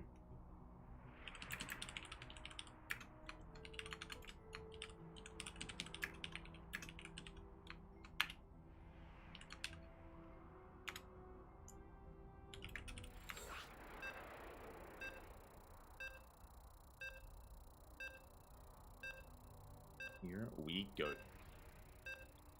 You can hear the vetoes are now done, and we're diving into game number 1 here between our two finalists, Cristiano and Geralt, some of the best Protoss in all of Poland. I mean, yeah, I still will say that they have since surpassed Mana. Maybe it's sacrilege to say that. Maybe I should put more respect on the name of Mana, and he still pops up from time to time. He has a legacy behind him. He's still competing. But Geralt and Cristiano, they are the next generation of Protoss in Poland, and they're facing off once again in the rematch and spawning in the top right hand corner in the grand finals of the Logic Games #1. We have the Polish Protoss player, the red Protoss representing Storm Gaming. It is Geralt. And spawning in the bottom left hand corner, we have his opponent. We have another Polish Protoss player, the blue Polish Protoss. He has been lying in wait. He is leading the series 1-0 in this grand finals, representing Team Blazer. It is Cristiano. Let's go. It all comes down to this. It all comes down to this final PvP. Who has the best PvP in Europe? Or at least in this tournament. We've had a lot of Protoss players rise, and a lot of them fall, and now we are down to 2 players remaining here. Geralt and Cristiano. We've seen them face off many times. We cast a lot of regional Polish events here on the CranKy Ducklings, and Geralt and Cristiano, they do face off quite frequently. They're very familiar with each other. That's the thing. They're very familiar. Metagaming can come into play as both players, they know their tendencies. They know what they like. There was a period, there was a time period, like a solid month of play where Geralt was going for nothing but proxy Stargate play. I'm sure he's going to be pivoting away from that. Oh, my apologies. As we are mining through the central mineral patches, Geralt, Okay, we're coming back. No, we're not. We're helping on over to the other side. We're going for a proxy pylon. A hidden proxy pylon. Okay, I got excited for a moment. I was like, yo, are we mining these mineral patches? Are we going for a proxy Stargate? Are we doing it? It's very common here on Alcyone, but no, it's a fake proxy pylon. It is designed to force an overreaction. It is secret, it is safe, and Cristiano doesn't know what's in Geralt's pocket. Doesn't know. Here we go. We do see Cristiano, he confirms that the second pylon is missing. Does confirm that this is the third pylon, but the second one is nowhere to be found. Cristiano going to be opening up double adept into a Stargate on one base. Meanwhile, Geralt opening up double stalker. Okay, so this is not a one base all in, but this is a very aggressive build from Cristiano. He's going to be harassing here with his adepts. He's going to be harassing with his oracles. Going to be looking for economic damage as he has a third and fourth adept on the way. Meanwhile, Geralt focusing on stalker production. His goal, to hunt down, to intercept these adepts, and to shut them down. The adepts, they shade over towards the left-hand side. They do not take the direct route. Meanwhile, Geralt, he will move forward. He does get eyes. He doesn't. He barely does miss the adepts. Doesn't see them. And Cristiano has successfully eluded Geralt. As he's shading in, Geralt, is he quick to respond? He misses! No shot late here to throw down the pylon. The wall off was just 1 second too late. Probes are going down. This is devastating. This should not have happened. 5 probes go down. Can we get a 6th? We can. Can we get a 7th? We cannot, but 6 probes, that's a big blow here to the economy already for Geralt. And this opener has paid for itself, and we're not done. We're nowhere close. As we are moving out with the Oracle. Likewise, Cristiano, he confirms the lack of expansion. And Geralt is moving out on one base. He has 2 gateways. He's going for a blink-based follow-up. Oh boy. Cristiano taking it very seriously. Shield batteries are on the way. He's ready for the counterattack because he knows how far ahead he is. Shield batteries on the way, but the Oracle might get here first. It's going to be close. It looks like it will finish up in time. Oracle late to get into the main. And Cristiano, he believes it's an all-in. He has a robo on the way and a 3rd gateway. I mean, he is set up to defend against an all-in. He's also set up to attack and pull off an all-in. We're going for the gold. I was waiting for a 3rd gateway. I was feeling really weird. It was like, hold up, there is no 3rd gateway. What is Geralt doing? What is his plan? His plan is to take the gold. A good way to catch up. A good way to catch up in this game. But a very vulnerable position here for Geralt. So far, unscouted. It has gone by unscouted. We can see Cristiano dive into the main base with his 2 oracles. He can one-shot probes. Shield battery doesn't matter. He can ignore it. He gets 3, 4, 5 probe kills. Does rotate around. Adepts, they get into the main, and he confirms still no expansion. Something is wrong. He should realize that this just doesn't add up. The math doesn't make sense. Either you have to have more gateways or you have to have a ninja base. That has to be the answer here. And do we check the gold? He's checking the 3rd base location, comes across a probe. And will he check the gold base? As he does rotate around. Behind this, he's building up immortals, building up stalkers. I return to serve. Gold base is now finishing up. Geralt, he is on 3 gateways. As we rotate back in, we go for another round of kills. We get 5 more probes. Not like this. Cristiano, he does have the economic lead. We can see Geralt getting in position. The Oracle coming back in, still confirming the lack of anything else in the main base. Blink is done. Cristiano, I'm sure he can piece it together. I'm sure he's aware of the expansion. Checks his Onaga. I think he saw the probe. Yeah, he's scouting with the probe. And he will confirm.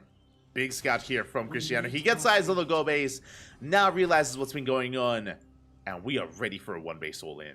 Prism is on the way. Cristiano, his goal here is to punish this gold. Punish the ninja base. And can Geralt survive? Can he protect it? Look at the army. Geralt has double the stalker count. He's got double the stalkers. He has blink as well. He can out micro his opponents. Meanwhile, Cristiano, he has a lead in immortals. And here we go. The armies, they do engage. Geralt is on the run. Does avoid the fight. Force the blink onto the other side of the wall. At the same time, oracles, they threaten the goal base. Shield battery is done. Overcharge is available. Big moment there for Geralt. Stalkers there to engage. Cristiano in an awkward position. Oracle gets focused down. We're getting into a full surround. And we have the overcharge. We dive on the army. The Prism and the Oracles go down. And Geralt, he gets a full surround. Can he clean this up? It looks like he can. Focuses down every single Immortal. Pulls the boys as well.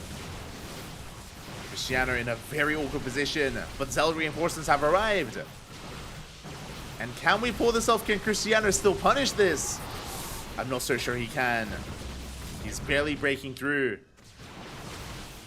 Cristiano's reinforcements are getting here a little bit too late. He's forced back.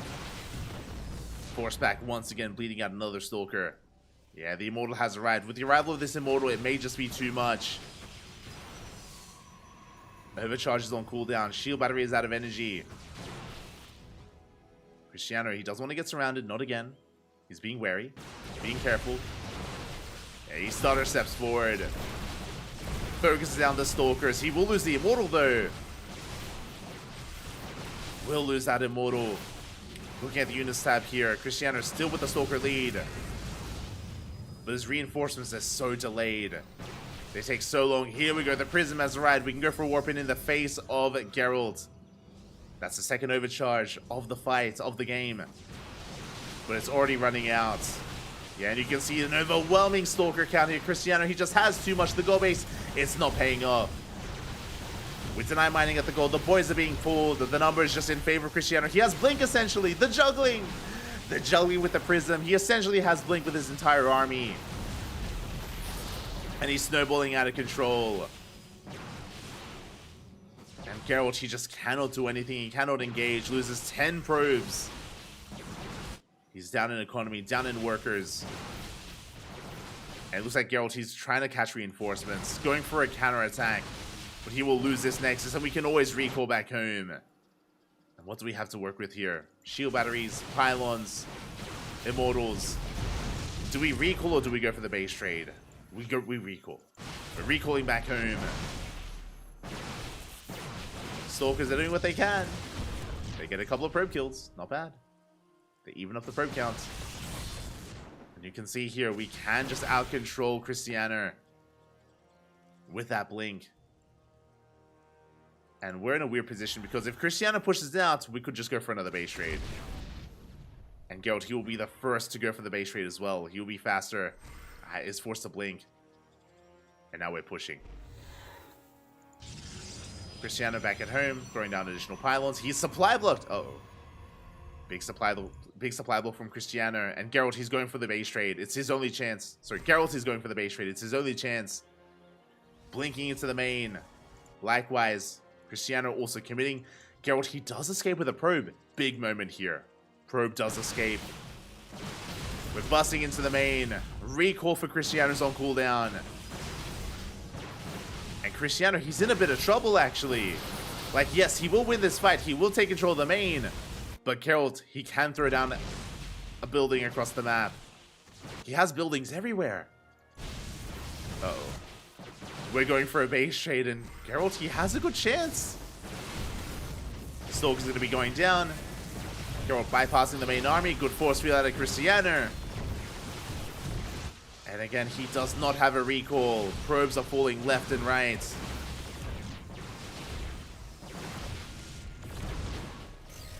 And Geralt, he still has that probe out there, but he's out of money. No shot. He can't afford a pylon.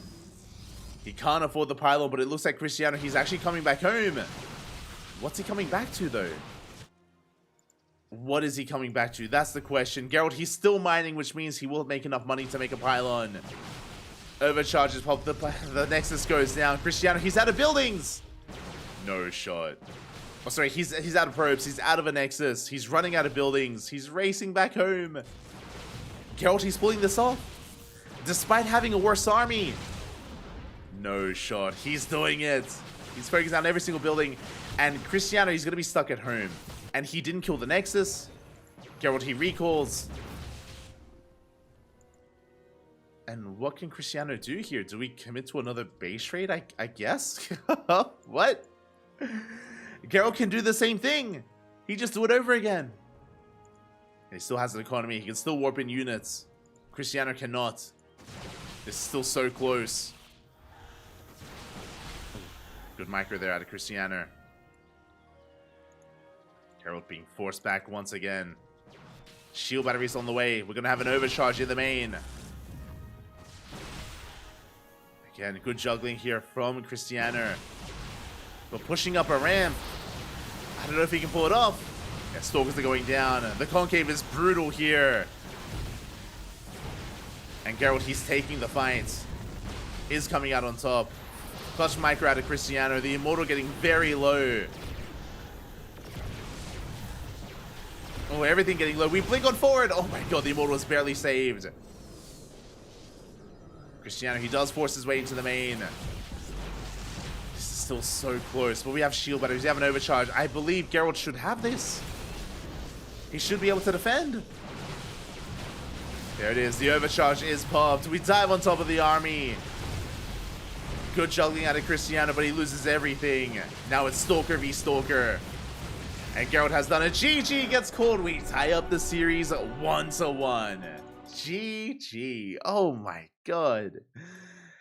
Again, Geralt using his mobility to his advantage there. Just avoided the fight for so long. Went for the base trade twice, by the way.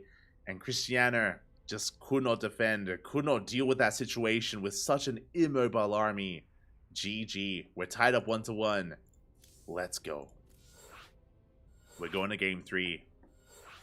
A clutch comeback there from Geralt. Very well done. Oh my god. Let's go. I can see the chat catching up. But that was a very intense game, and Geralt, he put his all into that. Again, he was fighting so hard, fighting uphill.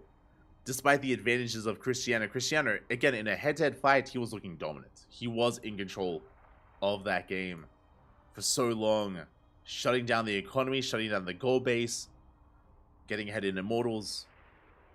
Honestly, it's on Cristiano. At a certain point, once he initially recalled back home, he should have stayed back home. It doesn't feel good, but at that point, you can't move out. Otherwise, another base trade, right? Otherwise, once again, we get another backstab, and you can't win a base trade here, not against that amount of Blink Stalkers. It's not going to happen. GG, well played. We have a series. We have a series on our hands. Could still go either way.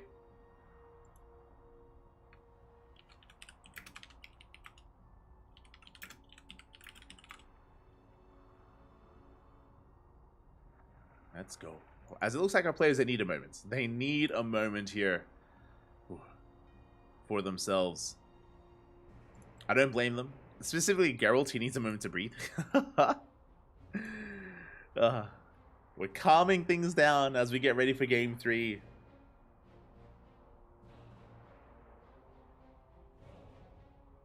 What a game. Crazy, Poppy. Crazy. And there it is. Our players are ready. Geralt, he took a moment to breathe, to stretch. Hydrated his Hydras. He tucked in his Tempest. And now we're getting into game number 3. Technically game 2, but you get what I mean. We are here to determine who takes the lead in the series. Who takes the lead? Who gets ahead? Who's it going to be?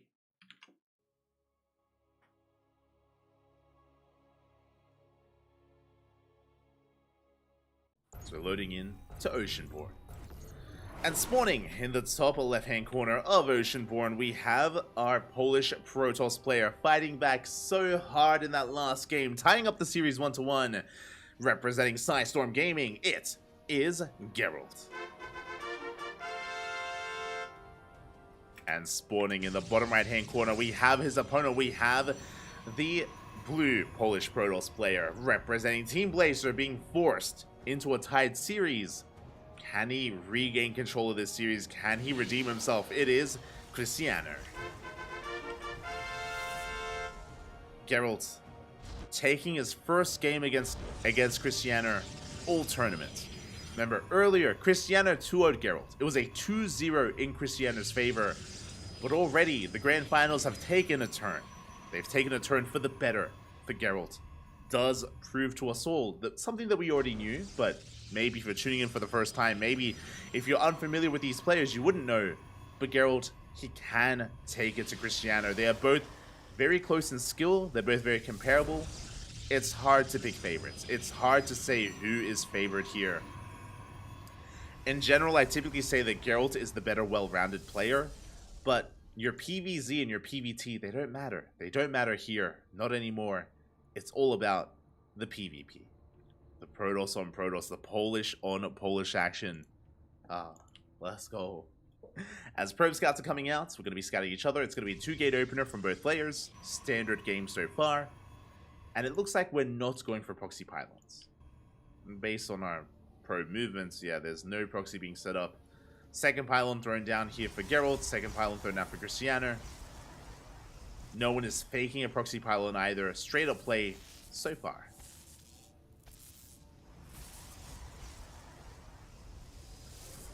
It will be a standard game for the time being. And we have our opener of choice here. It's going to be double Adept from Cristiano. Going to be double Stalker from Geralt. It's game one all over again. Very similar setup here from game one. In game one, if you remember, Cristiano, he opened up double Adept into a Stargate, into Oracle Harass before expanding. This time, though, it looks like Cristiano, he wants to take a faster expansion. The pylon has been thrown down. Geralt, he's the one to spice it up. Instead, Geralt is going to be the aggressor, going for the Stargate. Stargate opener out of Geralt. Cristiano following up with more Stalkers. Geralt, he delays his Stalker production in favor of that Stargate instead. And Cristiano's in the dark. Cristiano, he doesn't see, he doesn't know. Cristiano's going to be opening up economically. Geralt, going to be the aggressor. Let's go. So it's going to be a role reversal from the previous game. The roles, they have been reversed. Adept's going to be recalling back home. They don't get across the map. Cristiano setting it for a robo. Ooh, setting it for a defensive build. So basically what just happened, Cristiano, he doesn't see the main, and he sees that there is no expansion. So he's reacting in the sense that he believes it's going to be a one-base all-in. This will be for Immortal production to have a shield battery on the way. Sorry, shield battery on the way in the natural, not in the main. So they rock up, they focus down the Adepts. One of them does go down. Cristiano shading across the map, and big scout here for the blue Protoss. He does confirm the expansion, does confirm it is not a one-base all-in. So what could it be? What could it be here is Cristiano, he will come out ahead in this little skirmish. Does focus down that Stalker. Or does he get a kill? Almost. But he's getting dragged out of position, and here comes the Oracle. Do we have anything to defend back at home? We do not. No Stalkers, no shield battery. Geralt is going to go ham in the main base. Probes are going down. Ay, ay, ay. Cristiano deceived, caught completely off guard.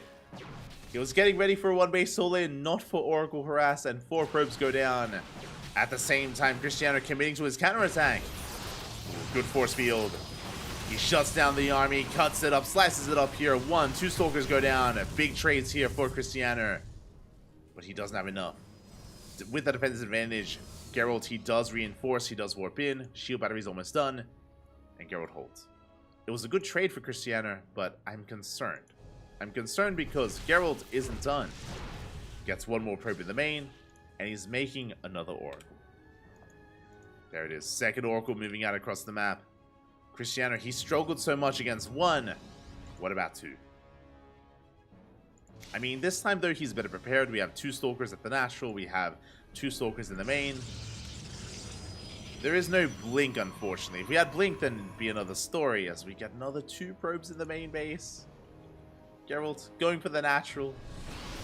Getting another worker. Getting another 2. 4 probes in total. Ay, ay, ay. Not like this.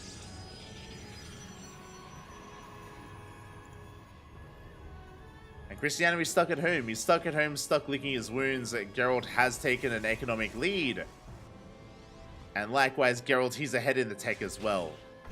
The only, again, Blink is already on the way. The only thing in the way, the only thing going the way for Cristiano is Immortals. He has 1 Immortal, But that's all he really has. There we go. Second Immortal is on the way, so he will maintain his Immortal lead. That will make up for the fact that he has a Stalker deficit. So he will have a comparable army, but the economy is what I'm worried about. Geralt has map control. What happens with map control? You take a third base. You just take another expansion. Geralt getting further and further ahead. Cristiano, he can set up for a 2-base all-in. And that's what it is. What is that? 3 gateways on the way. 5 gates in total. No expansion. No third. Cristiano should have one by now, and he doesn't. Blue's Nation Scout confirms the third base of Geralt. So Cristiano, he knows he's further behind. And he has to commit. There it is. Did I say a 5-gate 2-base all-in? We're going up to 7 gateways. Let's go. We could even go up to 8 gates. No gases are being taken at the natural. It's going to be charged. We're going to be reinforcing with charge lots. We have Immortals as the backbone of the army. Straight up 2-base all-in out of Cristiano, and Geralt, he has to realize what's going on. He checks the third location, confirms there is nothing here, and that is the big tell. The Immortals have been revealed, sentries as well. They do not catch the Stalkers. A little bit trigger happy there by Cristiano, and all we need back at home, Immortal production, Robo, Zealot, shield batteries. Stasis traps are being thrown down. We have 1 shield battery here at the third. We have 2 shield batteries at the natural. We have an overcharge as well. And Geralt, his goal here is to slow down the army, pick away at it, pick up Stalkers, Oracles, whatever he can. Oracle sentries even. Oh. The Prism, oh my god, barely does survive. Geralt, that was almost a massive pickoff. Does lose a Stalker. Does bleed out a couple of units. Glaives are on the way for Geralt. Oracle is shut down. We do get the Revelation. Once again, Geralt just rotating around, just slowing down the push. And we are just warping in as much as we can back at home. We do go for the recall. Recalling the Oracle. Stalkers are racing back as well. We do have a setup for us around. The stasis! He spots it.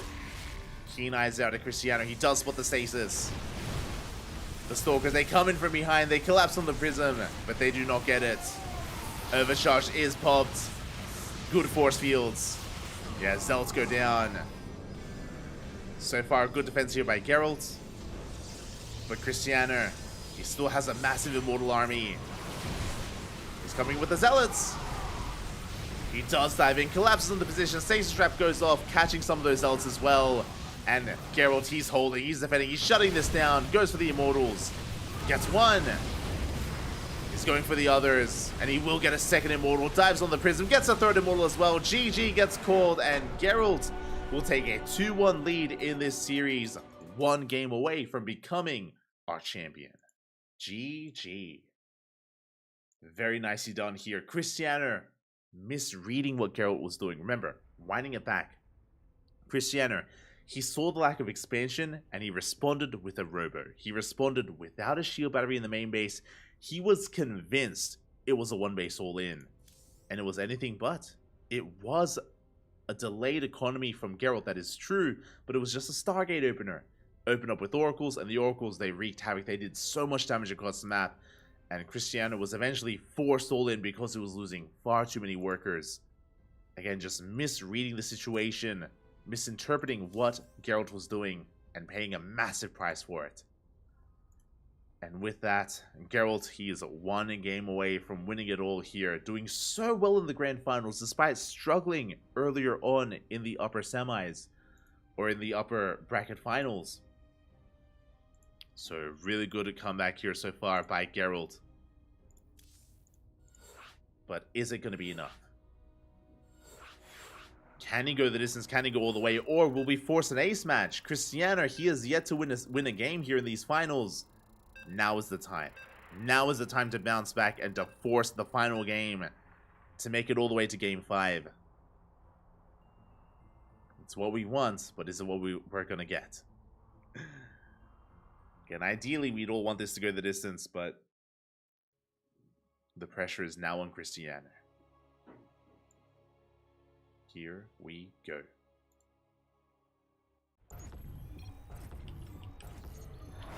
And spawning in the top left-hand corner of Hard Lead, we have our red Polish Protoss player representing... Oh, it's okay. It's okay, but representing Storm Gaming, it is Geralt. We might not have WCS Game Hard, but even if we do, it's okay. It's okay. It's okay. Oh, no! Never mind. As we are going to be remaking... Oh, much love. Much love. Less than 3. Less than 3. As we are going to be remaking the game, it looks like it was made without... Oh, it was made with the balance test... That's not ideal. It was made with the balance test mod, but here we go. We're getting into our next game. And we're going to be remaking here, this time with WCS Game Hearts, this time not with the balance test mod. That was a bit of a mistake that was made. I didn't even notice. I was hyper fixated on the story that was being woven here. We have been weaving together. Again, there can be only one Protoss in Poland. Who's it going to be? Who gets kicked out? Let's go. Again, this next game, this next map is the shortest rush distance map in the map. But if you wanted to be aggressive, if you wanted to be assertive, this is the map to do it on. And here we go, spawning in the top left-hand corner of Hard Lead. We have our red Protoss player from the land of Poland, leading the series 2-1, one game away from becoming our first Logic Games champion. Representing Storm Gaming, it is Geralt.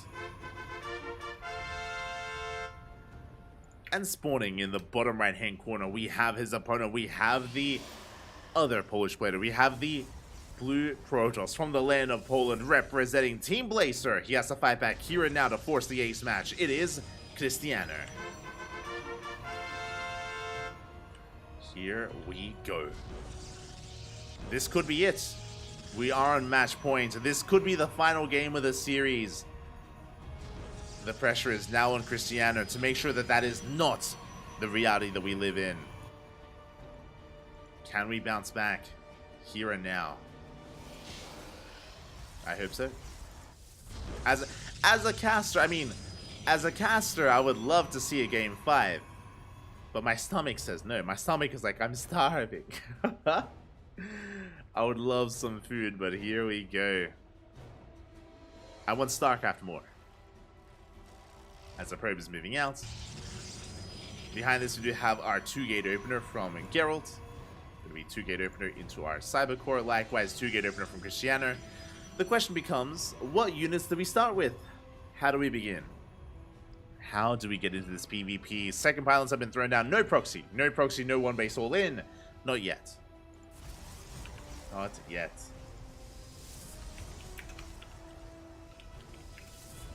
Oh, El Paquito in the chat. Let's go. Bienvenidos, fellow Protoss players unite. I mean, I'm not a Protoss, but yeah, you know. Enjoyed the tournament. It's been a lot of good fun. But a very dynamic event. Again, PvP can always be amazing, like we have seen today. Very little like standard macro games. It's been all about like hyper aggression, being in your face as much as possible. Cheese, proxies, 1 base all-ins, 2 base all-ins. Aggression all around. We have yet to see like a passive game in these PvPs, despite how many we've casted, and I hope that continues to be the case. Meanwhile, double adept from Geralt. What? I mean, I say double adept. It was a double stalker opener into double adept. The adepts have been hidden from his opponent. Christianer opening up very economically. Double stalker straight into a natural base. Economic opener out of Christianer going for a Twilight Council. Behind this, we have Geralt opening up with adepts into his own expansion. Okay. So we have essentially Christianer being more economic. And we have Geralt being a little bit more aggressive, delaying his economy in favor of that aggression, and we'll see what he can get done as he does shade across the map. There is a bit of pressure on Geralt to make this worth his while. He has to get damage done with these adepts.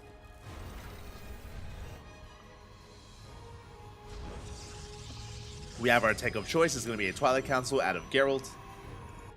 Twilight Council follow-up towards Blink. This is the most standard game that we've seen so far. This is the most standard PvP that we've seen so far the entire tournament, I'll be honest. We're just expanding, and we're just getting into Blink all around. Crazy. Crazy, papi. Let's go. Stalker's moving out. They force back the Adepts. Adepts have been revealed. We continue to threaten shades here towards the bases of Cristiano. As we do shade in, we commit to the shade. We're going for the probe kills. We get 1, we get 2. 2 probes, do we get a 3rd? It looks like we will. 3 probes go down. Good damage done here by Geralt. He also gets a full scout. Checking his vision. I believe Geralt did see the Twilight Council. He saw it researching. He knows he's behind when it comes to Blink. How do we make up for it? Immortals. We throw down a Robo. We throw down a 3rd gateway. This, I was not expecting. 3rd gateway on the way. Geralt, he could invest into a 4th gateway. This could be the setup for a 2-base all-in. My eyes are definitely on... There it is! 4th gateway gets thrown down. Big delay on the 3rd. Cristiano's going for his own 3rd, by the way. Uh-oh. So 2-base all-in from Geralt. Meanwhile, economic follow-up out of Cristiano. Cristiano is going to be in trouble. I did mention earlier, hard lead. Shortest rushes his map in the map pool. Doesn't take long at all to get across the map, to reinforce, to be aggressive, to go all in. The map does favor Geralt.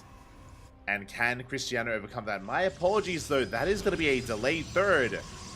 But again, we do see only 2 gateways for Cristiano. The Hallucination Scout will confirm that. Does confirm the lack of gateways, the lack of production.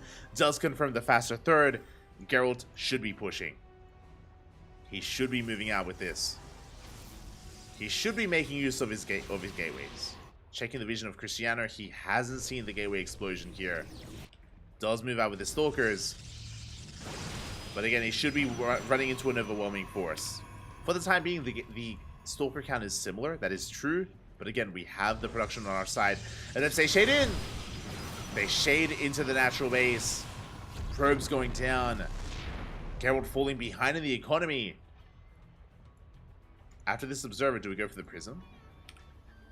That's what I'm looking for. I'm looking for the War Prism. That would signify a push. As Geralt is moving out across the map. Does have a probe with his... Okay. Moving back with the probe was a bit of a mistake. 3rd base already up and running for Cristiano. Getting ahead. Getting further ahead in the economy. And again, I'm a little bit shocked. Geralt, he invested into these gateways. He delayed his 3rd base. But for what? For this push? I mean, he does have a concave. He's pushing in. Where's the shield battery? Uh-oh. Shield battery is not done. Not yet. But Cristiano, he does hold on again. There's no War Prism with this. There's no reinforcements. Cristiano holds. And now, as a result, he's getting ahead. Like, he's on 57 probes. He has a massive economy. And Geralt, he's going for a Forge. He's going for +1. He's backing off. He's not committing to any kind of aggression. The Robo, not really investing into anything. No Prism, no Immortals. Cristiano, he is looking to be in a very nice position. Very good place here for Cristiano. He's getting into charge, gateway explosion, still no additional gases. Things are looking good for our blue Protoss. And we'll see if our red Protoss can recover. Oh boy. Here we go. Is moving out with the Stalkers. Both players are going for their own respective gateway explosions. +1 is on the way. +1 is almost done for Cristiano. The 4th base is denied. Cristiano being a little bit too greedy. A little bit too greedy there by Cristiano, taking a 4th on the right-hand side instead. Cristiano with a very macro outlook here. Geralt recalling back home, not aware of where the army is. Now, Cristiano doesn't have to push. Remember, he's got a worker lead. He's got a base lead. We don't have to attack here, but... Geralt, he just recalled. He's out of position. No shot. He's completely out of position. We dive on the 3rd base. Shield battery goes down. The Zealots, they get into the middle line. They get into the economy.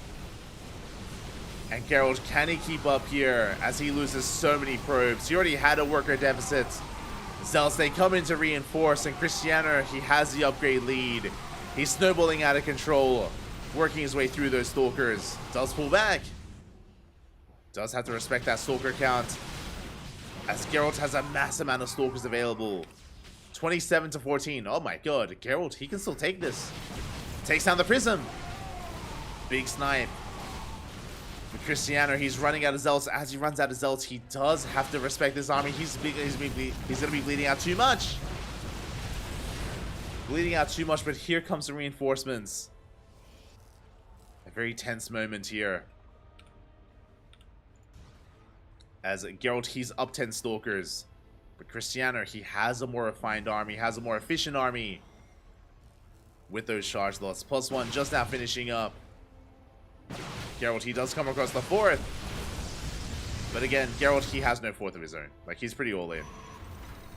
I know earlier I was expecting a 2 base all in at Geralt, but this at this point is a 3 base all in. He's down 11 probes and no 4th base.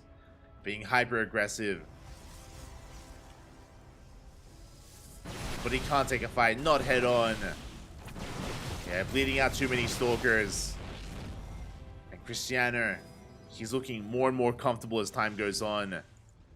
Geralt, again, he just doesn't scale well as the game goes on longer. Not with this army. He's stuck with +1, +2 is finishing up here for Cristiano. 4th base now on the way for Geralt. Oh my god, but it's so late. Yeah, as we dive on the army here. Cristiano punishing the army of Geralt. Punishing the positioning even. Weak wing forward.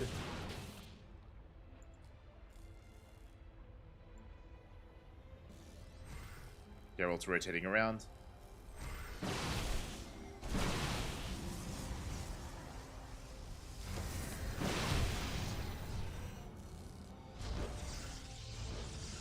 Does rotate back around. Backs off here. Cristiano, he's going to keep on pushing. He has a massive supply lead. He's maxing out here on Zealots, Stalkers, Immortals. Not quite maxing out, but again, just securing himself. Diving on top of the army. Peels up a couple of Zealots to head towards that mineral line. And he's just pulling Geralt apart. And again, this game, it was Geralt's turn to kind of misread the situation. Maybe he assumed that Cristiano himself was going all in. And did fall behind as a result. The armies are clashing. Zealots are running out. Oh, the Prism is so low. Prism does go down. But Cristiano still has an overwhelming army. I'm going to say that where the reinforcements are still on the way. There we go. The Zealots are soon to arrive. Once they do, Cristiano, he can turn around and fight. Does back off. Geralt, he's holding. Did lose a lot of probes, but he is holding on.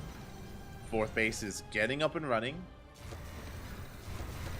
Cristiano, did we rebuild the Prism? We did. Prism has arrived. Yeah, we can keep pushing.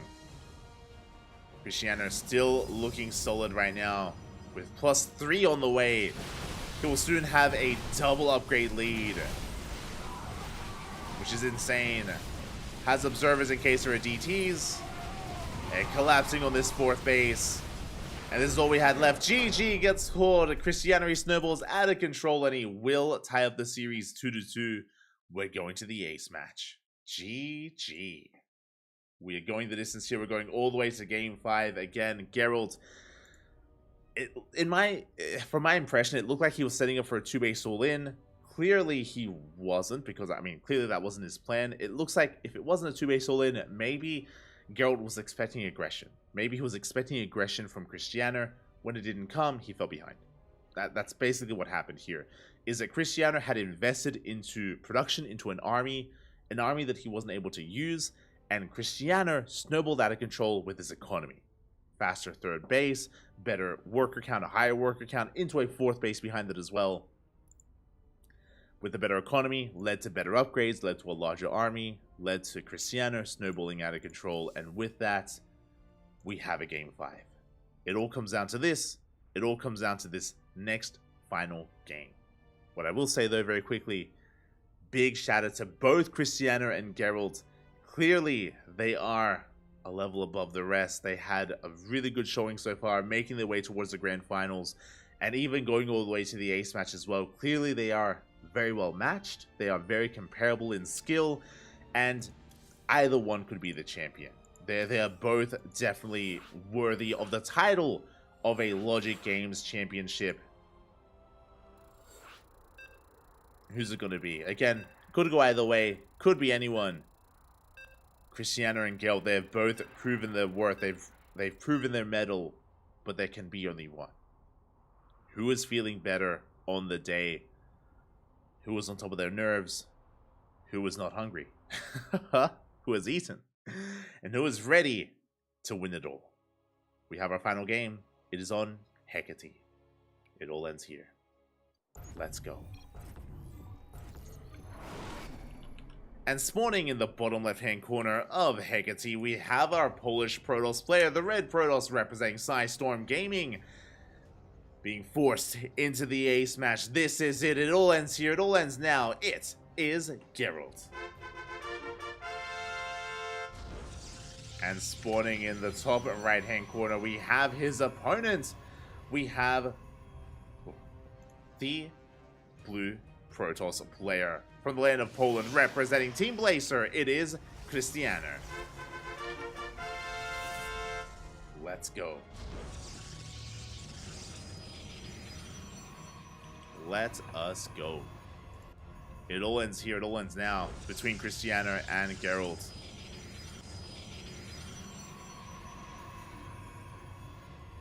And where will this take us? Where will we go?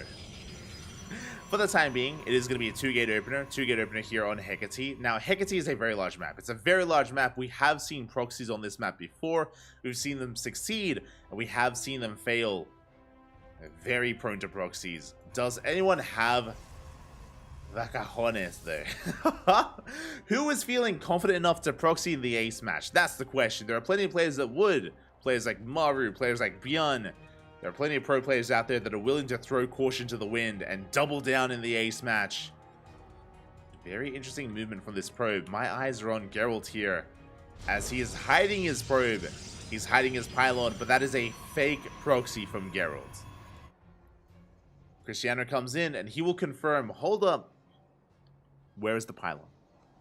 Where is the pylon? Where has it gone? What's going on? And does Cristiano overreact? That is what Geralt is hoping for. Geralt, he's hoping for an overreaction. He's banking on it. Behind this double adept opener out of Geralt. Cristiano opening up with double stalker. What are you gonna go eat after this series? I have no idea. I'm gonna eat some food. I'll tell you that much. The problem is that we have a cast in less than 12 hours. We have a cast in the morning, so I can't stay up too long. I will eat, don't get me wrong, but we'll have to go to bed soon thereafter and get ready for tomorrow's broadcast. Sparkling Tuna Cup is going to be tomorrow, again, in just under 12 hours, in 11, soon to be 10 hours time. We got you covered with some more Stack Up action coming at you in 10 hours. Let's go.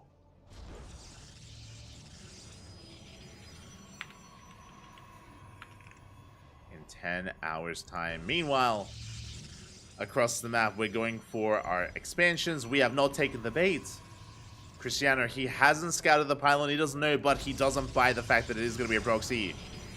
Goes for the expansion. We see, though, that he has been scouting. This probe here on the right-hand side, he has been scouring, searching for the proxy. Confirms that there is none, at least on the right-hand side. And he is getting ready back at home. Following up with the sentry, we have a safety shield battery in the main base. Likewise, Geralt also throwing down his own shield battery as well. He's going for Blink Stalkers. So is Cristiano. Cristiano is one step behind, though. Cristiano has a slightly faster expansion, but a later Twilight Council, as he did invest into additional Stalkers. And let's say back up. Geralt going for a Robo follow-up. Very safe play here out of Geralt. As the Epsay shade in, getting even more probes. Geralt, he has a pretty nice worker lead here. He has been making workers non-stop. He has been killing probes from his opponent. Geralt in a nice position. Shades in! No shot. He shades into the main base. Probes going down once again. We get 5 worker kills already. Sorry, 4 worker kills already. And we throw down another gateway. Oh my god, Geralt. Did I say a third gate? We throw down a fourth gate. This, I know I said it last time, this should be a 2-base all-in from Geralt, but the Hallucination Scout comes in. And we get eyes on the expansion, and we get eyes on the Robo and the third and fourth gateway. Cristiano, he now knows how aggressive his opponent is being, and he should respond with his own setup as well. Okay, so we're in an interesting position where Geralt has a lot of production available. He can be quite threatening with his army. Because he got scouted, Geralt could just expand. Yeah, he's taking a third. So Geralt, he's just taking a third base. And Cristiano, he may be feeling too afraid to expand, but he is not. He is going for it anyway. Third base for Geralt, and a third base for Cristiano. Let's go. Now again, Geralt does have access to a larger army. Again, he has a lot of gateways available. And he's across the map. He denies the third base. Better control here from Geralt. Or better map awareness is maybe a better way to put it. As he denies the third, it contains his opponents. He has a lead when it comes to a third base. He also has a lead when it comes to the army. Blink is done for both players. Geralt working on Immortals. Cristiano strictly behind. As Geralt, he's ahead in tech, ahead in army, and ahead in economy. Cristiano is playing catch up. Here, and we'll see if he can catch up as oh my god, he's double expanding! This is a way to catch up. Okay, so again, as I just mentioned, Cristiano, he's behind in almost every aspect of this game. So how do we bounce back? Something you almost never see in this matchup. A third and a fourth base at the same time. Crazy. Crazy move here from Cristiano, but you need to do something crazy to catch back up here in a mirror matchup, in a PvP especially. We'll see if he can get away with it. As Geralt, he's resting on his laurels. He knows that he did well, and if he wanted to, he could be active. He could be denying bases. Observer comes in. Observer does get eyes on the fourth. Geralt's moving out on the right-hand side as well. Ooh, and he gets eyes on the third. He sees the double expand, and he needs to punish it. He gets eyes on the army location. Does see the setup here on the right-hand side. He needs to deny the left. But he gets spotted. Cristiano, he sees all with the observer. He rotates over. And it's too little too late. Geralt, he cannot punish this. Not anymore. We catch out the Stalker. So many bleed out. Oh my god. Massive catch there from Cristiano. Does cripple the Stalker count of Geralt. And again, he's gotten away with a double expansion. Crazy moves here from Cristiano. Geralt, he throws down a gateway explosion. 2 more gates, 6 gates in total. Going for a prism, going for Immortals. +1 is on the way. There's a lot of pressure on Geralt here to bounce back.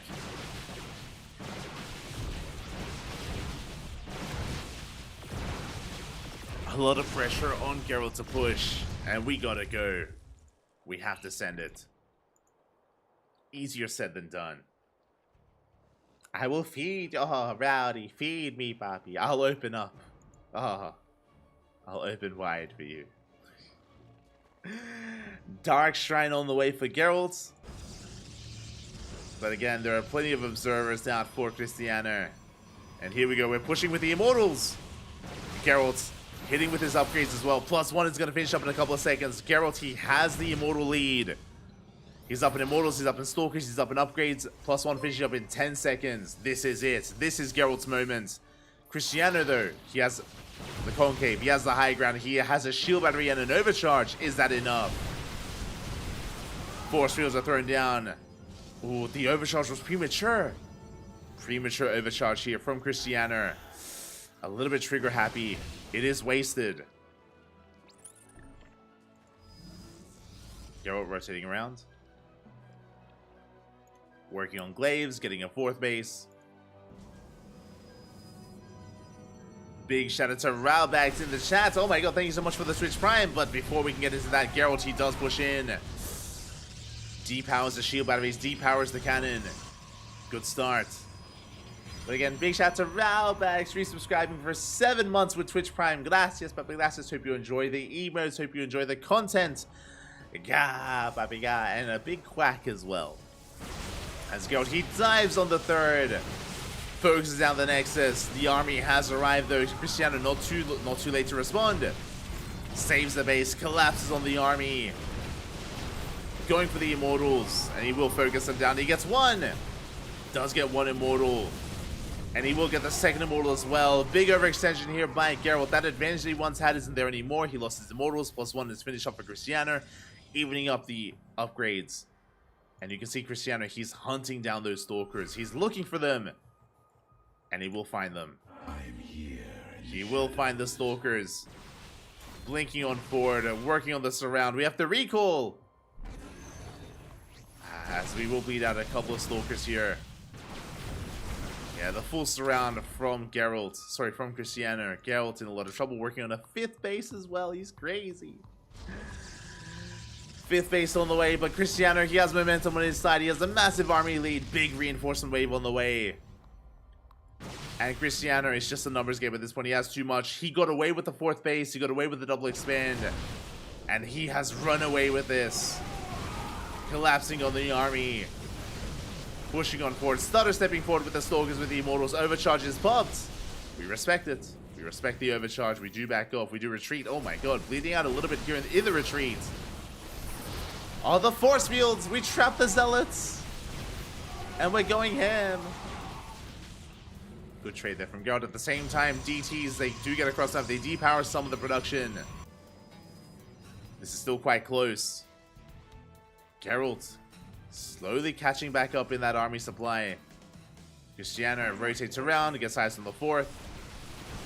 Ooh, Stalkers are exposed! Ooh, a bit of miscontrol there out of Cristiano, bleeding out a lot of Stalkers. Unnecessarily. We dive on top of the prism, we deny any kind of reinforcements as well. Stalkers wasting some of their DPS. And the Zealots, they're getting into the mineral line, they're trying to at least. As we collapse on the Immortals, Cristiano, he still has a massive supply lead. Collapse on the Immortals, shuts them down. He gets 1, he gets 2. And Cristiano, he still has too much as he annihilates that mineral line. 20 probes go down. We chase down that final Immortal, and it looks like Cristiano, he's done it. He came in from the upper bracket. He came in with a lead in this series. It was stripped away, but GG gets called, and Cristiano, he will be our Logic Games champion. GG. GG, well played. Congratulations to Cristiano. It was an insane run. It was a long tournament. 6 hours. We have reached the 5-hour and 50-minute mark. Essentially a 6-hour event. A long tournament here for all these players, and they put in the work. They put in so many hours. They fought hard. And a big shout out to both Geralt, Cristiano. Big shout out to all the players that made it far in this tournament. To Shameless, to Jumi, to Middle VK, Nickerack, to Leah Rusher, Chuchilla as well. Chuchilla. Our top 8, they all walk away with some money. They all walk away with some prize pool. But the biggest of shout outs here to Cristiano. Things were looking dire. Remember, he was down 2-1. He started with a 1-0 lead, and Geralt popped off with winning 2 games back-to-back. He was on match point, and Cristiano, he clawed his way back into it. He brought himself back in. Geralt misreading the situation a couple of times. Cristiano falling behind in this game. It looked like a sure thing. It looked like Geralt's game to take. And Cristiano, out of left field, what did he do to bounce back in this game? What did he do to win the ace match? He double expanded. He took his 3rd and his 4th at the same time, and he was not punished. Geralt tried. He tried and failed to punish the greed of Cristiano. He bounced back in the economy, snowballed out of control with the faster 4th base. GG, well played. Congratulations to Cristiano, as he is the Logic Games 1 champion. One of many, I'm sure. One of many. A big shout out to the organizers and to the sponsors of the event. The Logic Games, of course, organized and sponsored by Logic himself in the chat. Logic with a G, Logic ending with a capital C as well. Big shout out to Logic. He was popping by in the chat earlier.